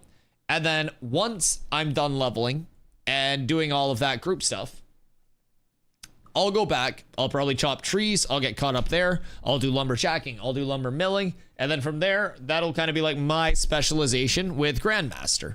And then from there, I'll probably have some more complementary things at Master, but I won't worry about crafting myself because we have people in the community that'll be crafting. So it'll break down to what you're looking to specialize in, but you want to very heavily lean on communities and multiplayer because everything in Ashes is meant to be multiplayer. I am best mage. You better be good mage. You want to know the dichotomy of man?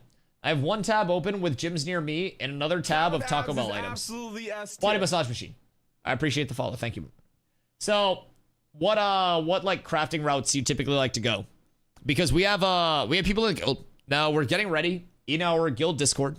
If you're interested in joining on May 1st, or you're going to be hopping in, we do have the guild Discord, discord.gg/catswithabs, or the community one, discord.gg/DustyWhy. You can join either one of those. You can get ready to prep. Servers come back up tomorrow at 1 p.m. EST, but we're getting signups ready for both leveling groups for people who just want a 1 to 25 max level as fast as possible, and then our crafting and gathering signups for people who want to go those lifestyle skill routes. So in Ashes, it's meant around a ton of people contributing to one goal. So our levelers will be focused on getting ahead of the curve, being that powerful force, being able to secure the important things, right?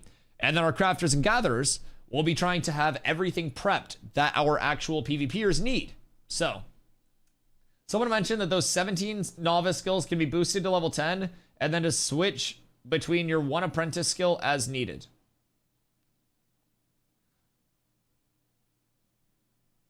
Oh, like demote something and then re-promote it? Interesting. 3rd wave purchase still works for May 1st, even though it was extended. Yes, Sirski. You are correct there. So what you have for server structure is going to be May 1st, we have a fresh start server, and Vyra and Lineth, the old servers, are merging into one. So we, as a community, and pretty much every other community in the game, will be on the fresh server. So that's where the Wave 3 key holders can come in. You can play on either the fresh or the older Lineth Vyra crossover server. So you'll be in on May 1st. You'll be in the entire time. And then, according to here, on August 4th, that's when we'll go into the wipe.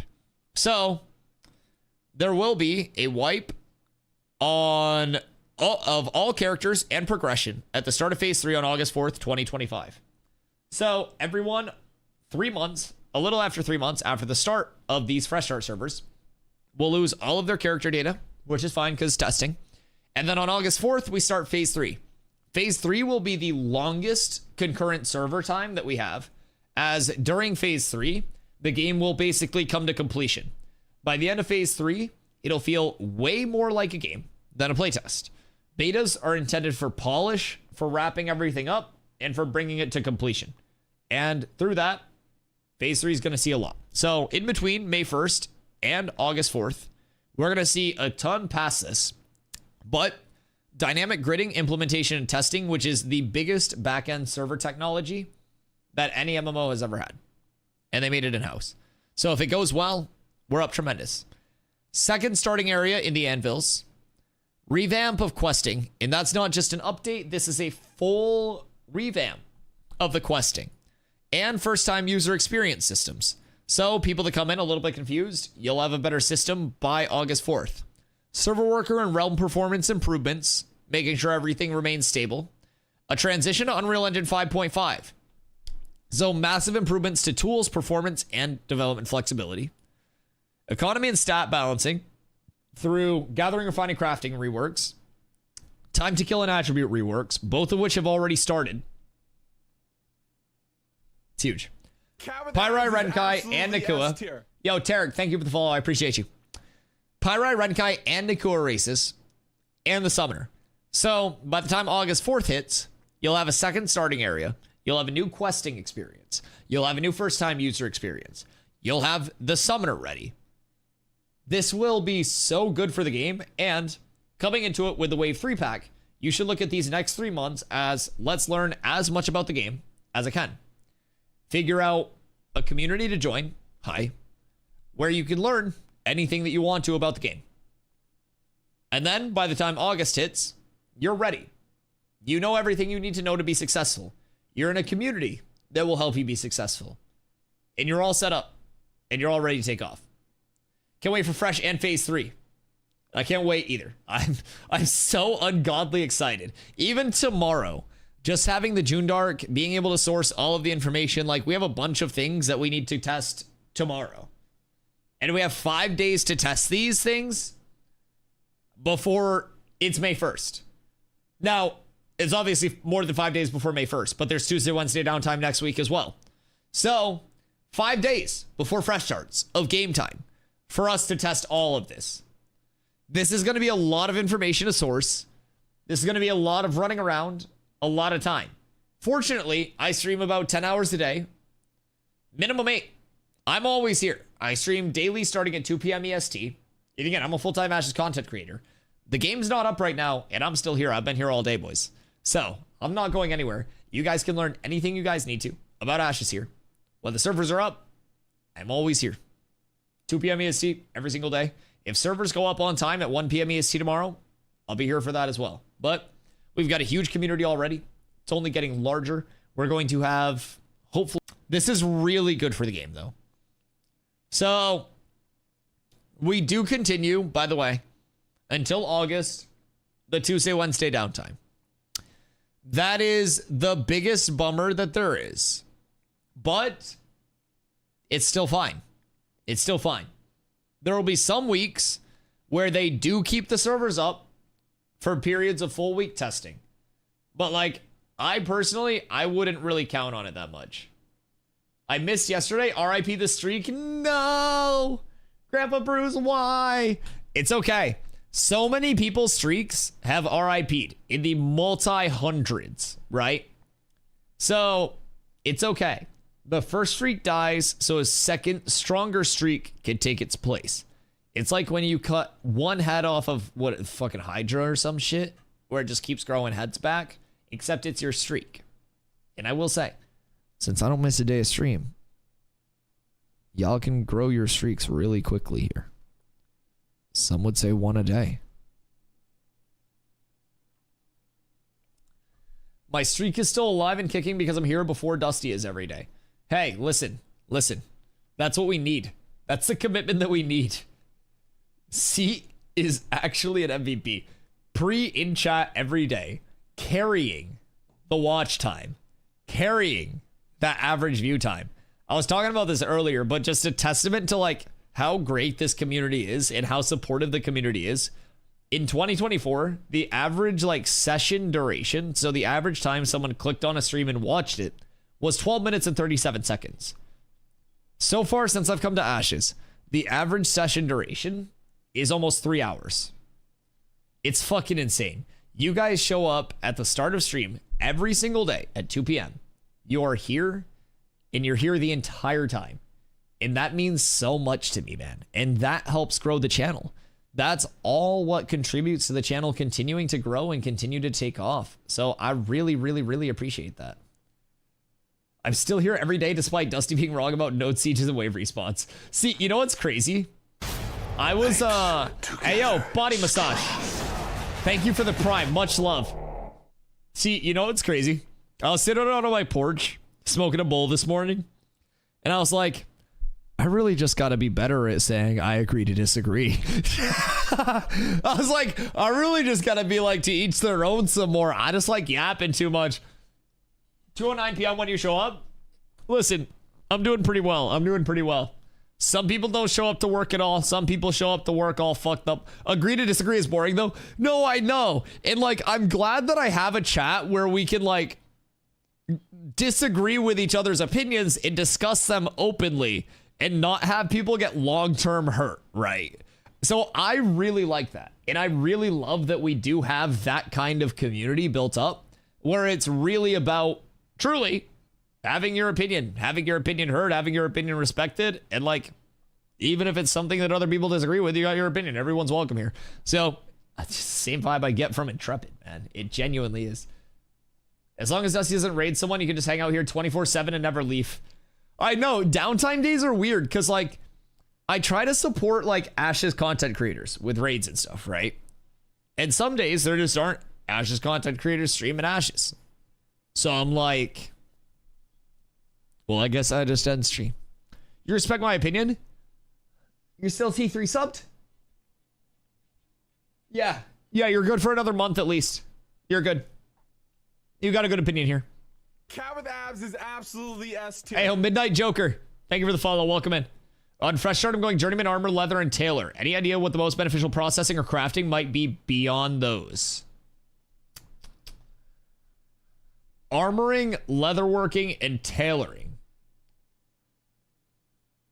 Maybe like hunting as a commonality between the three? Weaving? Weaving, another good one. Herbalism, yeah, herbalism, weaving.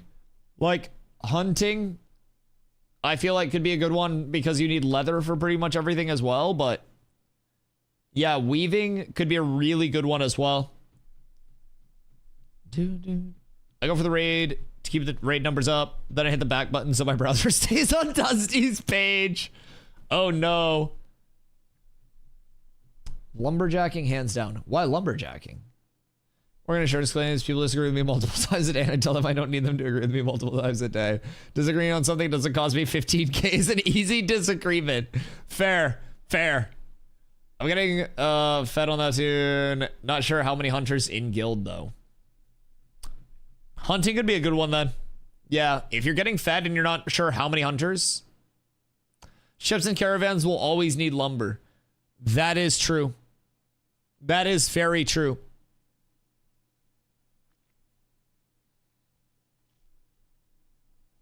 I'd also consider picking fewer crafting professions and focus on the skills to process and gather mats for that one.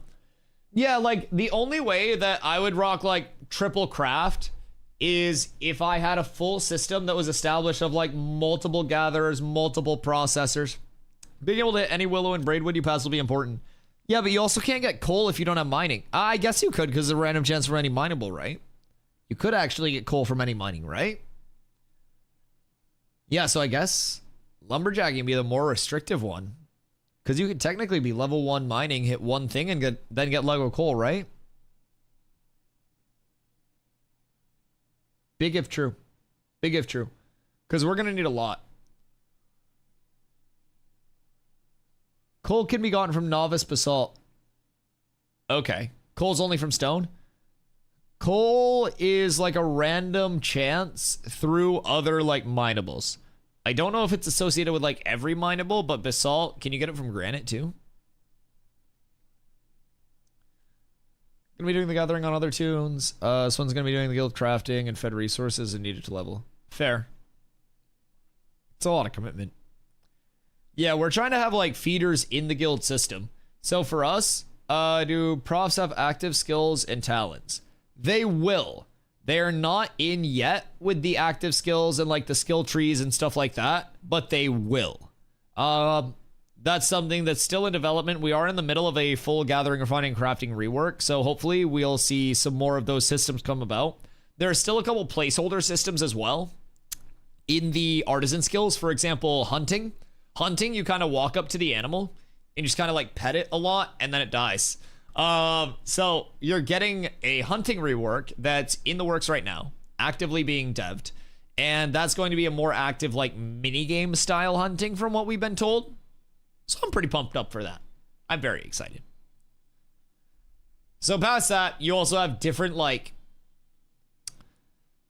artisan tools to go about your shenaniganism. So you can kind of like go the route of spearfishing, net fishing, all of those things. Now those aren't in the game yet, but again, will be. But it's a very good time to be in Ashes because we have a lot of good things coming our way. We have so much development happening so insanely quickly, and it's all extremely laid out in front of us as well. So I'm extremely excited for that. I'm giddy. Boys, I think for me, I'm going to take off a little early tonight. Since it's downtime day number 2, I've been catching up on sleep and productivity so I can fucking degen test this week. So expect 5 very long streams the next couple of days. 10 plus, easy. No stopping. The rest of tonight, I'm going to get food. Going to hang out with Carlo. We're going to catch up on some Severance. So I say this is a short stream. Chat, just for reference, this was an 8-hour stream. I'm just putting that out there. So this is like one of the shortest streams that I do. I stream typically 10 plus hours a day of Ashes. Again, if you guys are new, I've streamed now 664 days in a row. So I literally don't miss a day. And I hope you guys don't either. If it's your first day here, this is an outlier stream. Yeah, this is legitimately like way shorter than average. It's so I can sleep early. So anytime the servers are coming up right at 1 p.m. potentially, I want to be ready to start stream at 1 p.m. So typically I start stream at 2 p.m. EST, but being able to start at 1 p.m. EST would be huge so I can get all the info. We'll miss you and see you bright and early tomorrow. I'll miss you guys. I always get sad when I get off stream early. I sit there and I kind of like sadly cook food, and I like am all just dreary the night, and I call Carla and I'm like, I shouldn't have ended stream early. And it makes her feel bad because she's like, you don't want to spend time with me? And I'm like, well, I do, but I also want to spend time with chat. So yeah, it's a beautiful dichotomy. It's a debate. Dusty's masturbator. I gotta keep you guys ready. Cooking stream, move Cam to the kitchen so we can see you make your hot pockets. Listen here, buddy. I'm unwrapping the Taco Bell. I haven't had Taco Bell in so many months. I haven't had Taco Bell in so long. Probably gonna release some rice and sausage and stuff. I had to sit here and chat until the normal stream would end. Oh, that's so sad. Just typing in chat still, just pretending the yap is there. I mean, it probably gets so quiet for you guys. Because genuinely, I give chat a challenge. If you can click through a point in my VOD at any point where I'm sitting in my chair, where I don't talk for 60 seconds or more, I will be incredibly impressed. Because that's just not a thing. I have worked so hard to constantly be able to keep conversation going and keep stream going. So I'm assuming as soon as stream ends, you guys are just like, oh shit, it's quiet as fuck now. But I'm sorry. The good news is we cherish our time together even more when it is here. Makes you guys appreciate all the good times. Boys, the worst part of the night's here. It's the part we all dread. It's the hardest part. Guys, I love y'all so much. Thank you guys genuinely for making streaming such a fun thing for me. You guys don't understand the number of large content creator friends that I have that I've talked to, and they're just like not happy with streaming because their communities aren't fun to stream to. They stream something they don't want to stream because they feel trapped there, because their viewership drops so much anywhere else. Like, so many streamers are actually unhappy with what they're doing if they're a small full-time streamer because they feel trapped, they have stress, they have all of that. I genuinely appreciate you guys so unbelievably much for making this so fun, so positive, and so doable every day for me. So, you guys don't understand how much it means. Changing my life to keep me here full-time, making 70 hours a week of content for you guys, all of the opportunities that have come my way, all of the, just everything positive that I have is because of you guys. So I just want you guys to know, I greatly appreciate every single one of you. The ones that show up today, there's no reason to show up today and chill. Like, everything is down today. We sat here and yapped and theory crafted for like 18 hours the past 2 days. Like, you guys are insane, man. I genuinely appreciate you all so fucking much. You're trapped with us. Hey, it's mutual. It's mutual. You're locked in here with me. Think my PC showing up on the 30th? Phoenix? That's the best day. Your timing is perfect. Dev stream on the 30th, and you get to get locked in. Talked about my nipples, also PvP. Yes, nipple-based PvP. All right, boys. I'm gonna go get some food. I'm gonna watch a couple episodes of Severance. If you guys haven't checked out Severance and you're looking for something to watch, I'd highly recommend it. It's fucking insane. Basic concept is like the people in it have split like not personalities, but like personas between their innies, which are their work personality, and their outies, which are their outside personality. So really good watch. 2 seasons. Carl and I are cooking that up. I'm gonna get some food. We're gonna chill out. I'll be back tomorrow, 1 p.m. EST. If servers are up. If servers get delayed, 2 p.m. EST. Absolute latest. We'll be here. We'll be prepared. We'll be ready to go. Boys, I love y'all so much. Thank you for being here. Thank you for allowing me to do this full time for you guys every single day. I love y'all. I appreciate y'all. You get the alternate ending 2 nights in a row. Peace.